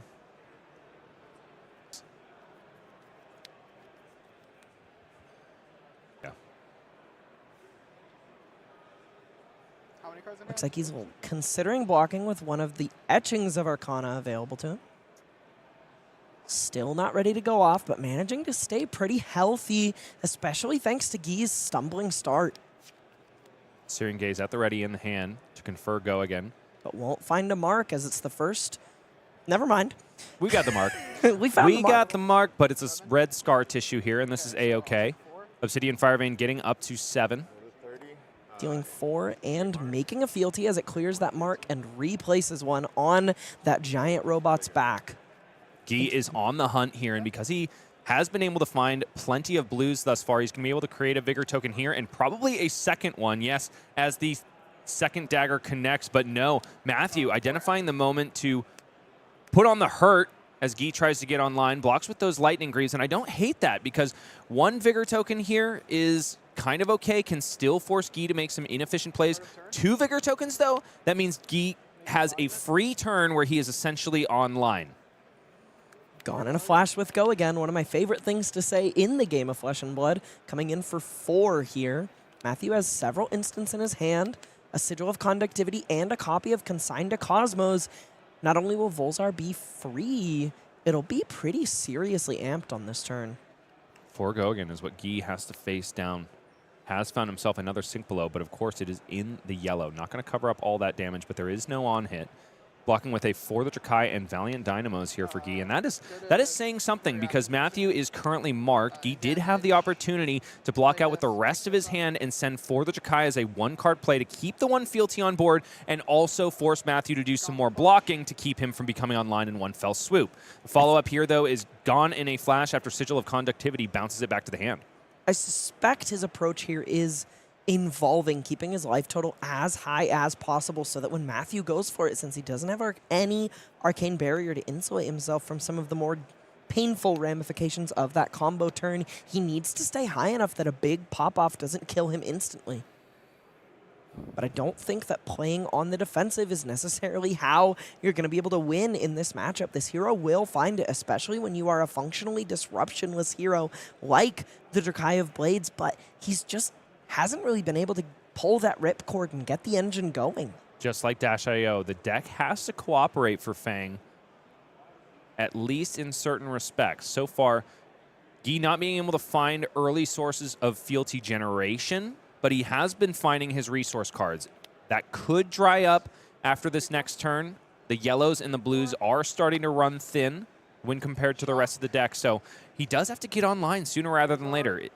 However, Zero-Cost Shock, a card that we did not see played in our previous Oscilio matchup, with a 4 amp on Volzar equals 5 arcane damage. And buying back that Gone in a Flash to put in his arsenal. Just an incredible card. I can't imagine Oscilio now without this expansion slot.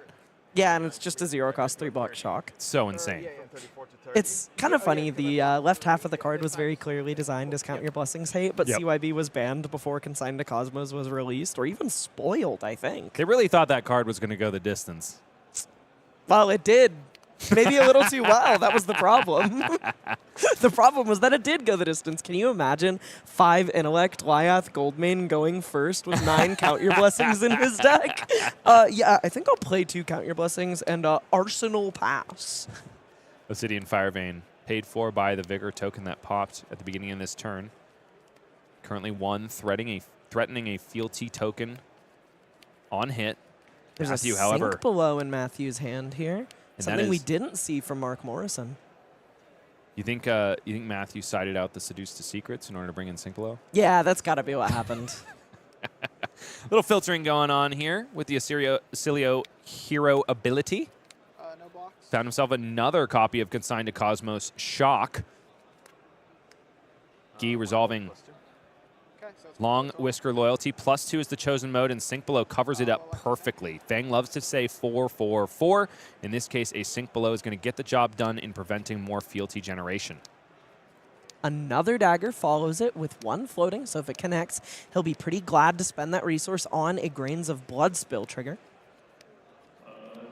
Will Matthew give Guy Cohen another fealty token? There is 1 card left in hand, so it's Matthew's guess as to whether or not it's going to the arsenal or if Guy would like to employ it here. If Matthew says no blocks and doesn't cover up 4, Guy does have the opportunity, if that last card is an affirm loyalty, to get online in 1 fell swoop. Curious to see how Matthew chooses to respect this. He had the sink below for the first chain link. And he has been doing a lot more blocking than I'm used to seeing from Oscilio. When the cards line up for it, I guess you might as well consider. Yeah, screw it. Matthew has been able to establish a sigil of conductivity very early in this game, and that is one of those pieces that is so useful to him, especially in decks that want to go fast and that don't deal arcane damage, because essentially Sigil of Conductivity says for the rest of the game, you have a valid Blast to Oblivion target and your Volsar will always cost 0. Both important pieces of text, and that is that affirm loyalty you mentioned, coming in for 4 and going to get Guy finally online, but he's taken some pretty serious damage to get here. He's behind on life total before this attack connects. Better late than never for Guy Cohen. He does eclipse Oscilio now in life total 29, plays 26. He's bought 1 card out of the hand of Matthew Renz, but with a Gone in a Flash in the arsenal, it's going to be pretty fearsome. Channel Lightning Valley hits the table, followed by Electrostatic Discharge. This is a massive Gone in a Flash coming in for 7, threatening a draw if it connects. Matthew positing as though he has an instant in hand, which he does. It is a very good one, too. It's the Consigned to Cosmos Shock, which means not only is he going to be able to do the Oscilio thing, where you threaten a lot of physical damage and also arcane damage, but he's also going to be able to reset that Gone in a Flash back into the arsenal and lie in wait for the perfect moment to pounce. Guy Cohen lining up some blocks here. Balance of Justice plus Valiant Dynamos, currently 3 on 7. That is telegraphing, yes, the Sink Below coming from hand. In response to your sink. Oh, this is one of my favorite interactions in the Lightning card pool with Gone in a Flash. In response to the Sink Below, he bounces the Gone in a Flash, and Sink Below's filter ability will not resolve. I actually had a pretty funny moment against an opponent at a PQ Plus, Daniel Dreisiger, at the Battle Hardened in Toronto. I flickered my Gone in a Flash in response to his Fate Foreseen, but he had already looked at the top card, and I was like, whatever. You got him Just DQ'd, go ahead. right? Just go ahead. Nah, yeah, we killed him. We killed him. Sink Below definitely Guy was definitely wanting to target that yellow twist and turn in hand with that Sink Below. Oh, and it's Sigil of Brilliance off the top after damage is conferred by Channel of Lightning. This is huge for Matthew Renz. With all of a sudden, that combo turn is not even a considerability, it is a probability. If he finds especially a Blast to Oblivion. 4 instants ready to go. Old Knocker ready to pay for Lightning Greaves. Guy has got to make something happen and make it happen fast. He's got to find roughly 30 damage on this turn if he wants any outs here. He discards Channel Lightning Valley and finds the arcane spell. He needs to leverage Volsar. That was the one missing piece. The only way this combo could get any more explosive is if he had a copy of Blast to Oblivion available to him. It is pretty darn good, but it is resource hungry as far as his arcane damage options go. It's Comet Storm Shock, which does mean that it'll cost him 2 resources in order to resolve. Nevertheless, it's going to be a big, fat spell at the end of Matthew's turn, unless Guy can strip some cards here.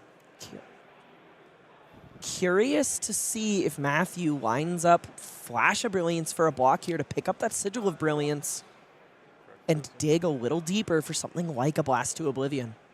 Guy has just got online, but he is forced to use a fealty token here because Scar Tissue is not Draconic and must be Draconic in order to confer Go Again to the Obsidian Firevein. It is a good one to dip down below 3 fealty, though. It is Scar Tissue, which does promise a fealty generation later on in the turn, usually.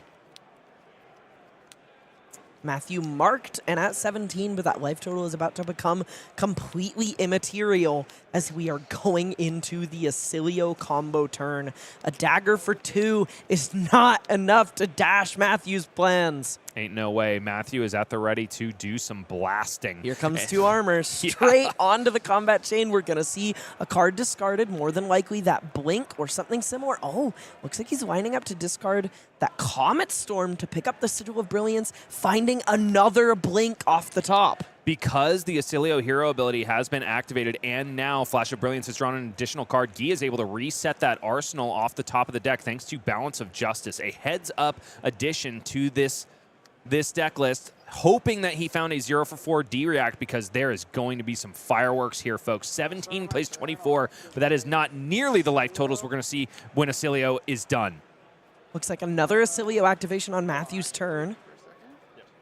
No, we're going to stop and think about it. Let's think. We got to think. Cross the T's, dot the I's, Matthew. Take the time that you need because we want to see some Wizard Sparks fly. Discarding a Blink. Draws a Current Funnel. Not terrible, but as it stands right now with the Comet Storm Shock in the hand, wait a minute, no, it was discarded away to the Oscilio he got rid of it. He no longer has an arcane damage option on this turn, nor does he have a Blast to Oblivion. It seems like he might have gotten a little greedy, going for a bigger combo than was necessary, and now doesn't have all the pieces he needs. But talk about you want Fang to convert. These are maybe your saving graces in these matchups. It's maybe, you know, not the nicest thing to say, but sometimes your only out is your opponent making a mistake. Blink buying back the action point because Gone in a Flash did not have Go Again. Current Funnel now gets Go Again because the last action played this turn was a lightning one. 2 Go Again now, further amping on Volzar. Little does Guy Cohen know, though, there's no arcane spell to follow up all of this physical damage. Matthew doing a great job at maintaining the amp counter on his Volzar, daring Guy not to respect his arcane damage. Gone in a Flash with Go Again here. Blocking 4. Sigil of Lightning is going to bounce Gone in a Flash back to the hand, which has Go Again thanks to the Current Funnel. Electromagnetic Somersault gives Matthew a second opportunity at resolving Current Funnel, which means that Gone in a Flash is going to have Go Again again, and then be bounced by the final instant in his hand, thus doing a crud load of damage and resetting Gone in a Flash once again for another combo turn later. Yeah, he may have gotten greedy and filtered away the arcane damage on that turn cycle, but he still managed to masterfully navigate and find a massive combo line on this turn without it, and he sets himself up to go again. He didn't even have to use his Lightning Greaves on that turn thanks to the combination of cards in his hand between Blink and Current Funnel. One Alexander Vor once said... And he's found Blast! 2 of them! Daggum. One is Alexander Vor in his Oscilio deck tech, because he is a darn good pilot as well, said that it's not necessarily about finding the one big combo, it's finding opportunities for little combos along the way. Chipping your opponent, in this case, kind of cleaving your opponent down to a reachable life total for the final blow. Pledge Fealty generated a Fealty token there. Another one bought by the on-hit and consumption of the mark on Oscilio Constella Intelligence's head. Searing Gaze gives the next dagger a total of 4 power and Go Again. Mark conferred on hit. Matthew Renz must like what he's working with because there are no blocks coming anytime soon. Guy Cohen with a card in Arsenal. 18 plays 17, and Matthew Renz is on the front foot. So you talked about valid blast targets that Sigil's going to trigger. Pick up a Channel Lightning Valley. Yet another way to draw cards in this hero. He has 2 blasts and 2 targets available to him, though the Sigil of Lightning should be triggering. I think he is Yeah, thinking about the if he Aether wants to Bindings. filter. Oh, there's also Aether Bindings, true. But probably would have wanted to do that when Sigil of Brilliance left the arena. In this case, the only valid target for him left is the Sigil of Conductivity. Gonna bounce it with Channel after Guy says no blocks. Guy takes 3. Channel Lightning Valley gonna draw Matthew Renz a card. Draw a card off. He finds another Sigil.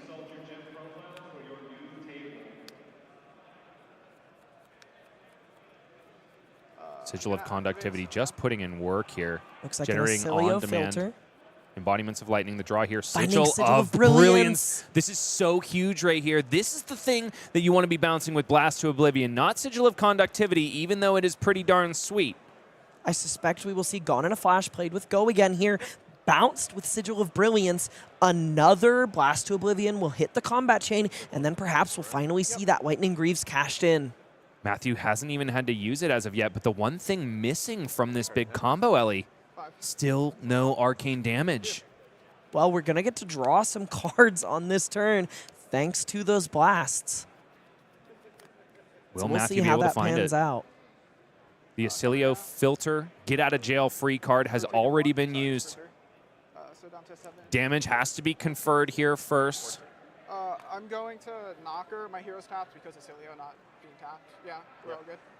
Old knocking is Matthew Yeah, so I Renz can't on the use it, but door just of letting you know. glory, Yeah. using that free resource in Lightning Greaves, order I'll to pay for his Lightning Greaves. This is the combo unlocker. From here until the end of the turn, Instance will have Go again, thereby generating action points. now 1, 2, 3. So the Sigil of Brilliance is going to buy back his Gone in a Flash. This will come back to my hand. Once damage step resolves, he will have 2 action points at his disposal. I'm having it- And would you rather have many it in play and cards then still trade it in the back grip to combo off with. Yeah. This is dead. Got to find a source of arcane Yes. damage, I though. have 2 AP because As it it was stands on- now, only has one more opportunity to draw cards. Does he need to find a source of arcane damage? I mean, it's There's a lot of damage. so much physical damage on offer here already.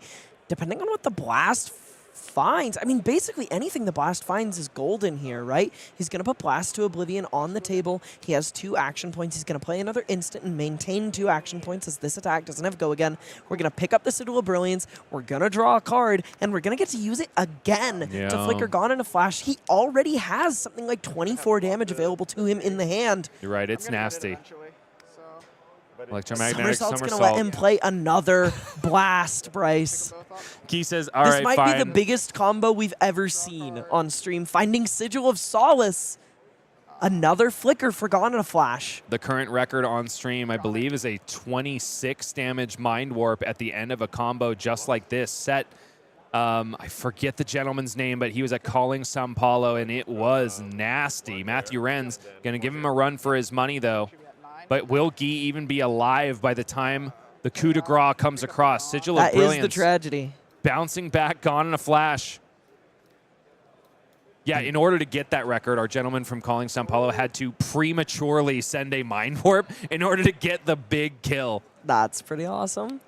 Blast to Had- Oblivion for 4, hitting the table for a second time. Some sort of instant going to end up flickering that Sigil of Brilliance and drawing another card, digging 3 cards on this turn, I believe, looking for that big arcane finisher. I don't think we'll get to 26 without an Aether Bindings. We did not Aether Bindings on this turn. Down to 5. We probably Yeah. could have.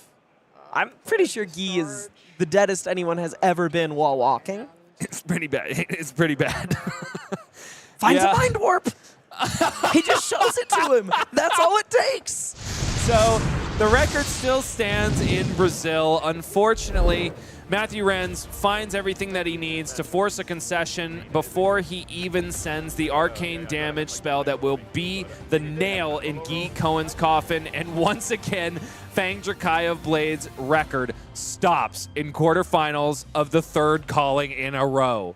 Well, I'm glad we got to see that. That was one of the more exciting Oscilio combos I've ever seen on stream. I have a friend back home who is quite the Oscilio fan, so I hope she enjoyed that. With great power comes an addiction to the arcane. Holy, if you have ever played Oscilio and learned it, really, you know that In my veins. there- Straight in. There are learning pains, to be sure, and a steep learning curve as well, but nevertheless, it's a drug that I could get used to, Elly. Yep. Join us in the Lightning Heroes. Let's take a look at our updated top 8 bracket. We saw Cohen, the Drakaya Blades, fall, but what we didn't see is a lot of other folks falling. 2 more of those Dark Horse heroes, 1 Oscilio and 1 copy of Prism Awakener of Soul, which means that 2 Gravies ascend, Connor Bryant and Matthew Renz, both our only hope against the swell of gravy bones that has been washing over the competitive scene of Flesh and Blood since his release in High Seas. Yeah, 2 well-known names in the scene here. Jacob Clements hailing from Great Britain and Evan Herndon from the United States, a U.S. national champion during the Part the Mistveil meta here on another boogeyman. Unafraid to play the best deck is Mr. Herndon, but he's going to have to play into perhaps not the best deck, but the best into Gravy Bones deck. Talk about an acronym. And you are so good at those acronyms, Elly. Folks, this is a lot of really high-profile Flesh and Blood being played, but it's not even the pinnacle. If you want to see Flesh and Blood played at the very highest of high levels, you have got to get yourself to a Pro Tour, and there's only one way to venture there. It is by playing in Pro Quest events. Of course, you can cash in a PTI, but why do that when you can get there by playing the amazing game of Flesh and Blood? Pro Quest Yokohama, that season is coming up October 4th to November 9th. Over a month long, with plenty of Pro Quests on offer at your local game store. Yeah, some really cool new prints and reprints as the promos for these PQs. I'm loving these extended art top 8 swing bigs. Something we've seen a little bit this season is LSS kind of taking a magnifying glass to players' needs. We saw the Nationals entry promo was Conqueror of the High Season. We're getting more staples that need extra printings into players' hands. We love to see it. Between that and the Overcrowdeds, a fantastic new staple coming in Super Slam. This is the Codex Killer. If you are sick of losing to Assassin, put this card in your deck and it will cleanly block 4 on Leave No Witnesses after a Codex. I was going to say, speaking of answering the community's needs, Codex of Frailty has been running rampant since Outsiders, and Overcrowded is the answer to it. So thank you so much for that. And thank you as well, LSS, for yet another amazing season of Pro Quest in our fair game. There's so much more Flesh and Blood to be played. The sparks are flying. The kerosene dip blades may be over and done with, but there's some gravy bones to slay, Elly. Do you think that Connor can get it done? We will see if he can rattle those bones after a short break, I believe. And just before we get into the finals, after our semifinals game, we will have a spoiler for all y'all, so double don't go anywhere.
Fang's flaming blades are amazing at cutting through undead flesh, but in that last match, they looked to be more of a lightning rod. We're back at the top 8 cut of Calling Kansas City. Bryce Platz here with Elly Bird. Elly, we're about to see Connor Bryant try to save his tournament life in his first ever Calling top 8 against one of the most fearsome competitors from overseas, Jacob Clements. Yeah, excited to see how this one plays out. We saw him absolutely massacre a Gravy Bones earlier today with a combination of 2 null time zones named on basically Gravy's 2 most important cards, not just in the matchup, but in the deck, Golden Tipple and Conqueror of the High Seas.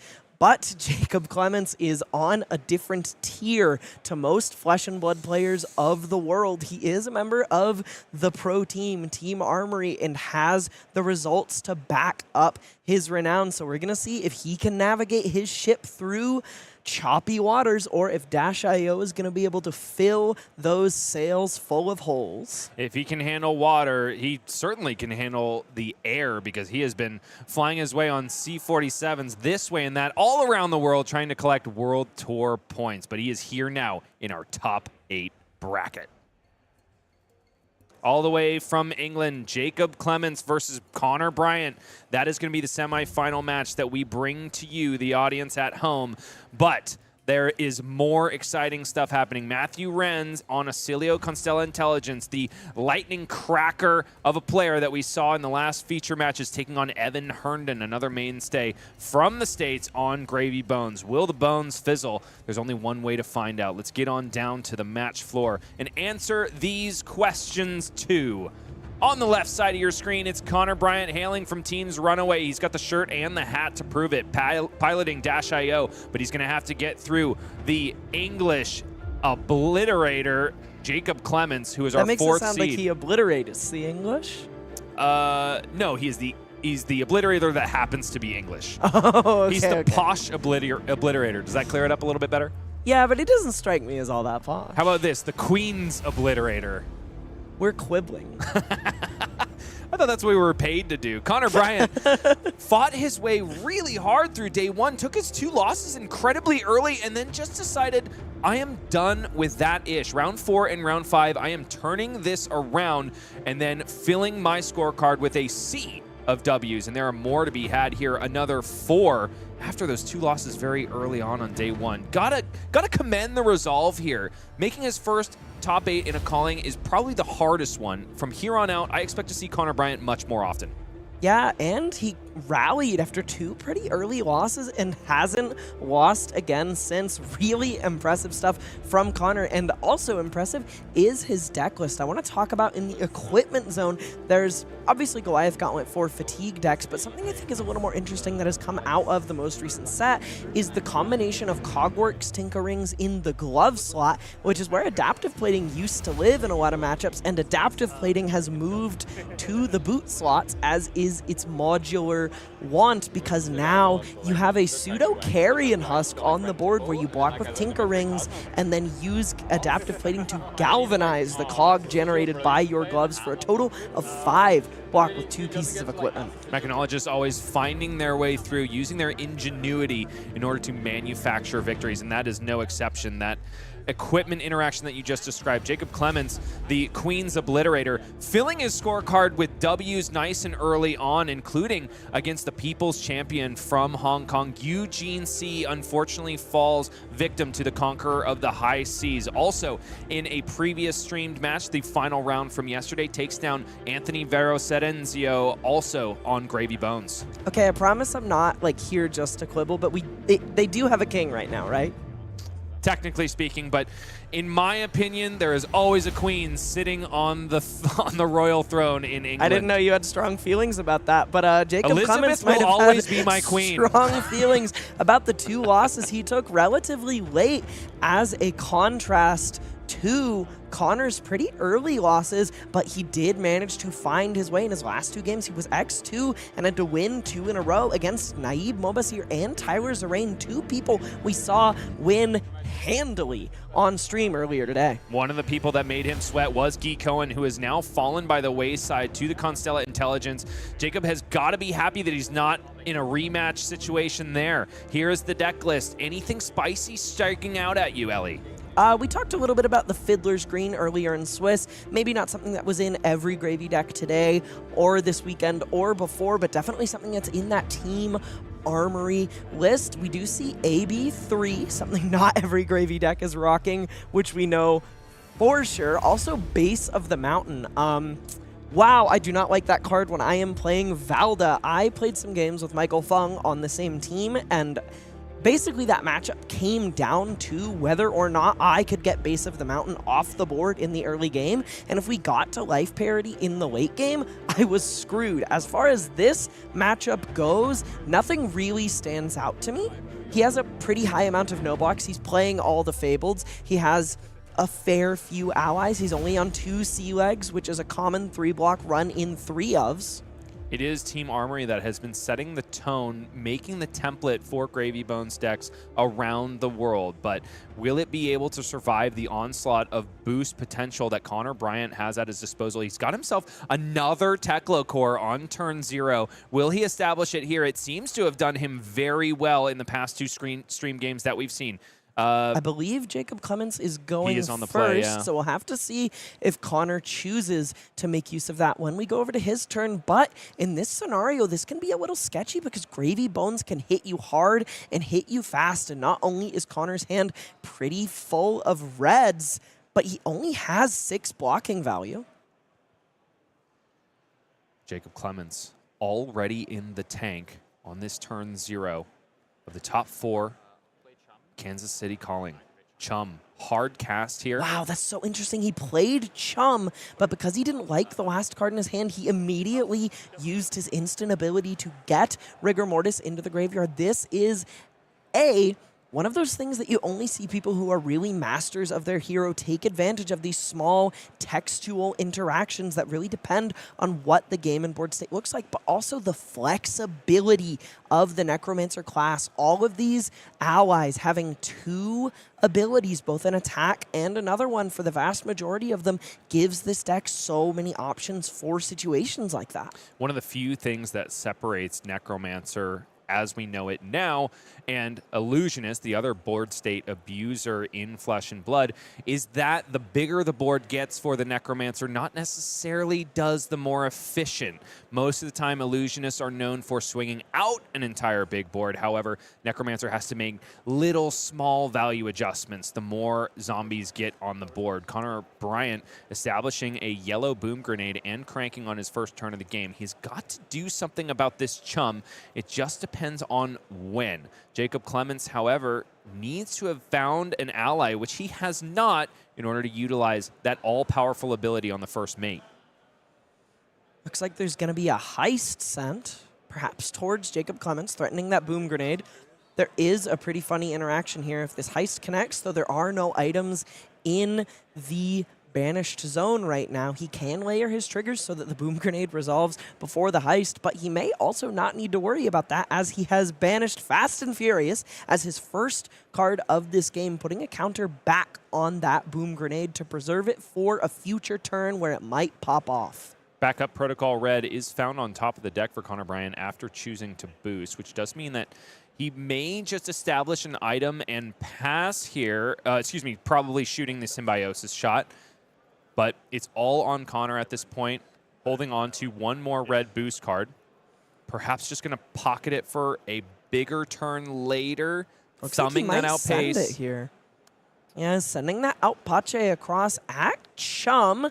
Likely looking to combine that 4 damage with Symbiosis shot to get the friendly first mate off the board before his actions trend a little less friendly. Okay, so not the most perfect setup turn that we've ever seen Connor Bryant do, but getting rid of the Chum has to be first and foremost in whatever game plan he decides to enact. That being said, Boom Grenade has been established as an item, can push an extra bit of damage on the next turn. Jacob Clements resolving Chart the High Seas. Finding the perfect 2 off the chart.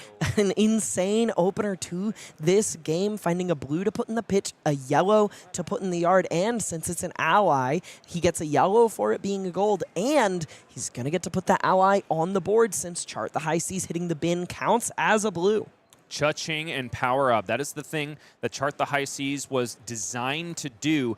But in our previously streamed Gravy match, we saw it fail, falter several times over. In the case of Jacob Clements, the seas are parting in his favor, drawing up a golden tipple from a gold and establishing Mr., Dr., Swabby, activating Dead Threads, of course, to swing 7 here. What do you think his doctorate's in? Carpentry? I think it's in carpentry. Woodworking? No, actually, I think his doctorate is in philosophy. I think he's a nihilist, but his trade is carpentry.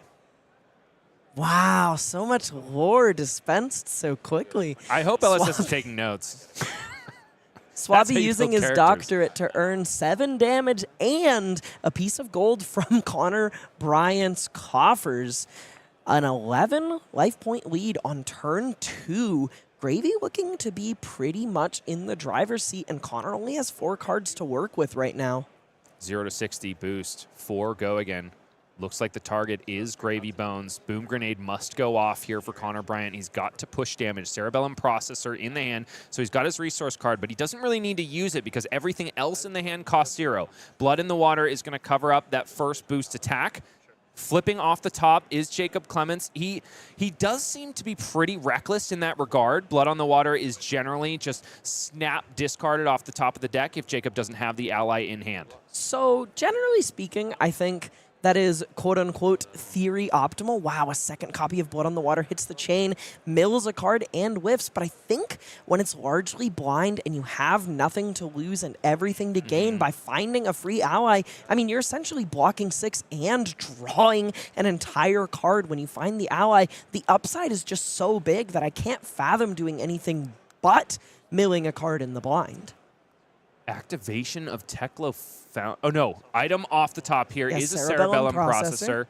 Paying for it with a Cerebellum processor in the pitch, so 2 left floating. Connor is trying to go 1 boost chain link wider so that he can get this Boom Grenade off. Something he's doing here is he's hesitating on resolving this because he wanted to see the top card of his deck and decide if he wanted to crank the Cerebellum processor so that he can draw an arsenal, or if he'd just rather 2 steam counters on it if the top card is a little bit bupkis. I don't think you have a priority window You do, to check. you do. You so do? when you don't with Spark of Genius because you put the item into play as part of resolution, and Crank is a replacement effect that happens as it enters the arena, so you don't have a priority window to look at the top card of your deck. Crazy. But when you put the item on the stack as either an action or an instant, you are allowed to look at the top card of your deck. Fascinating interaction, Elly. I'm so glad you're sitting in the booth next to me.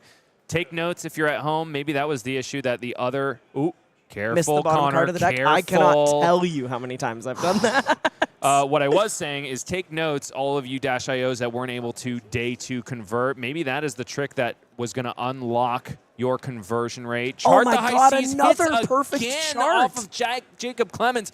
We've been talking about the sad noise of Womp Womp that Chart the High Seas makes when it misses. In this case, Ka-ching Gabloop might be a good replacement. We can workshop it. Gabloop is the resources going into, because it's high tide, right? So there's like a, yeah. So 2 allies have entered the bin for Jacob Clements on this turn. A yellow golden tipple hitting the board, cracking in for 2, and putting a chum in the bin for him to play later. He has 2 resources to work with and a card in hand. We're going to compass and check the top. Prismatic I believe Leyline. it was a murderous rabble. Prismatic Leyline is the card drawn off of the golden tipple. Perhaps not going to be using it here because he only has yellow sources of damage left, but this could be a back-breaking amount of damage coming on a future turn cycle. For now, it's just 6 on the combat chain. 11 life lead, putting 6 on the table here and generating not only an ally that Connor needs to clear, but a little bit of defensive capability with Sawbones Dock Hand's activated ability that can prevent 1 damage. Connor taking it all in stride. Down to 21 he goes, 38, plays 21. Jacob Clements is very insulated in terms of the life totals, but we haven't seen Connor Bryant's final form. This is a man who has resolved multiple max velocities on stream this weekend. He's looking to do so again here. Another Dio activation, a Boom Grenade off the top. Curious to see if he cranks this for a card. He does. I believe another Zipper hit is on the top. It's hard not to want to crank that Boom Grenade when you have a Cerebellum processor at your disposal. He is holding on to a copy of Spark of Genius, a T-Bone, and another boost attack. He has plenty of gas in the tank here, but he has a lot of hill to climb, and he needs to get that Sawbones off the board before he can make anything serious happen. Using all of the petrol that he can here. T-Bone coming in 3 go again. A zipper hit. I didn't catch the color, was on top of the deck. Could entice Connor into a draw off of Cerebellum Processor, but that depends if it's a blue or a red. 3 go again right here is the thing that Jacob Clements has to answer. He must block with a piece of equipment, though.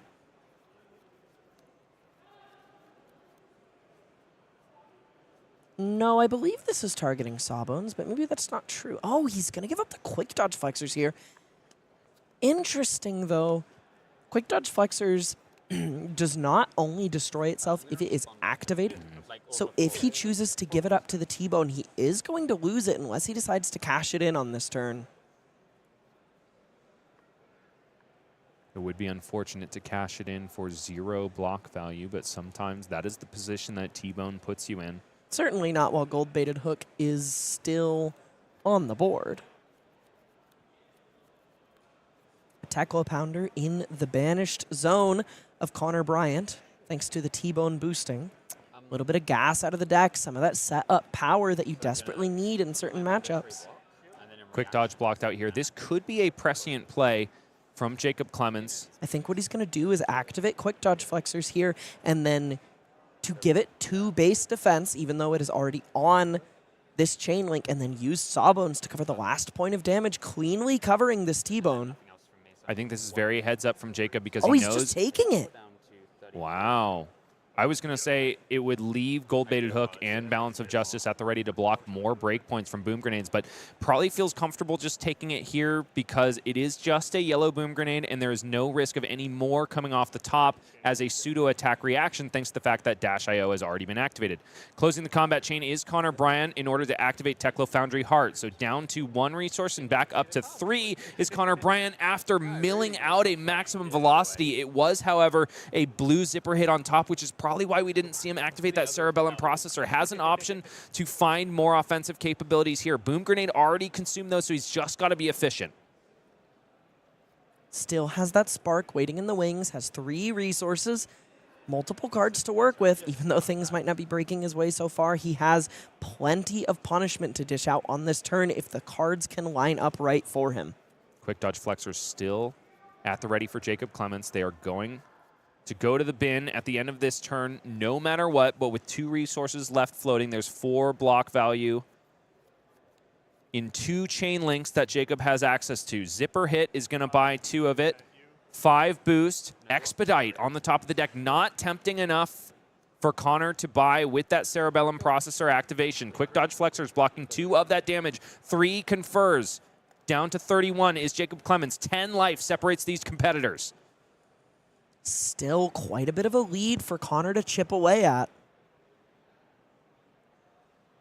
That life total can be gone in a flash. That's Oscilio. You were like waiting for me, weren't you? If you hadn't given me a minute, I would have been like, even though he's not a lightning hero, but got my butt. 0 to 60 at the Sawbones, who will be activated in response to it for no real reason. I think it's all about optics. It's optimal. You gotta. Optimal optics is what Jacob cares about here, as he has been taught by his queen in England. What do you... So he draws a throttle off of the Cerebellum Processor activation, putting it in his hand. He has 2 resources with which to fire it off. Can boost, still has the Spark of Genius available to him, has 1 action point. Lots to work with, despite only having 2 cards. I don't think the queen taught him anything directly. No, her corgis did. Throttle, boosting Spark of Genius. This was a conscious choice made by Connor Bryant. He could have shuffled. Blocking 2 with the quick dodge flexors is Jacob Clements. This is probably the last time they're going to be used, and finally we see the Spark of Genius resolved here. What is going to be the choice? He finds it immediately. Teklo Core. That card that he wishes he was able to establish if he were given the opportunity to go first, but unfortunately had to pitch it away. But here's where the real power of Dash.io can be turned on. That Teklo core, if the hands line up, can essentially be a free maximum velocity. And also, and I mean, I guess it's like two unintuitive things, right? Because the Sylvan's dying, and then sometimes when they die, they... I understand that there is no queen in England, chat. This is a hill I'm dying on for no particular reason. Once again, it's all about optics. Like remembrance in response to a whaler trigger? I learned from the queen's corgis, the queen that resides in England. Or this dead thread. Like the dead thread. I'm referring to Elton John. He's the queen that resides in England. Yeah, sometimes you might... The self-professed queen, I might add. Connor draws a Pulse Wave Harpoon off of the draw involved in Spark of Genius. Looks like it is just going to go straight to his arsenal, as he is not capable of cranking Teklo Core and is therefore out of action points. Still 6 life behind, and Jacob still has quite a few cards to work with on the turn. Looks like a couple blues, a golden tipple, I believe a blue sloop, golden tipple, red, and a murderous rabble. No allies, though. No allies, but he is capable of putting some blues in the bin to get some allies into play. So maybe we'll see that red tipple find its way into the arsenal. He also has a big fat stack of 4 gold to work with. Money, money, money, money, money. It is class warfare here for Jacob Clements. Prismatic Leyline going to be the lead off here. Followed by Murderous Rabble. This is a really sweet combo This is for here. 6. 1 card, 6 go again. Eat your heart out, Ravenous Rabble. So this Prismatic Leyline has already been a head jab. I believe we're going to see it be a 0 for 6 on this turn. Unless, of course, Jacob is able to start fishing through those gold and find one of the copies of Conqueror of the High Seas. That would just be a monster of a turn. Cherry on top. In this case, however, closing the chain to activate one of those 4 gold that Jacob has painstakingly established through this turn. Going to draw that copy of Tip the Barkeep, pitch it to put Chum on the table. Gotta love So this we're play from not Jacob going Clements. to go for the value on the red. Instead, content to let this be a yellow block 3-0 for 5 with Go again just coming in for 6 on 2 attacks, saving an arsenal and presenting 12 while establishing the 6 life ally Chum that he can activate in response to basically anything Connor tries to do and soak up a massive amount of damage. And meanwhile, what an arsenal to establish. It's red golden tipple that's going to be plunked right there for Jacob Clements, one of the best starters for Gravy Bones for a massive wide turn. Teklo Core is action phase, right? Or is it Teklo start Core is of turn? action phase. So if Teklo Wait, Core is... Yeah. Yeah, I think if Teklo Core is action phase, Yeah, it is action phase, so he does give Jacob Clements an on-board window to activate Chum and stuff perhaps a massive amount of damage. In the hand, 4 cards in a dream. Not many resources for Connor Bryant, but Teklo Core fixes all of it. But Could also be his Teklo Core- downfall a little bit with this Chum on the board. Chum doing dastardly things. The first one that was resolved in the arena for Jacob was not able to be used because Jacob wasn't able to draw up any boys to be discarded to his ability. Gotta discard those boys. This could be a very different thing, though. Connor descends down to 9, 27, Commanding plays 9. lead for Gravy Bones in a matchup that we were really all ready to see Dio completely steamroll. That was the way I would have casted my lot at the beginning of this game, but the victory is slipping away from Connor Bryant. He has about I would say he has a turn left in the tank, maybe.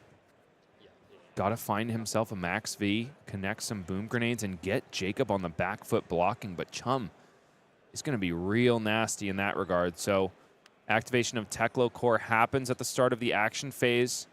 Jacob, however, has not taken the priority window. Didn't get a catch of the hand, but that implies there is no ally in the hand. Boom grenade, though, gives him another chance to do so. Nothing. No. There is an ally. There's there a Chum is. waiting at the front. I believe he is going to wait for that Chum to be maximally disruptive. He wants Connor to trim his hand down because if he can play his cards right in a very literal sense, he can have Chum both soak up an attack and live. It's going to be very difficult here, though, because a lot of damage is coming Jacob's way. Also, a red boom grenade has been established He has such a life buffer, though, that I can't fathom he's that interested in blocking. Taking 8 leaves him still 10 life ahead. And taking 8 immediately, proving my co-caster's point, is Jacob Clements. 9 plays 19. Connor still has a fairly full grip here. 2 cards in the hand, 1 in the arsenal. Got to shout out the fact that he's got a really high density of foreign language cards in his deck. I love that. I do too. They're so much fun to pronounce. De 0 a 60. I don't think Ethan has the alternate language ones in the back end. No, I don't think so either. Sprocket Rocket coming in for 3. No item this time, so he is... I mean, he didn't even need to activate Chum. He went ahead and soaked up 6 damage. Connor not willing to let himself get blown out by a Chum activation later in the turn. Very heads-up sequencing, but the threat of activation forcing Connor's hand puts him in a bit of a tough spot as Jacob has just gained cleanly 6 life on this turn. You know, by taking that boom grenade on the first chain link here, Connor Bryant was given full steam ahead in order to do some cleanup duty and remove Chum from the board. Because really all he wanted to do offensively on this turn, besides, if he could, kill Jacob Clements, was get that boom grenade to connect. Don't leave any damage on the board, and then protect future turn cycles. Jacob Clements, very resource-starved at the moment, but holy, it's a null time zone. We need to listen in on what is named here. Jacob has a Conqueror and a Tipple in hand. Yeah. Extra action point generated by null time zone. I'm going to name Conqueror of the High Seas. Conqueror of the High Seas named right here. He has sniped it. This could be Connor's way back into this game. Jacob has taken damage to get this Conqueror to fire on this turn. You're not in the Shoma mood where you just write conk. Yeah, no. Conk. That's the Queen's language, if I have ever heard it, ladies and gentlemen. What you mean thing. I think that does cover. The Queen that resides healthy and well in England. Elton John. So I show you my whole hand. Pulse Wave Harpoon coming in where I believe X is 4. No, because they don't have defense. X value. is indeed 4. I would like Jacob to asking the exact same question I asked earlier today. Do allies have a defense value for Pulse Wave Harpoon to target? The answer is no. So Connor is not going to be able to take the Chum out of Jacob's hand, but I can't imagine he's interested in taking away the Conqueror of the High Seas that is completely inert either. Likely to force him to block with one of the 2 copies of Golden Tipple stuck in the grip. I tend to like the yellow one in this case because Jacob would not be able to pitch the Conqueror of the High Seas, and then it would remove the final yellow in the hand. Probably this one. Or sorry, remove the second yellow in the hand, the last yellow that could be used for Golden Tipple's discard effect. I do really appreciate the jokingly saying, probably this one, as he puts Conqueror of the High Seas on the table, a card that is presently completely useless. I believe Jacob's arsenal is a red Tipple, so he's always going to be able to put Chum in the bin and draw a card. The highest Connor Bryant has clum at a calling level event thus far. He is going to make sure that he takes his time, thinks through all of Jacob's possible play lines, and to be fair, the majority of the time, Gravy Bones has many open to him, but in this case, there's only a few unless Jacob burns a ton of gold doubloons in order to unlock some other potential. Looks like Connor is considering that golden Tipple. I feel like it would be golden if it was a treasure pack one. I was thinking just because it's the yellow copy. That's maybe like the Crayola interpretation of gold. Goldenrod, I believe, is That's a a Crayola flower. color. Goldenrod is a flower? Goldenrod is a flower. Huh. Can also be a Crayola color. Well, yeah, they love to use names like that on those crayons. You know, my who loves it favorite especially? snack.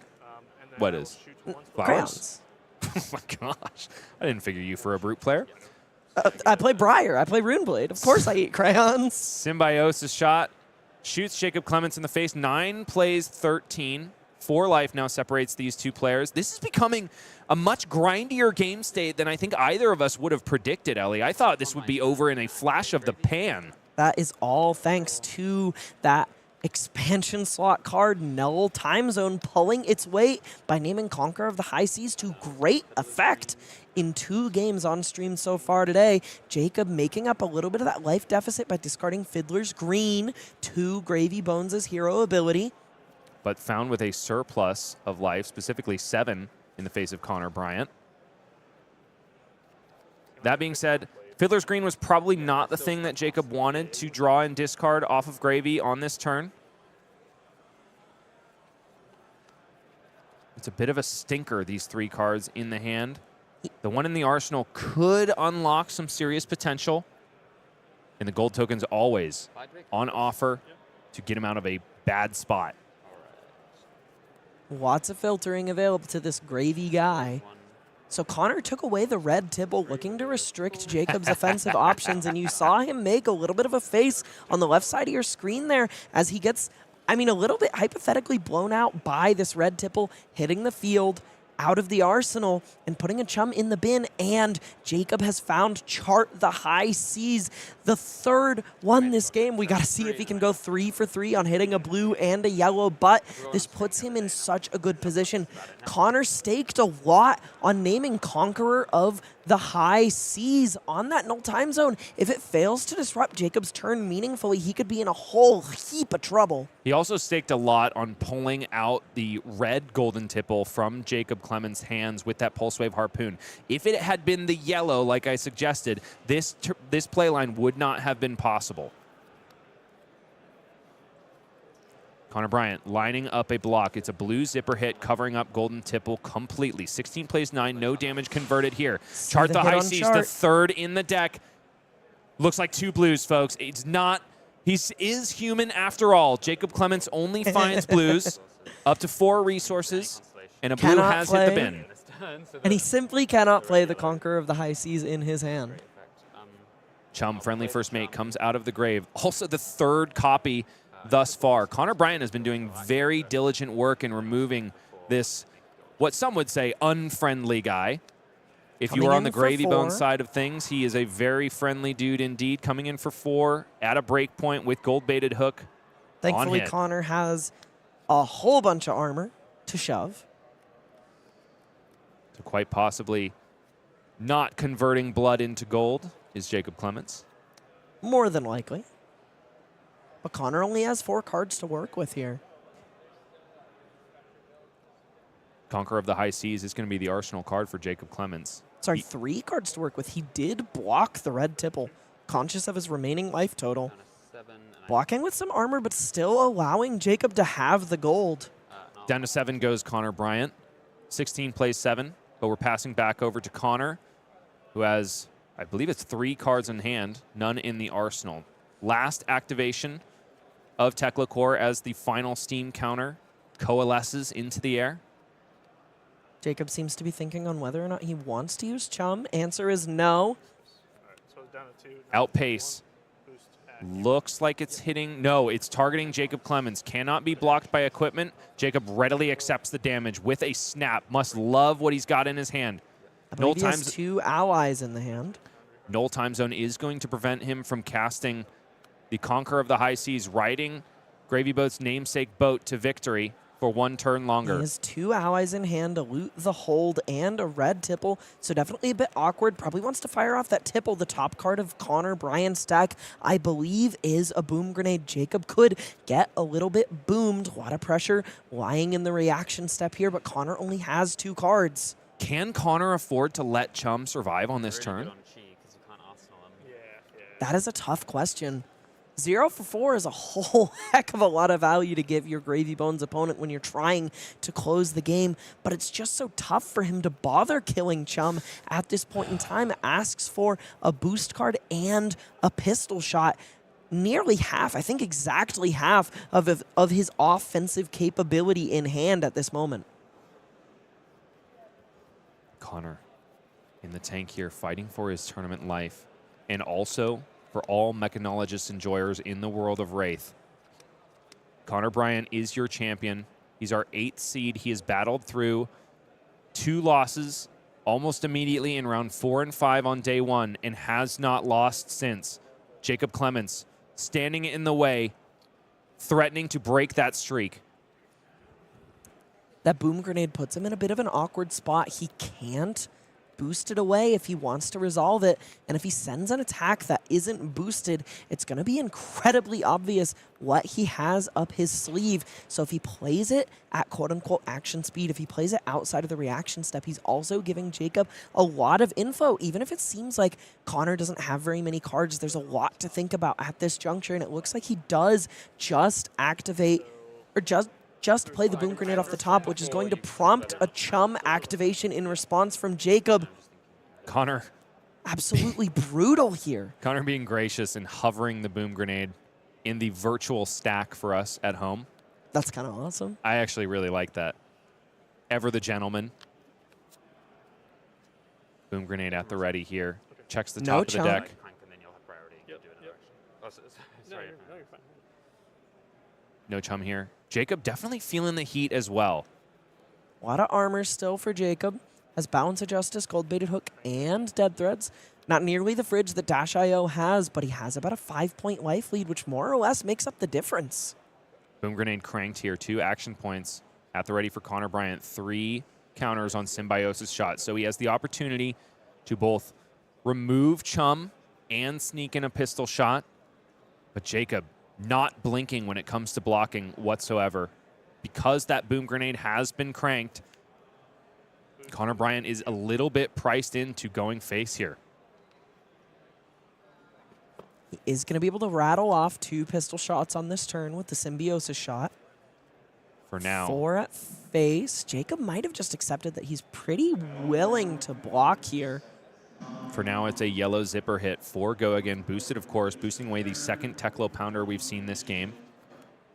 Jacob pretty comfortably capable of covering this up. He has a 3-block and a 2-block in hand. In conjunction with the armor he has remaining on the board, he's capable of covering it while keeping 2 cards in hand.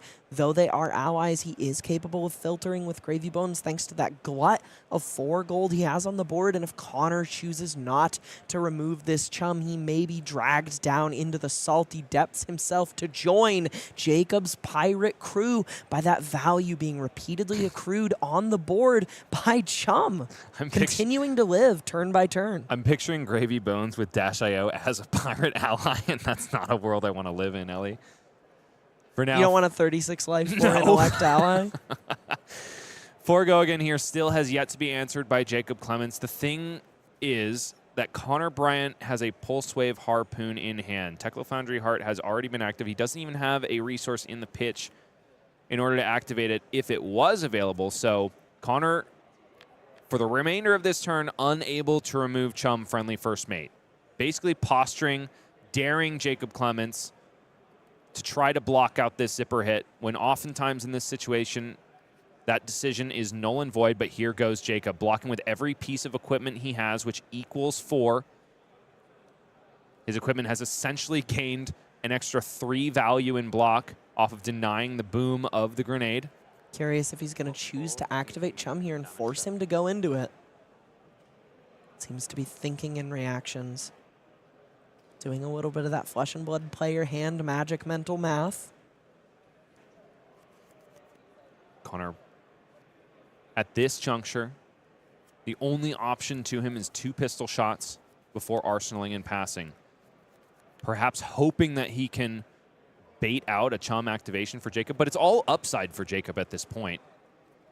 Well, baiting, quote-unquote, the chum activation actually isn't very good for him. If Jacob chooses to activate chum here and not let him fire that pistol twice at face, not only does chum soak up 4 damage, whether he attacks or not, in essence, since it wastes those 2 action points, he will also live for the next turn.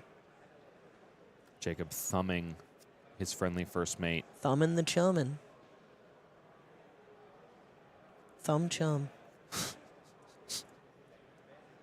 Sorry. You're fine. Rhyme game on point. Right next to me in the caster desk. Connor just has to wait for Jacob Clements to decide his fate. Hey, I rhymed. Nice. I'm proud of you. Thank you. Shooting for 2 is Connor Bryant. Jacob Clements still not activating chum here. 2 shots. Find their mark. 7 plays 8 now, but Jacob Clements has 4 cards in hand and 1 in the arsenal. He's going to be able to lead off with a red golden tipple. And he still has that Conqueror of the High Seas in his arsenal, which is not a zone. Null time zone restricts it from being played out of. That's a bummer. Looks like we're going to see that tipple played, an ally discarded, and a card drawn. Let's see the rip for Mr. Clements. Hasn't activated the Compass of Sunken Depth, so he is as blind as we are. It is a blue. He is capable of sending the Conqueror for 8 with Go Again out of Arsenal, following it with an ally swing. It's not looking good for Connor at this point. The life has a lot of totals are armor. close, but the board state tells a completely different story. 3 damage on offer here. Connor can get some block value out of that adaptive plating he has. He has 2 items with no steam counters on them. Also has the Crown of Providence to protect the arsenal if Conqueror of the High Seas is the follow-up. Yeah, not all is lost on this turn. Connor has a lot of life to work with on the board in conjunction with the 7 he has available. So right now, based on available information, Jacob could go 3 into 8, making it 11, into 4, making it 15. And Connor has that could just be the beginning. 3, 4, 5, 6, 7, 8 armor, so that is exact stays. He will ask for 1 card from Connor's hand at the minimum. Takes 3 down to 4. With 3 cards in hand and 1 in the arsenal. A gold Connor. being used to draw with 2 floating. Connor could still put up a mounting offense. Jacob with 2 blues in hand. Now Sees the utilizing the compass, charting his path to victory through the high seas. This could only be the beginning of this turn for Jacob Clements. His coffers are full, 4 gold at the ready, and plenty of blues with which to activate them. Gravy Bones activation. Let's see the draw discard. Looking to bin this ally. Thinking about just binning this Finds card. another ally. Very careful choice between 2 rigor mortis. I think Jacob perhaps gold. thinks that this is the turn cycle that could win him the game overall. Saltwater Swell is capable of some absolutely ridiculous things on this turn. Even has the opportunity to look if he wants with the Murderous Rabble. Sending a Murderous Rabble. There is a blue on top in the form of Jittery Bones. Yikes, Elly. 3 go again here, 3 go again to follow. All of a sudden, the ceiling that we were talking about on this turn has gotten much bigger. So I believe what he is capable of for the rest of this turn is this Murderous Rabble's cracking in for 3. He can play the Saltwater Swell, coming in for 3 again, pitching the blue. Then he pitches the Rigor Mortis to send Conqueror of the High Seas. With 1 left over, he will play a Rigor Mortis with Go Again and follow it with Chum, cracking in for another 4 for free. So gross. This is one of the most egregious turns I've ever seen in the game of Flesh and Blood. 3 go again once again. So all of a sudden that damage ceiling that we were talking about of 15 has gotten +6. Total of 21 damage here, and Connor has already blocked with his adaptive plating, consuming that boom grenade, which means that when Conqueror of the High Seas finally comes out to play, he can't cover it up simply with armor. 21 damage available. Crown of Providence already being thumbed here. If Connor... If he gives it up and Conqueror comes down while he still has an arsenal, he can find himself in a ton of trouble. He does have 3 armor available to him. He can shove the Tinker Rings and the Tekla Foundry Heart while preserving the Crown of Providence if he's playing around Conqueror of the High Seas, but even then, he would be forced to block with cards from hand. This is 21 damage on just a few cards, preserving a Chum, putting a Rigor Mortis into play, and coming for Connor's arsenal. The silver linings is that he has found the presence of mind to get rid of the arsenal just in case. Max V found on the top of the deck. Connor knew it was there, perhaps thinking that he can put this huge turn together to put the nail in Gravy Bones' coffin, but he doesn't know about the chart the High Seas that is sure to follow.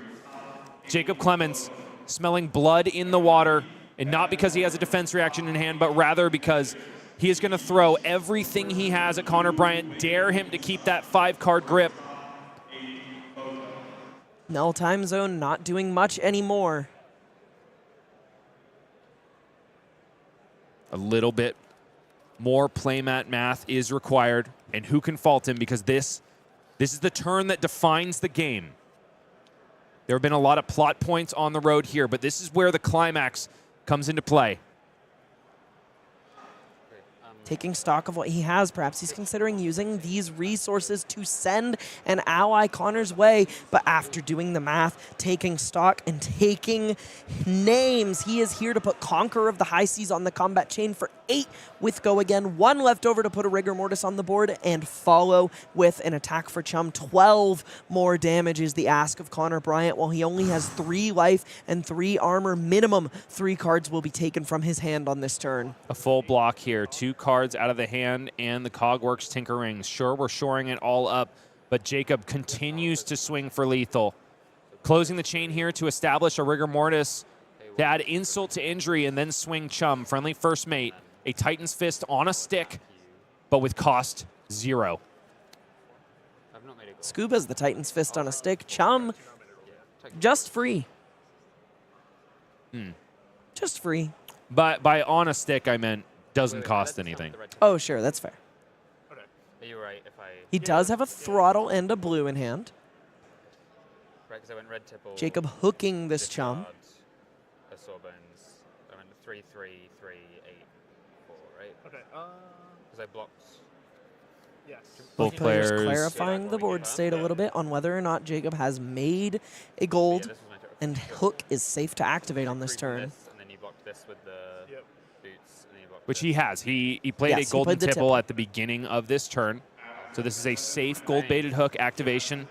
Although I don't know if gold is the thing that's going to define this game anymore. It's definitely going to be the life totals. No, but it's free, so you might as well. Yeah. It's good hygiene. Not faulting Jacob at this point. Not at all. 3 damage covered up. 1 comes through. Tekla Foundry Heart lives to block another day. But Connor Bryant, with a 5-card hand, is now stripped down to 2. 8 now seems like an overwhelming mountain to overcome. Especially with only 2 cards in the hand, he is capable of presenting 8 damage. But it's not going to be enough. Create a trigger at the start of your turn. It does. No, not the crank. Not crank does not. Okay, the crank, but the core does. No trigger created at the start of the turn for the death of Null Time Zone. Yeah, you're fine. Null Time Zone creates a trigger, but it's in the start of turn phase where you tick up Tunic and there is no priority, as opposed to action phase. Quibbling as ever. It's just clarification. Blue card pitched here. Throttle coming in. 6, Go Again, boosting the 3rd Teklo Pounder that we've seen in this game. Decision on the target, though, is in the hands of Connor Bryant. You just don't have the space to remove a Chum anymore. We've seen what Gravy He can is do with killing the 5 Chum. cards. Oh, maybe he's just asking a question about the Chum. Do I boost before I pick a target? I can show you a boost card, but I think I do. But I think you choose target and then you pick off. Yeah. But Let's just double check. No, like of course we should check. Yeah. Okay, we're going to double check with the judge what order these things go in. Is the choice to choose a target happening before paying the cost of throttle? Yeah. But we should of course check. I'm not. The cost, the secondary cost, of course, being boost. Just want to double check. I do believe you choose targets first. You present card, choose targets, pay costs, resolve. Going to come back to the casting desk real quick as the judge clears Give it them all a up. How? little bit of privacy. What in the do we judge think booth. our chances are on the Dash.io side of the board here, Elly? Polite or honest? Definitely honest. Bupkis. I think Bupkis Connor is a little bit too far behind. If he Yeah. chooses to kill that Chum, he gets the Chum off the board, but leaves Jacob with 4 cards. I mean, he's more than likely leaving Jacob with multiple cards. And also a rigor mortis. Either way, if he sends 8 at face, he will, because he has throttle into Symbiosis Shot, he will be able to present lethal damage to Jacob. He has no armor left, so he will ask for a card.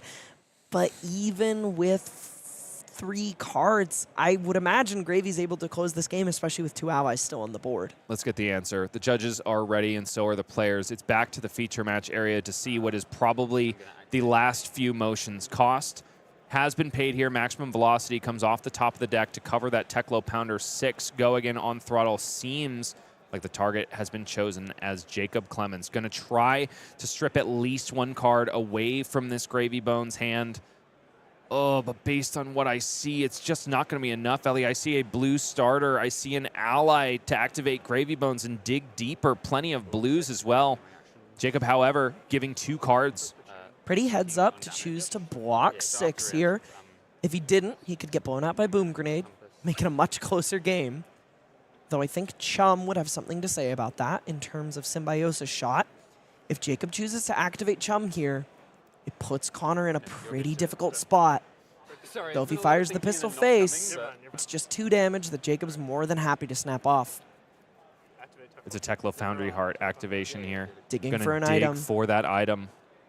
The find It's is an expedite. expedite. Unfortunate. No item to bail out Connor Bryant. It's just a Symbiosis Shot that is left. Killing probably the Rigor Mortis. It's not a good play. It doesn't feel good, but it's pretty much all you can do at this point. Jacob has a Saltwater Swell. Pitching Probably an gonna Oison. chew up Connor's last point of armor, see if he can find a blue. Saltwater Swell. Finds the blue. Finds a blue on top. 4 resources in the pitch. Gonna get to establish most likely a Sawbones and crack in for 6 with it.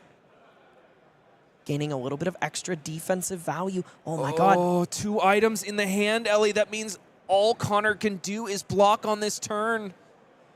He'll have to give up both of those blocking cards and hang on to 2 items incapable of doing anything on his own turn. Saltwater Swell goes into the bin, thus unlocking all Watery Grave cards in Jacob Clements' graveyard. 2 resources being crack used a to gold. first crack a gold.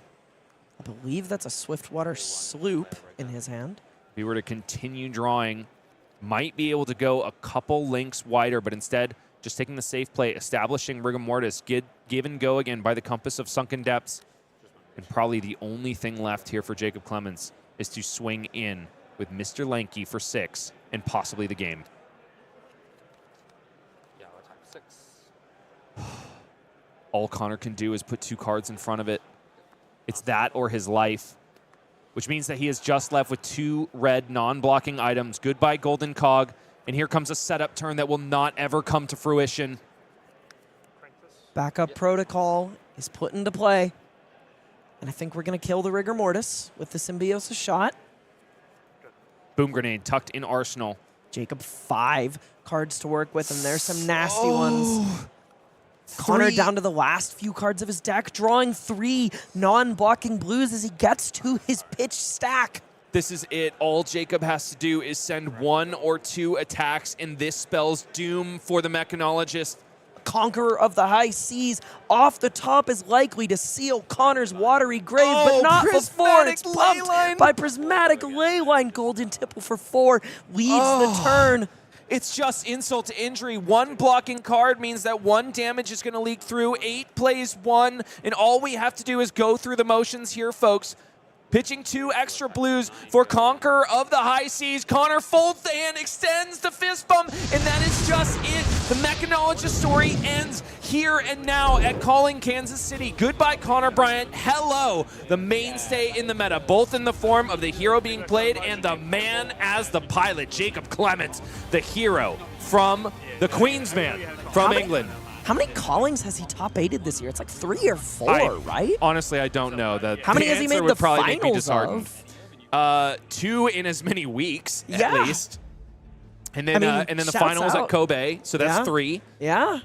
Really, really Jeez. impressive stuff from Jacob Clements, showing that Flesh and Blood is a game of skill at the end of the day, and persistence is key and rewarded.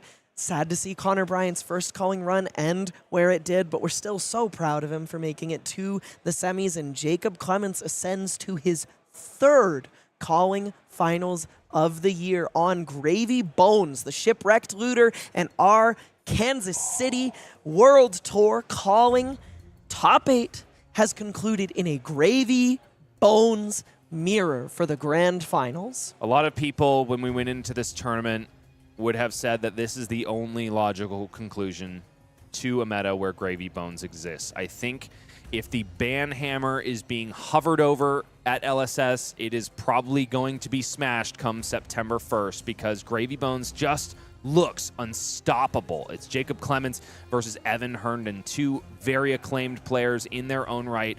I tend to think that it's probably Jacob Clements' run this year that has convinced Canada that this is a game of skill and that we can have games that, tournaments that aren't all about gambling. Ugh. While Jacob Clements and Evan Herndon are set to reenact the Great War of 1776, England versus America at the harbor, two pirates fighting each other. Blood, gold, and tea will certainly be spilled. And if you would like to do the same thing, you can do so at the world premiere of Super Slam in Montreal. Holy man! Is it going to be a smash of a good time? Let's get ready to rumble because Super Slam is coming your way on the weekend of September 12th to 14th, 2025. Elly, you going to be there? You're in Canada now. I will be there, and I will be there to rumble in the FAB Super Slam. Well done indeed. You're going to get 3 minutes with each of these heroes in the ring, but only one can emerge victorious. Will it be the heroes, Tough Nut, with Pleiades, his numbskull charm. yeah, and Pleiades, or will it be the heels, KO or Lyeth? Will you be cheered or will you be booed? The choice is up to you. Are you on Team Revered or Team Reviled? What do you say, Elly? I'm all in on Team Revered. I look at Comeback Kid, and that's a card I want to play in Limited. I like being mean. I love being the heel, and I love creating the heels as well. Shout out to you, Evan Bridges, who being Dr. Evil in the previous feature match. There is so much on offer here. Rainbow foils of all of our new adult heroes. Tough Nut, Bumbling, Hulkster, Pleiades, Superstar, KO, Underhanded Cheat, and Lyeth Goldmane. Vile Savant, the man you love to hate. And speaking of cards you love to hate, Bask in Your Own Greatness is here to represent the reviled side of the Iowa 0 for 4 that lets you pay 3 to create that many might tokens. But on those hallowed halls in the revered half of the ring, Dig In will let you dig your heels in and pay 3 to create that many toughness tokens when this card defends. Both cards with fantastic staple stat lines, really showing you what both of these talents are about. Resource Sinks is going to be what they're about. There are so many other amazing cards in the Super Slam pre-release kit, all boxed up and ready with marketing materials and also, as I mentioned before, some of the gnarliest art I have seen in the game as of yet. And we're not even in the pits. Spew obscenities, offensive behavior, that is art and a half. I am such a fan of Old Leather and Vim and uplifting performance. I tend to think that we are on the right sides of the coin when We're we even when we on the talk about right Revered sides and in the Reviled. caster booth relative to where the cards are. Once again, charms for each of these heroes at the ready for you to play and get cheers and boos, respectively, based on what you like to hear from the crowd. That's all happening at World Tour Montreal, where a world premiere is going to be revealing the final cards that are left in Super Slam. At the end of our spoiler season, which we are currently in the middle of, and we wouldn't let you guys leave today without A, one more great game of Flesh and Blood, and B, one more great spoiler. Ooh, do we get to do it now? No, Bryce. Oh. It's okay, it's okay. Pickles. We will, however, have it for y'all after the break, just before finals. That break is coming up right now, but we've got more spoilers, more Gravy Bones, and more Flesh and Blood after this. Don't think about going anywhere.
If you've got a bone to pick, this is the place to be because this final match is going to be bones on bones action. We are back at the Calling Kansas City. Bryce Platz here with Elly Bird. Elly, who's going to take it in the Gravy Bones mirror? Probably Gravy Bones. I think that's a pretty hot take. But here's your top 8 bracket. This is how it all shook out. 3 Gravy Bones enter. Only 2 are left. And the first one succumbed to yet another Gravy Bone. So if I have learned anything from this bracket, it's that Gravy Bones is the only answer to Gravy Bones. Yeah, if you want to beat Gravy Bones, you should play Graveyard Q Bones, the Shipwrecked Looter, the premier new class from High Seas. So powerful because you must become him to defeat him.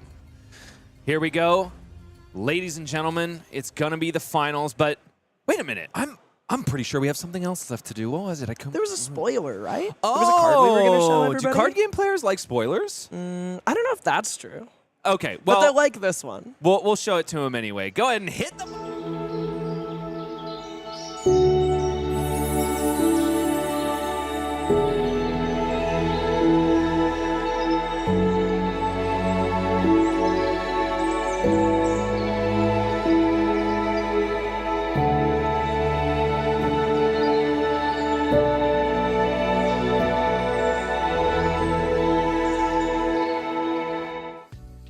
Majin Bay asked and LSS answered. Light up the leaves. In the red, costs 3, blocks 3, deal 6 arcane damage to any target, and has instant speed. Discard this and an earth card. Prevent the next 6 arcane damage target source would deal this turn. Elly, I definitely thought you had a peek earlier because you basically guessed this card. Did I really? Yeah, 100%. When we showed it on the mat earlier. Well, I don't know. The art just seems very Earth Wizardy, like you're going to shoot someone for arcane damage. This being more or less a strictly better Burn Bear in the context of Verdance is quite nice. I think one of the bigger problems with Burn Bear in Verdance is that, on occasion, you can't pitch the card. You will occasionally draw these really awkward and unpleasant hands where you have multiple Burn Bears that you can't clear by pitching them. Not only is this card an Earth card that blocks 3, it is a Burn Bear, which helps Verdance on the axis of dealing arcane damage. It also has a modal instant ability where you can get this card and an Earth card into your bin to prevent 6 arcane damage, but even without preventing arcane damage, you can still choose a source of damage. So as long as there is a source of damage you can choose, say, turn 0 after blocking, you can use Light Up the Leaves to immediately, no questions asked, get 2 Earth cards into your bin. I think this is a fantastic pickup for Verdance that makes the deck a lot, like, I think it's a bigger bump for the deck than it immediately seems. If Verdance needed something, this is surely it. Accelerating decomposition, sending more big arcane damage threats. I think Verdance players are going to be so happy with this one. It's not going to be a match for the Living Legend leaderboard, but our finals is ready. Bones on bones action. Gravy, of course, is going to be played. And what 2 incredible pilots. Evan Herndon, ex-U.S. national champion, and Jacob Clements, who has been to more top 8 finishes at Callings than I have pantries. I've been to a lot of pantries. Like, the one in your house for food? That's the one. Okay. Jacob Clements, 4th seed here versus the 3rd seed. Evan Herndon both came in with dark horse picks in the top 8 bracket, set, bent on breaking Gravy Bones, but unable to do so. Jacob Clements extending the hands up. Both these players know each other well and are going to have a good time. Perhaps not a long time, though, Elly. It's possible. The Gravy Mirror can kind of go one of 2 ways. It can be pretty swingy and explosive as one player finds all of their power cards and the other finds nothing to do with them. And it does look like Jacob's putting a Conqueror on the table, sending the game careening in that direction off the rip. 8 go again here, threatening the arsenal that Evan Herndon established on turn 0. Evan dripped out to the 9s, got a Marvel Gravy, Cold Foil Compass, and I'm seeing a whole lot of treasure pack cards. Also, however, though, found a lot of copies of Sunken Treasure and Seafloor Salvage in these first 2 turns of the game, which means that Jacob is going to be insulated from a bunch of ally disruption from the grave early on. But I've already pointed out your misplaces too. Yep. Both players having a that's little good. bit of No pummel. banter. Jacob jokingly telling his opponent that I've already pointed out that you've misplayed. It's too late to take it back on the topic of turning one of his own cards face down so that Jacob forgets what it is and has to worry about it for the rest of the game. Specifically, Seafloor Salvage, a card that turns an ally typically in the opponent's graveyard face down. High level maybe, cute, assuredly.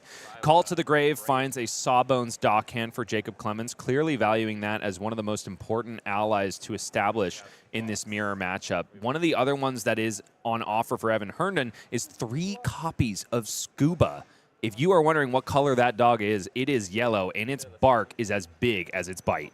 That is definitely an interesting inclusion in Evan Herndon's deck list, but I want to talk about how ideal Jacob's hand was here. He had 4 cards off the top random. Evan didn't let him filter at all, and it was 2 blues, Conqueror of the High Seas, and a Call to the Grave. He's going to get to Kraken for 8, take 3 cards out of Evan's hand because otherwise he would take his arsenal and then go get any card from his deck that he wants to put in the bin and then play. In this case, Sawbones Dockhand, but the kicker to all of this is that this play also turns on Dead Threads. So he's going to get to establish and swing Sawbones. 14 damage presented and an ally with defensive capabilities established on the board with just 4 cards in the hand at the start of the game.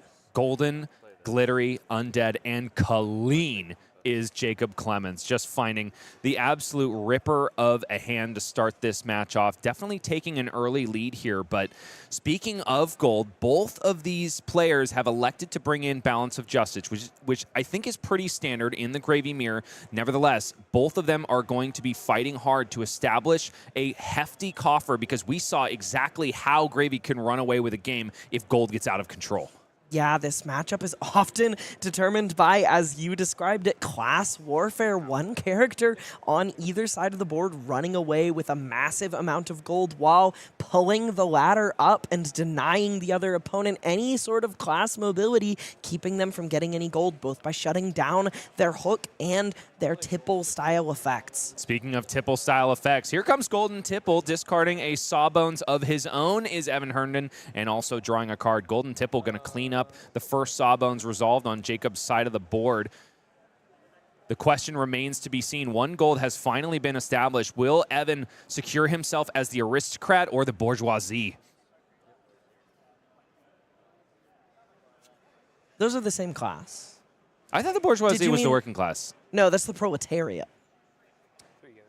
Will he establish himself as the aristocracy or the proletariat? The bourgeoisie or the proletariat. Look at what we see on the top of Evan Herndon's deck, a cold foil last-ditch effort. He showed me these earlier in the weekend. He was very proud of them.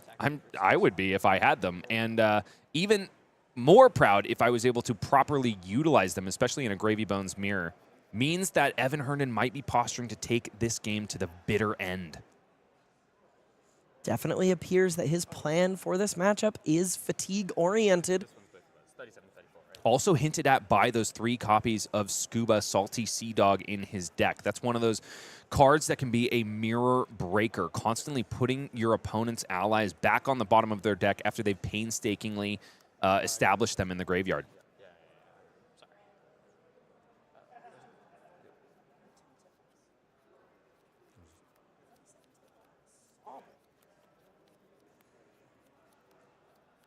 Sure. 34 plays 31 over to Jacob Clements. 3 life lead. Looks like Portside Exchange is going to put a Golden Tipple in the bin just for a little bit of hand velocity here. He has found another Tipple and a blue to make it work. He's going to get to establish that Sawbones. So quite a bit of back and forth of Tipple kill Sawbones, Sawbones go face. We're going to do that 3 turns in a row. The true mirror matches, both players' decks draw quite similar offerings. Jacob with a fair bit of extra armor here, though, having not used his Balance of Justice. That is soon to be gone as Evan Herndon finds his first copy of Conqueror of the High Seas. We still have a little bit to wait there, and we also have to let Jacob have his say. Blue golden tipple, discarding the Sawbones, dockhand, creating a gold, thus bringing both of these players to economy parity. One go again, going to unlock that Sawbones from the grave after the combat chain is closed. Looks like Jacob found another ally off the top here, so we may see a Gravy Bones activation utilizing one of the gold on the board. Players are tied in economics, but not for long.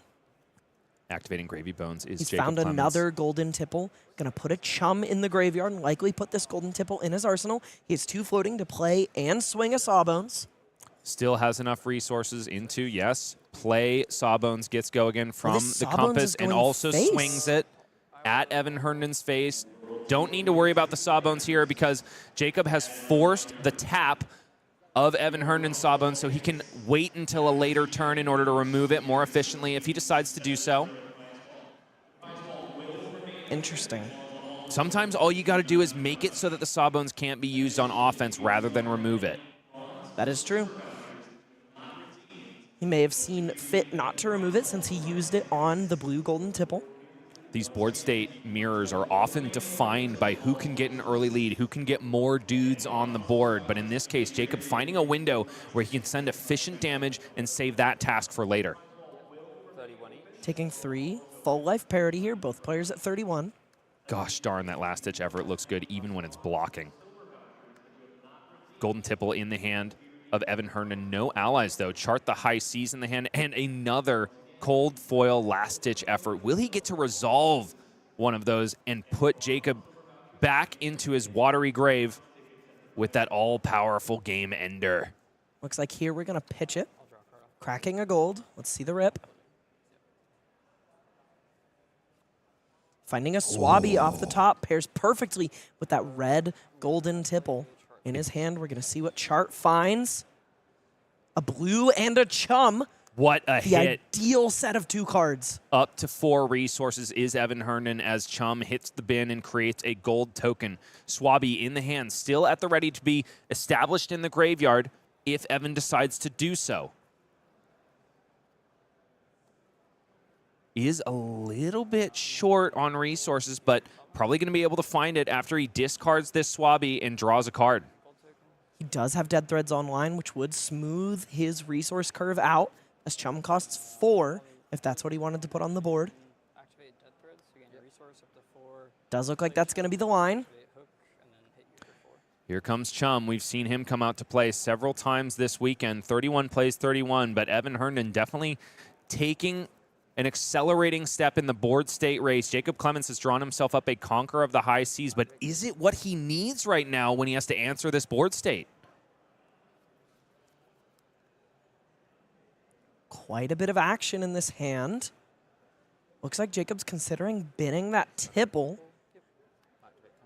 Maybe his dreams of the future involve hitting a blue off of that saltwater swell and using that inertia to catapult himself into a commanding position, because right now the only person commanding anything is Evan, captaining the ship that is this game and pulling quite ahead both on life total and board state and gold, as gold-baited hook makes a 4th for Evan and leaving Jacob's economy in the dust.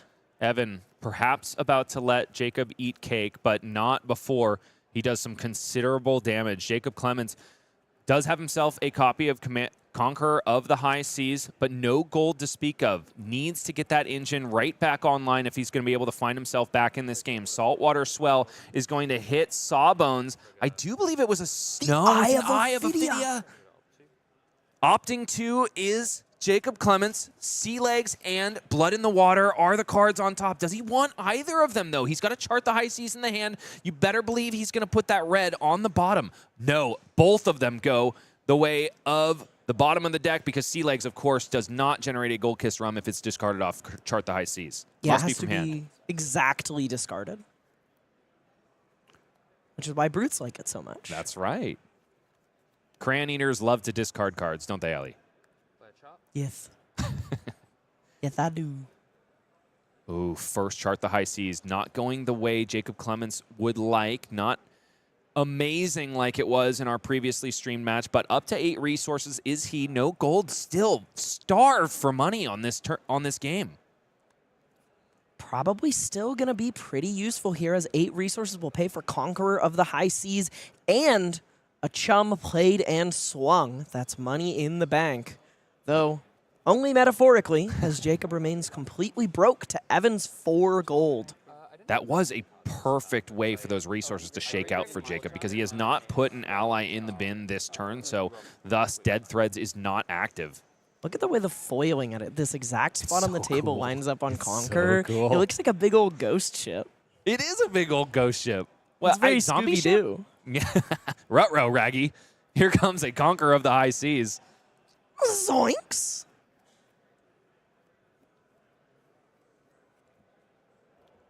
A lot of blocking power in the hand of Evan Herndon, at least as far as Gravy Bones' hands go.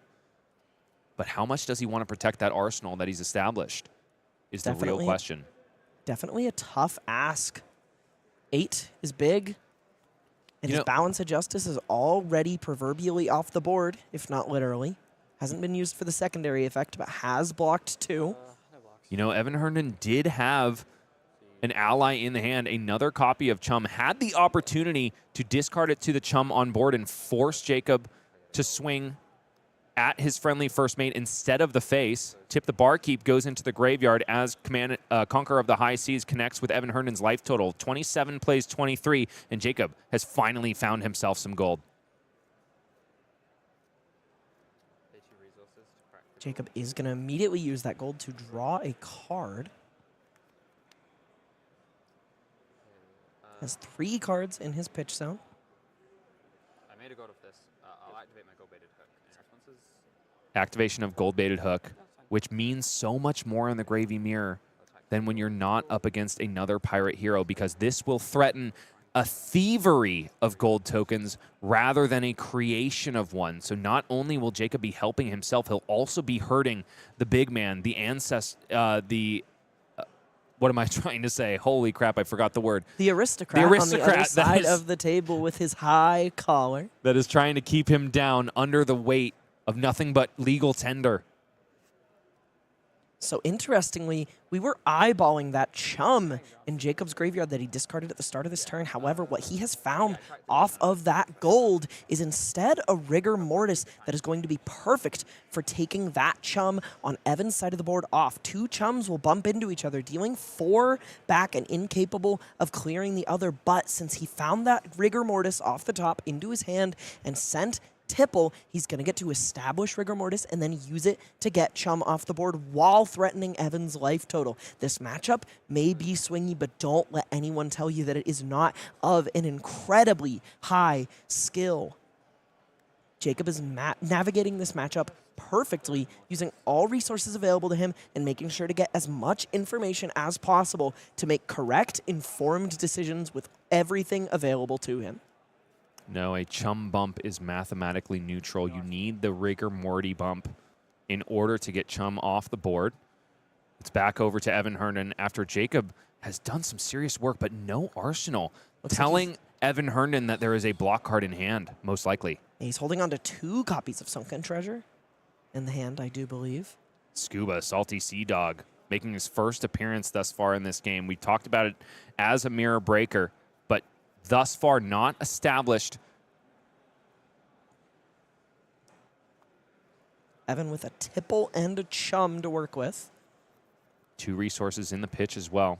So Value this of this dampened just a little bit by the fact that he knows he's drawing another ally, so he may see a Gravy activation to burn past that Scuba. Boy, howdy, does he have the gold to do it. Still sitting on 4 gold is Evan Herndon. Definitely ahead in that race, even though he is eclipsed very slightly by Jacob Clements in life. Jacob with 2 copies of Sunken Treasure in the hand. Evan's got to sequence this carefully, otherwise his Philosopher Carpenter is going to be turned face down before he's even able to hit the board. I'm not sure he has any ways around it. Drawing first is Evan Herndon with Gravy Bones, the discard yet to be taken care of. We're going to put the Scuba in the bin. And that makes sense, probably because if Chum was placed there, then Jacob Clements would definitely target it with Sunken Treasure. But as you mentioned, Elly, not much of a sequence around this. Evan is definitely expecting the first sunken treasure, but probably not the second.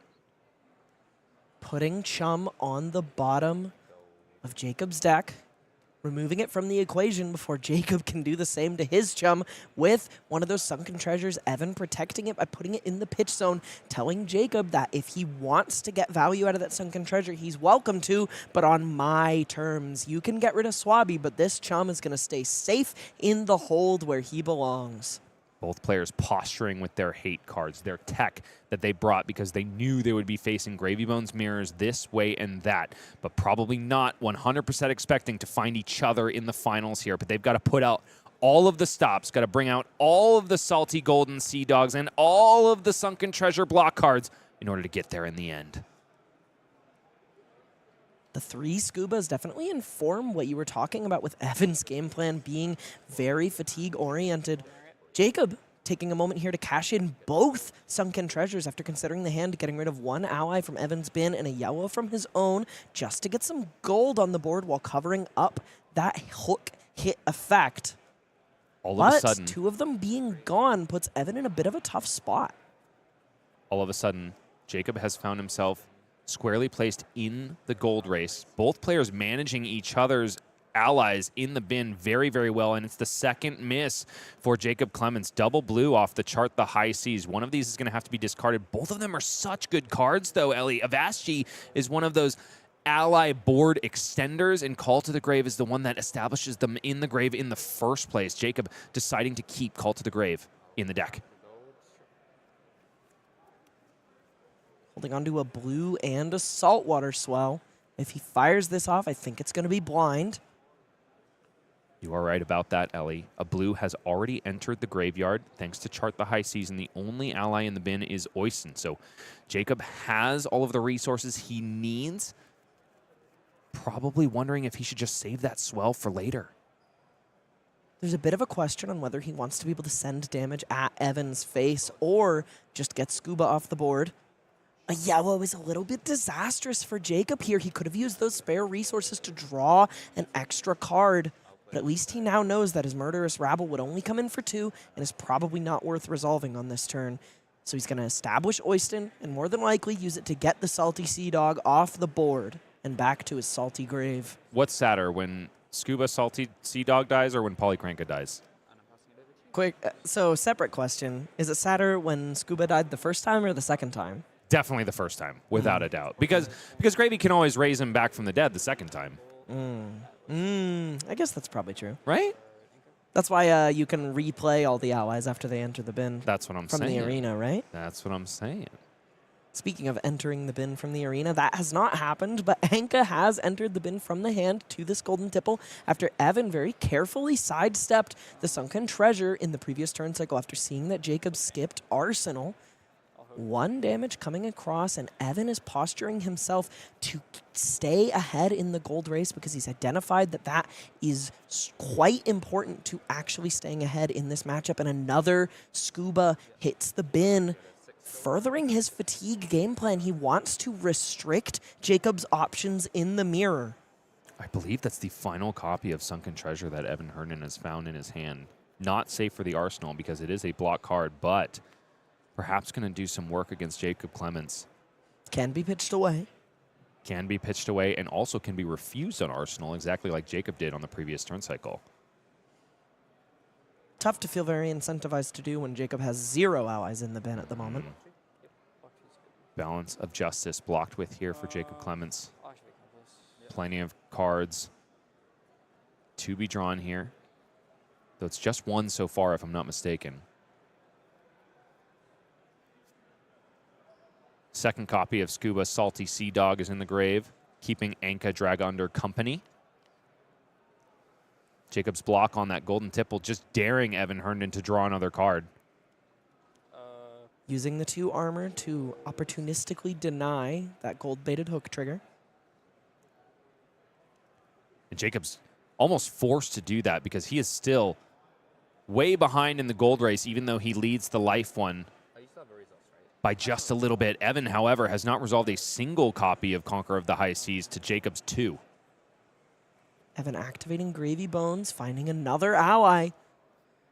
Jacob drowning in this ally and gold disparity just a little bit.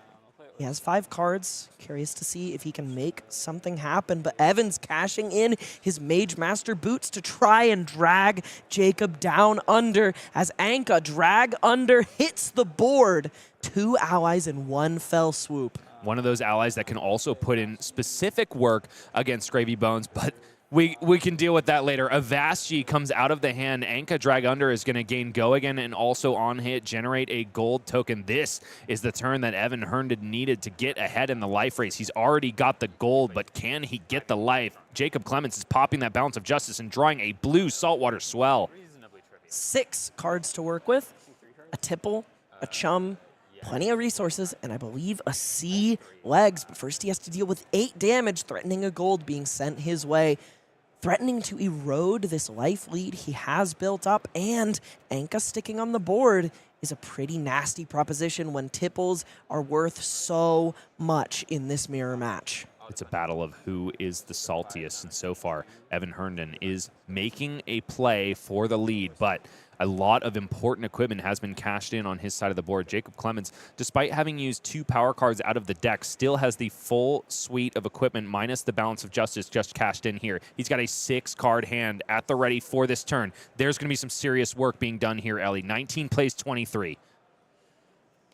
Jacob with a massive grip to work with. Murderous Rabble going to be the first lead off here. 3, more than likely targeting Anka.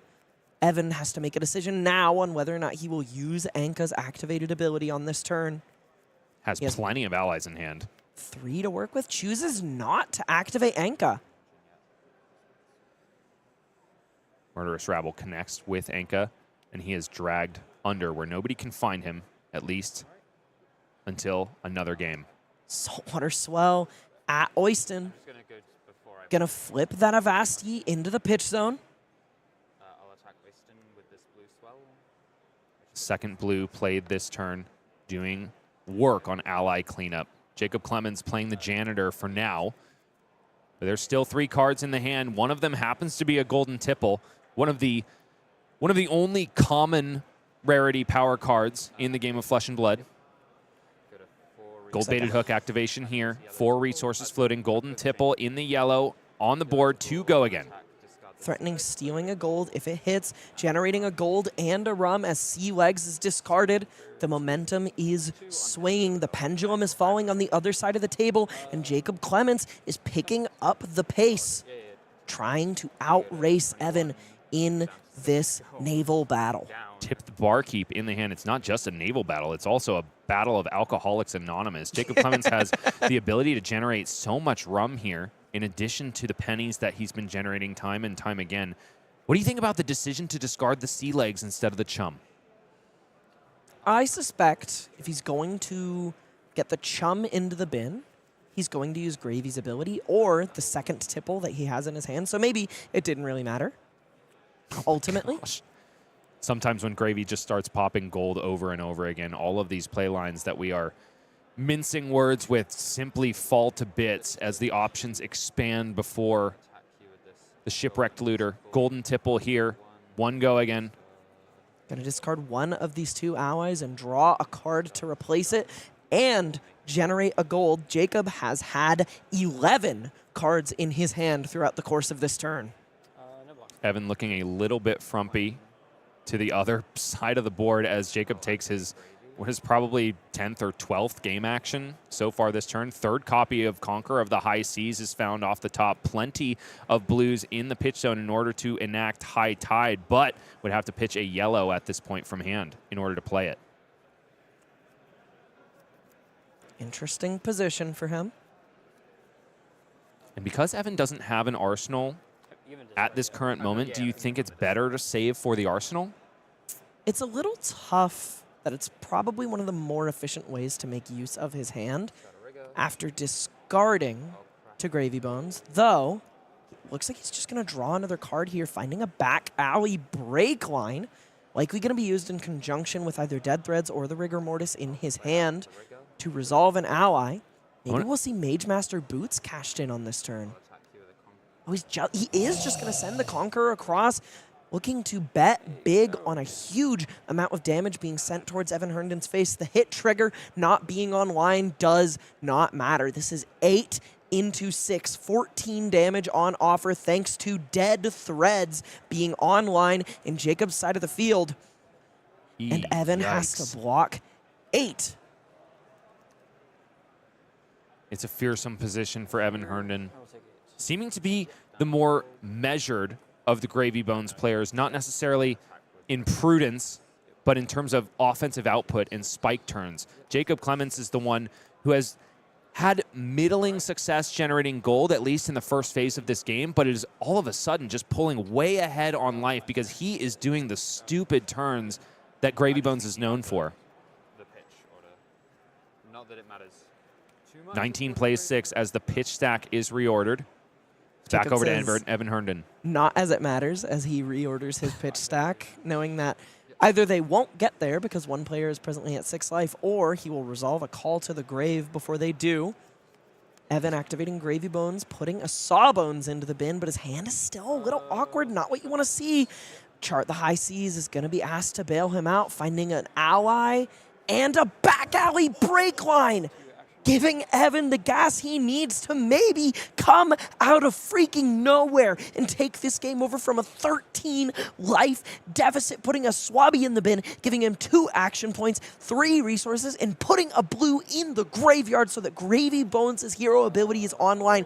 If there was anything that could give Evan the opportunity to come out of nowhere and win this game, it is this. Chart the High Seas. Sometimes when the storm rears its ugly head on the horizon, all you can do is ride the tide, and Evan is exploring the variance that is afforded his deck, but also with great variance is great power. He is finally finding his copies of Conquer of the High Seas. This could be where the tide turns completely in the favor of our ex-US national champion. If you can draw cards, I can draw better, says Evan Herndon. Had a total stinker of a hand at the beginning of this turn, but changes it all around with a fortuitous charting of the High Seas. Dead Threads cashed in here. 2 resources, plus an activation of a gold. Yields Finding a another C4 blue. salvage. This is going to be nasty. Blues in the hand. C4 salvage, even if not used as a blue, one of the more potent hate pieces in this matchup. 2 allies in the hand, and since he has 2 action points, he's capable of just playing one out of hand and a Conqueror of the High Seas to threaten Jacob's life total with. No arsenal for Jacob Clements, but that is hardly the biggest issue here. Evan has plenty of gold, but he's going back to the well. It's a Rigor Mortis off the top. He's really finding a lot of allies in this hand, not typically what you want to see, especially after Gravy Bones has been activated, but nevertheless, it's going to be more resources to fuel this offense. Curious if he chooses to cash in that final piece of gold to keep digging. Multiple allies in the hand isn't where you want to be in this scenario. What do you think Evan is looking for if he pops that final gold? A tipple. Tipple would be absolutely huge here. Tipple unlocks this hand to an unbelievable degree. I think it's worth cashing everything in because if he finds it, his turn becomes unbelievably explosive. And he finds the yellow tipple off the top. The final gold token cashed in for the exact thing that needs to unlock this hand. My co-caster called exactly what Evan might have been looking for here. He has 2 blues. He has a Conqueror. He has a tipple. And he has an ally in the hand. Something obscene, something locked away in the arcane secrets of Tropple Donnie for good reason is about to occur as Golden Tipple hits the board, putting another ally in the bin, generating more gold, and drawing more cards for Evan Herndon with which to drag Jacob down to the watery depths. I can smell it from here, Elly. This is something wicked. From which way comes, it is Evan Herndon's to decide. 2 resources left in the pitch, 2 blues in hand, and a Conqueror of the High Seas yet to be resolved. 6 plays 19. Might seem like a bit of a valley at this stage in the game, but Evan Herndon can close the gap real quick. Jacob Clements does have a little bit of defense in the hands, got a blood on the water, and also an ally that can be converted into 3 points of defense. Insulated a little bit from the disruptive effect of Conqueror of the High Seas. Is he? Because he doesn't have an arsenal for which to destroy. Another copy of Conqueror has ended up in the hand, Bryce. Could we see double Conqueror of the High Seas on this turn? He does have 2 action points, and those Conqueror of the High Seas absolutely have go again. Gold-baited hook activated here. Conqueror likely going to be the follow-up here. He'll have 2 floating to cash in on a gold if he so pleases, but he can also go big with multiple allies on this turn, thanks to having 2 action points remaining from that back alley break line hitting the pitch zone. The resources are dwindling, though, and without a gold to go back to the well and generate infinite value from extra pitch, Evan Herndon might be spinning his wheels just a little bit. Conqueror of the High Seas finally deciding that it's the time to deploy that all-fearsome gravy boat.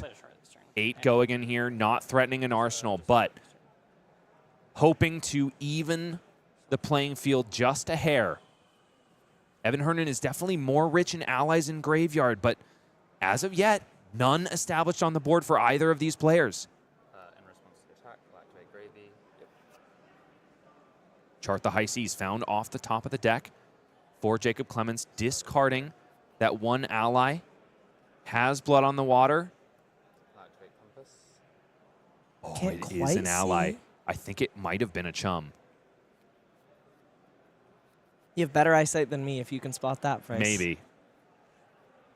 Still got to contend with 8, threatening to make a gold for Evan since Jacob is all out after using Gravy in response to Conqueror. Going to go down to 11. Get a gold. No blocks are declared, and the life totals get ever so close. 1, 2, 3, 4, 5, 6, 7 pitch cards in the pitch zone for Evan Herndon. You thought Kano could pitch. Gravy I thought said, Jacob had an 11-card turn last turn. This is ridiculous. Gravy says, hold my rum. And hold it Jacob will, as the only player with any on the board at the moment, perhaps instrumental to his ability to win this game. Let's see what Evan finds off the top. Finding a tip the barkeep. Gonna let him establish some allies on this turn. Scuba comes in with go again. Still 2 action points remain, but one of them is going to be eaten up by the swing of the Salty Sea Dog. He generates another gold here. Cannot go back to the well, though, because the last card in hand is indeed a red. May not be making much use of double action point here, unless he just pitches this last Conqueror to put a Rigor Mortis into play. He is laying the stage here for a hostile takeover of the board state. Scuba Salty Sea Dog is currently has an effect on the stack. Jacob Clements is wanting to see if he can respond before Chum gets turned face down and generates a gold token for Evan Herndon. Oh, it was the Rigor Mortis, wasn't it? Never mind. Instead, Jacob probably deciding on the defense reaction in hand, Blood in the Water. 6 plays 11 here. 34 minutes in at the Calling Kansas City. And this game is reaching a fever pitch. If you have seen a lot of game actions and you think a lot of stuff has happened, I direct you to the bottom left side of your screen. It's only turn 4, ladies and gentlemen. We did say the Gravy Mirror was swingy. Yeah, without a doubt we did. We've seen it on display at this event. In this game, 6 plays 7. Evan choosing not to use that action point at all, putting that red Conqueror of the High Seas into his graveyard as he, his arsenal as he chooses to order his pitch zone. Let's take a look, chat. Do you think we're getting back to the pitch stack here, Elly? I mean, if you draw this many cards every turn, you will. But bereft of gold are both of these heroes of Rathe. Can we talk about the psychic damage Evan is dealing with this equipment placement? Is he dealing it to you or to Jacob Clements? I hope it's being dealt to Jacob because it's definitely killing me. Murderous Rabble resolved with a Murderous Rabble on top. Scuba Salty Sea Dog goes back to the Watery Grave. Saltwater Swell finding a blue as well. 5 resources. Establishing a chum-friendly first mate is Jacob Clements. I'll attack you for 4. Very clean response to what should have been a really huge power turn for Evan Herndon, but definitely feels like it fell second place to Jacob Clements. So it's a little interesting. Jacob did clear the board and put a chum on the table here, but Evan has a Conqueror in the arsenal, a Conqueror in the hand, 2 blues and a chum. He's going to take a look at the top card of his deck here. It is another yellow, so a gravy activation isn't going to help him out much, but if he could find a third blue some way, somehow, on this turn cycle, we could see some sparks truly fly with double Conqueror of the High Seas into an ally. Gravy Bones, sending salt and spittle at one another over and over again. And even though this started with a bang, we have ground to a halt here. Both players still posturing this way and that. Conqueror of the High Seas used as a blocking card on chum-friendly first mate. Curious why he's chosen to block here. He's definitely capable with this current hand of sending 2 Conquerors Jacob's way. 5 plays 7. It's back over to Evan. 3 cards in hand, 1 in the arsenal, which we know is Conqueror of the High Seas. Definitely on the front foot here, activating gold-baited hook. Sending the tipple instead of leading with the Conqueror. Finding the ally off the top. And then because he generated a gold token there, has the green light to activate Gravy Bones and see if he can find more resources to fuel this turn.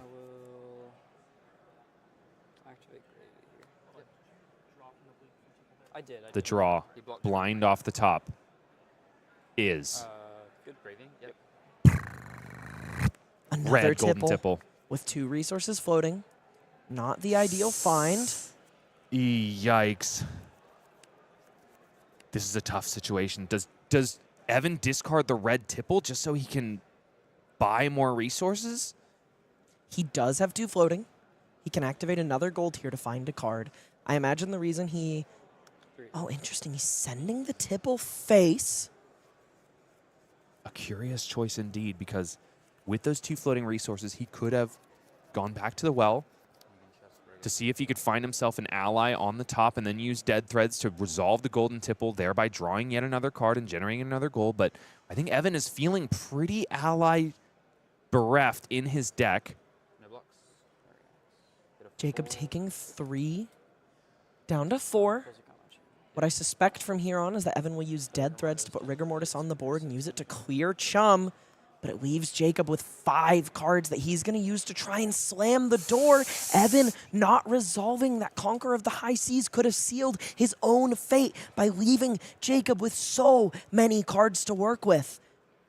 He has a little bit of a saving grace here, finding a sunken treasure in the hand, but he has yet another ally in the grip that he has to clear with 1 gold to do so with. It's hard to think that it's going to save him here, especially when Jacob Clements has his pick of the litter. No allies in hand and a golden tipple, but 2 tipples in hand to work with. Yellow being discarded to red, killing Rigor Mortis, drawing into a Swabby, which could be a disaster, but he's holding onto a port side exchange. Tipples copies 10, 11, and 12 to put Swabby into the bin, find another card off the top, generate some gold, and apparently draw another Swabby. Swabby, the best and most fun of the crew members, because he is, of course, a nihilist and a carpenter, and that is the craziest combo I've ever heard of. Dead Threads activated here to get up to 3 resources, resolve that philosophical carpenter, and then the second of which, from the hand, is used to get him swinging. Swabby love to hit with hammer. Evan responding with a Gravy Bones activation. Gonna draw, then discard a card. Ideally, he doesn't find another ally here. Putting Rigor Mortis in the bin, and he's gonna get to block with a sunken treasure on this turn. But no allies in the bin for Jacob Clements, so it's a little bit of upside for Evan Herndon in terms of the gold that it will surely generate, but not the back-breaking block card that it can be in this mirror match. I think this game is far from over, honestly, Elly. We are going this way and that with 5-card hands, but it's definitely middling in terms of power level compared to what we have seen both of these players do earlier just this game. This position's a little interesting. Evan's going to get to block and go to his turn with at least 3 blues in his hand, assuming he keeps 3 cards. He still has that Conqueror in his arsenal and will have 9 resources to work with. Conqueror's going to cost him 4. If he can get a blue into the bin, he's going to be able... So if, let's say he plays a Called to the Grave or Murderous Rabble, leading his turn with a blue. He could also send Saltwater Swell for a bit more of a higher variance line. But as long as he can get a blue into the bin, he's going to get to send Conqueror of the High Seas Jacob's direction and follow up with a Rigor Mortis that likely is capable of clearing Swabby. Do you have any yellows in your hand? That is 4 damage in excess of lethal, threatening Jacob's arsenal if anything leaks through, so pretty likely that it shreds his last point of armor. The bit of saving grace for Jacob here is that I believe his arsenal is Blood in the Water. Evan definitely thinking about blocking with that Sunken Treasure and perhaps giving Jacob a gold and a good amount of damage on this turn. Gold-baited hook committed here along with Sunken Treasure. If Evan saw a blue on the top of that deck after the activation of Compass of Sunken Treasure, do you think it is correct to lead with the Saltwater Swell? More urgently, he's making a gold with Sunken Treasure, and then he's going to be giving it to Jacob because of the hook trigger. So he will remain bereft of gold. Bereft and bummed is Evan Herndon. Putting his gold-baited hook in the graveyard, I think incorrectly, because that piece of equipment does have Battle Worn, not Blade Break. Okay, He we've caught up. realized. You better recognize, Evan Herndon, because now is the time to go, my friend. So, I tend to think... Oh, Murderous no, Rabble it is into Murderous Rabble Swabby first. Blind, but flipping Eye of Ophidia. This is pretty hot right here because Saltwater Swell is going to be able to follow this up. Murderous Rabble, 3 go again, removes the ally on board. Call to the Grave pitched here to establish a Rigor Mortis. And no, it's not a Saltwater Swell play. It is Conqueror of the High Seas finally out of the arsenal and into the fray. 2 plays 4, and Jacob Clements is staring down one of the scariest boats from High Seas. He does have the defense reaction in Arsenal, but he has 2 allies stuck in the hand, along with only 5 block power to work with. The Dead Threads is there. Even though he's likely going to be able to protect his arsenal, he has to worry about his life total. This is twice his remaining life total. And Rigor Mortis is going to be coming in, backing up that gravy boat for 6. This is a big swell in damage that the Englishman has to face down here. Evan Herndon looking to defend the homeland versus the invader from the east, across the pond, representing his queen. And her corgis.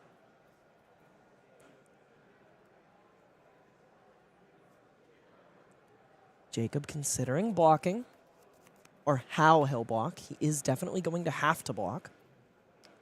No Looks ifs and or buts about it. Looks like he's planning on getting rid of that Saltwater Swell, but maybe before anything happens, we'll take a look at the top card of the deck with Compass and activate Graveyard Q-Bones, drawing 1 card, finding a portside exchange, and putting a chum into the bin. Still 8 go again to answer here, Jacob. You can't get around that. But finding another blocking card is a good way to start. How many cards is Evan going to strip away from Jacob? That's the real question here. It's a total of 14 damage that Jacob has to face down. Must block 11 on this turn. Not entirely sure how he hangs in there. At least in any meaningful way, right? Because it is still a board state that must be answered on Jacob's turn. Rigor Mortis can just bury him if Evan is given the space.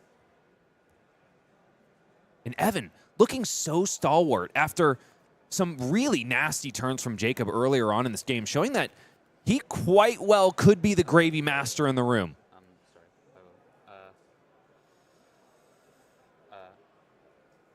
Jacob a little frazzled, not sure how this one got away from him.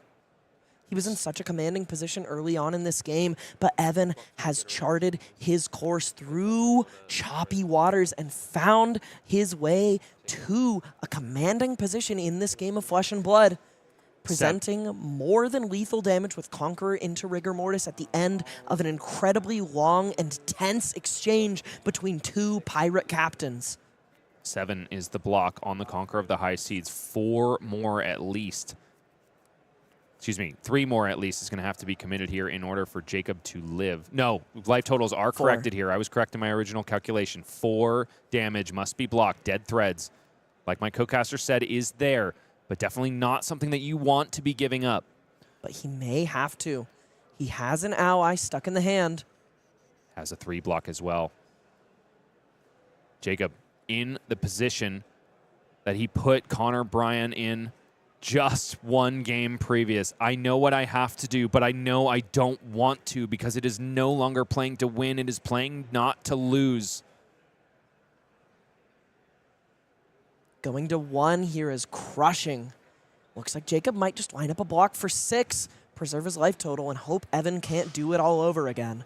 If you haven't yet, folks, move to the edge of your seats because we are getting to the point where we are going to crown ourselves a calling champion based on the body language. Jacob Clements does not think it's going to be him.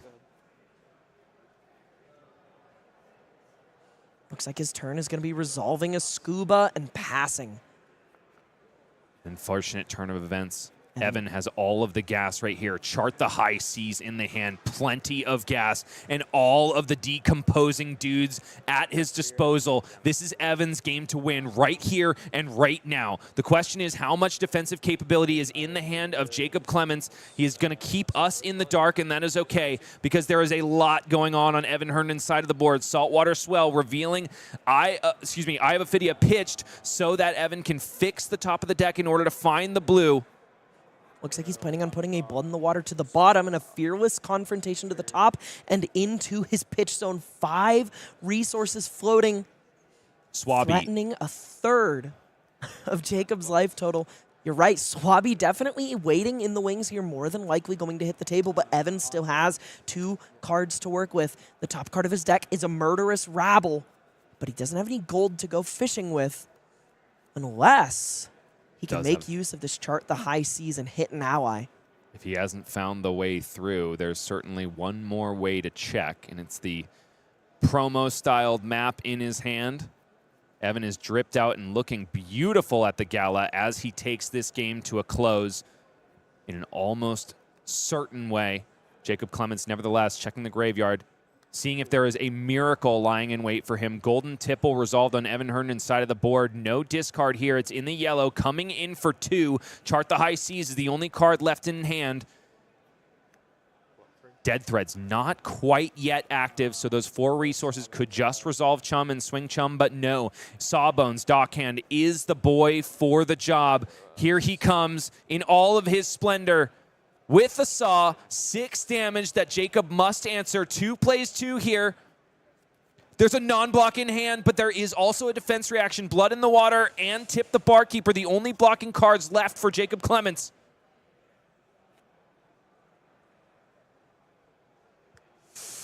Must commit both of them here, which means that it's just going to be another lackluster turn, another nothing burger in the face of the endless onslaught of Evan Herndon's decomposing dudes. If only he could have found an ally off the top. He does at least get to swing Scuba here and maybe ask Evan for some cards or clean up a little bit of this salty crew. Again, not a winning play, but one that is forced by the board state of Evan Herndon. This Scuba swing also puts Evan Herndon's Undead Carpenter to the bottom of the deck and creates a gold token. It's 2 blues on top of the deck. I pitched this first, right? So, yeah. Cool. So up's good, and then killing this in the bottom, and I make. You said Swabby, right? Yeah. Swabby to the bottom. Sawbones the attack target. Yep. Okay. Cleaning up that Sawbones Dockhand is Jacob Clements and putting Swabby to the bottom, as is the Salty Sea Dogs right. Evan Herndon does have 1 dead card in the hand, but it's going to take more than that to save Jacob Clements, who remains alive after so many turns of onslaught, but surely Evan Herndon has found the sauce on this one. Flying High is going to help him get there. Going to extend this turn quite a bit. Flying High enters the grave, unlocks the graveyard. Rigor Mortis, the second resolve for Evan Herndon, consuming the Go Again clause on Compass of Sunken Depths. Rigor Mortis, the first, swings in 6 Go Again. Activating Gravy Bones is Jacob Clements, but can he find salvation? It's another ally off the top. He needs every bit of blocking potential that he can muster, but he's not finding it here. Going down to 1. Jacob Clements takes 1 from the first rigor mortis. Murderous Rabble comes in for 3. And the fist bump is extended, and that is it. We have our calling champion. It is Evan Herndon defending the home soil of the United States here in Kansas City, breathing a sigh of relief as he able to just get there against the onslaught of Jacob Clements from over the pond. An unbelievably well-piloted game from Evan Herndon in that match that we thought was going to be incredibly one-sided. 10 minutes in, we saw Jacob play a 12-card hand, and we thought it was over. Evan found his way through everything. Jacob threw his direction, and with a lot of perseverance and a fair bit of luck on his side as well, not only did he have 2 ideal chart the high Cs in the best possible scenarios, he made some of the best decisions I've ever seen in a Gravy Bones mirror. I will say the deck may be dominant, but the mirrors are always sweet to watch. And boy, do they tell who has the skill in the matchup. Evan Herndon fought his way through multiple copies of Conqueror of the High Seas, several allies, maintained his composure even when we in the booth thought he had completely lost control of the game. He blocked with a copy of Conqueror of the High Seas, saved some health, doing the heads up thing and his due diligence in order to get the Golden Stonewall Gauntlet in the end. Gotta be something that he is going to be proud of until the end of his days. Glad to have been here as we crowned this champion. Twice has he won major events on American soil. Congrats to Evan Herndon and all of our top 8 competitors and everyone that signed up for the calling in Kansas City. We will be right back with no more flesh and blood, but definitely a winner interview with the illustrious Evan Herndon. You're not going to want to miss it. Stick around.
Bones were cast, but not by brutes in that final matchup. I have with us our winner, Evan Herndon of The Calling in Kansas City. One of the many things on offer for the World Tour stop here for Flesh and Blood in 2025. Evan, holy cow, you fought through thick and thin. You just barely got there. 2 Conqueror of the High Seas and a plethora of allies are what you had to face. How did you get there in the end?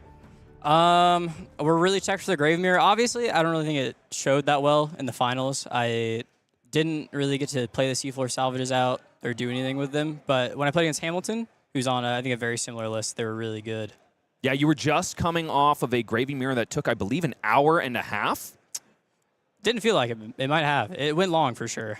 Yeah, and I think we saw all of those hate pieces a little too early, right? You drew up the seafloor salvage and the sunken treasure on turn 0, which was a bit of a bummer, but you also have 3 copies of Scuba Salty Sea Dog. Talk to me about how that card can be a mirror breaker. It's not even just a mirror breaker. Obviously, it's really good in the mirror because you put back your opponent's allies, but I think Scuba is just generally like one of the most broken allies. In a lot of matchups, your opponent just can't afford to kill it because it's too bad. It's like a whole card to swing 4. Mm-hmm. But then you get the gold, the hook, and then like 4 is a really awkward number for like mainly like Slippy and stuff, so I think it's really solid. And of course Gravy too. So do you think other Gravy Bones are kind of sleeping on Scuba a little bit? They might be. I think they definitely are. The card's really good in my opinion.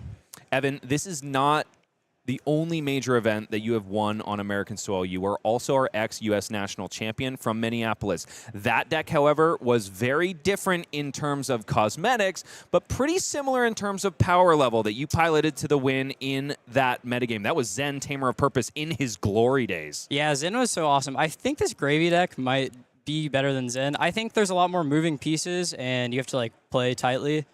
Versus like with Zen, you kind of just hope you draw Art of War and Transcend early. But no, this one I feel like you have a lot of options. What does this win mean to you? Your second win on U.S. soil. Did you have a little bit of a winner's complex where you're like, can I do it again after U.S. Nats, or was that a fluke? So I wouldn't say I always have that, but I was feeling really, really good for this event. I knew Gravy deck was broken. I'd been practicing a lot. I had gotten 13th in the Calling at Singapore, so figured run it back. It has to be better with more games, you know? You seemed absolutely unstoppable. We only saw you on stream once, but you climbed out of that. Were you ever X2, actually? Only in the last round. Okay, only in the last round, but bottom line, you fought your way to the top 8, seeming absolutely unstoppable. Is there anything that somebody can throw in front of this Gravy train in order to slow it down? It's got to be Gravekeeping. Card's broken. Look at how cheap the promos are right now. Add them to your deck so you can defeat Gravy Bones. I think you're the only person who has called out Gravekeeping as a possible Gravy answer. Yeah, I think it's actually not really that good. I saw the card was $15 though for the promo, and I was like, that is not enough for me to want to play a promo side event. That's very true. The price does outweigh the Gravekeeping promo. Nevertheless, Evan, so do you think, based on your performance with Zen Tamer of Purpose and now Gravy Bones, are you particularly suited to identify, in your own words, broken power decks in the meta? I wouldn't say that. I mean, at least with Zen, we were kind of the first to like really break it, just because that we had like a release weekend tournament. I think with Gravy, it's been getting upgraded like the entire time. You know, The list has been evolving. It's gotten a lot better. I think even since Singapore. Yeah, without a doubt. The lists are becoming more and more streamlined. Riches of Tropeldani comes out. 9 Tipples come in, so on and so forth. Despite the fact that it had a pretty good appearance, came out onto the scene and made the finals in U.S. Nationals this year, but this is a very different Gravy deck. Yeah, for sure. With this list, I mean, okay, hold on. Think. Huge shout out to Tariq Patel and Isaac. They couldn't make it this weekend, but they put in so much work on this Gravy deck and the mirror match in particular. So could not have done it without them. So thank you to those guys. You are nothing without your team, am I right? No, for real. That's awesome. Shout out Team PCG Invasion. So nice to see the players in our community supporting each other so well. Evan, if there is anybody out there who is now a Gravy believer, I don't think there's anybody that can resist what you've shown us today. How many reps do you think you need? Well, first question, how many reps do you think you need to become a proficient Gravy player? Number 2, what are the things that newer players should be focused on if they want to pick up this very complicated and somewhat high variance deck. Truthfully, I think it depends on what matchups for how many reps you need, but it's hard to play. I think a lot of times you see the deck doesn't convert very well because people will get greedy in spots. They'll crack all their gold. I mean, I am guilty of that sometimes as well. But, like, you have so many options, and you can do a whole lot of, like, just spinning your wheels but not really getting anywhere. And I think that's a trap a lot of players will fall into. And, you know, we did see that a little bit. I mean, Jacob, you each had a turn where you had, 8+ cards in your pitch zone. It definitely felt like Jacob Clements' turn did a little bit more than yours. You had the 2 Conqueror of the High Seas in the hand, unable to quite convert it. You also ended up having, I think, 3 or 4 allies in the pitch zone by the time that turn was done. Did you ever feel like that game was slipping away from you? Yes, for sure. Honestly, I'm really shocked I won this one. So, like, truthfully, I do think with all the gravy tech I'm playing, it's supposed to be a good matchup. But I may have put myself in a bad spot. So I immediately charted into the back alley break line to start my turn, and I think I really just baited myself with that. Right, because you said full steam ahead, I've hit the dream, essentially, right? That's what I was hoping for, and then I just did not find another go again card. So, like, originally my plan for that turn, before I had even, like, played the chart, was I was just hoping that, like, I would just draw a regular go again card so I could call to the grave and get the extra action point, play both allies. Or play 2 allies, but, and attack with both. But I kept drawing, and obviously, like, that's one thing that's hard about the deck is as you, like, go throughout your turn, your game plan will change just because of, like, new information that you find. But I drew a little too many reds there at the end. Actually, honestly, it wasn't even reds. It was just a lot of allies. A lot of allies, which essentially negates the draws on those golds you don't get to go over and plus over again. On them anymore. A bummer indeed. Well, your dream didn't come to fruition there, but the ultimate dream, the dream of the most expensive gold in the room has come true. I'm going to reach across you very awkwardly here in order to present you with the thing that glitters more like gold than I have ever seen before, the Golden Stonewall Gauntlet, which shows the entire world that you are the calling champion in Kansas City. How you feeling, brother? I'm hyped. I was really, like I said, really confident going into this weekend. You can ask some of my boys, like Nick Butcher, literally he has a screenshot of me saying, I'm going to win this calling. He's like, nah, you're lying. I said, no fib. So check my Twitter later after this. You'll see that screenshot. I wonder if Nick Butcher was saying that because he knew Eugene C. would be in the room, and he's still hurting from the last time they met in combat. He might be. That's rough. That's rough for my boy. The last thing I have to present to you, which is still awkwardly on the other side of the table, is, of course, beautiful champion calling trophy from Kansas City. Hoist it up high, Evan. Take your moment in the sun. This is it, folks. The final moment that we will be on stream before we close this all out and bring it all home. Evan, if the good people at home want to know more about you, if they want to find you in the broader landscape of Flesh and Blood, where can they go? Twitter, @EmotionYo, all one word. I also have a YouTube channel that I started recently with one of my teammates, T. It's called Fab School. Trying to give you guys some new info, teach you some stuff, get better at the game, you know? I think you're going to have some new students after this weekend. I hope so. I'll write up the Gravy Patreon, so got to get on that. And that brings this to a close, ladies and gentlemen. We do have more to be seen for the competitive Flesh and Blood scene. That is going to be Copenhagen next week. And then, of course, a whole host of awesome events coming at you in September, including the world premiere of Super Slam and also the release, which will feature a triple header calling. So be on the lookout for the Flesh and Blood World Tour. And we'll be back with more Flesh and Blood in a couple weeks' time. Be there.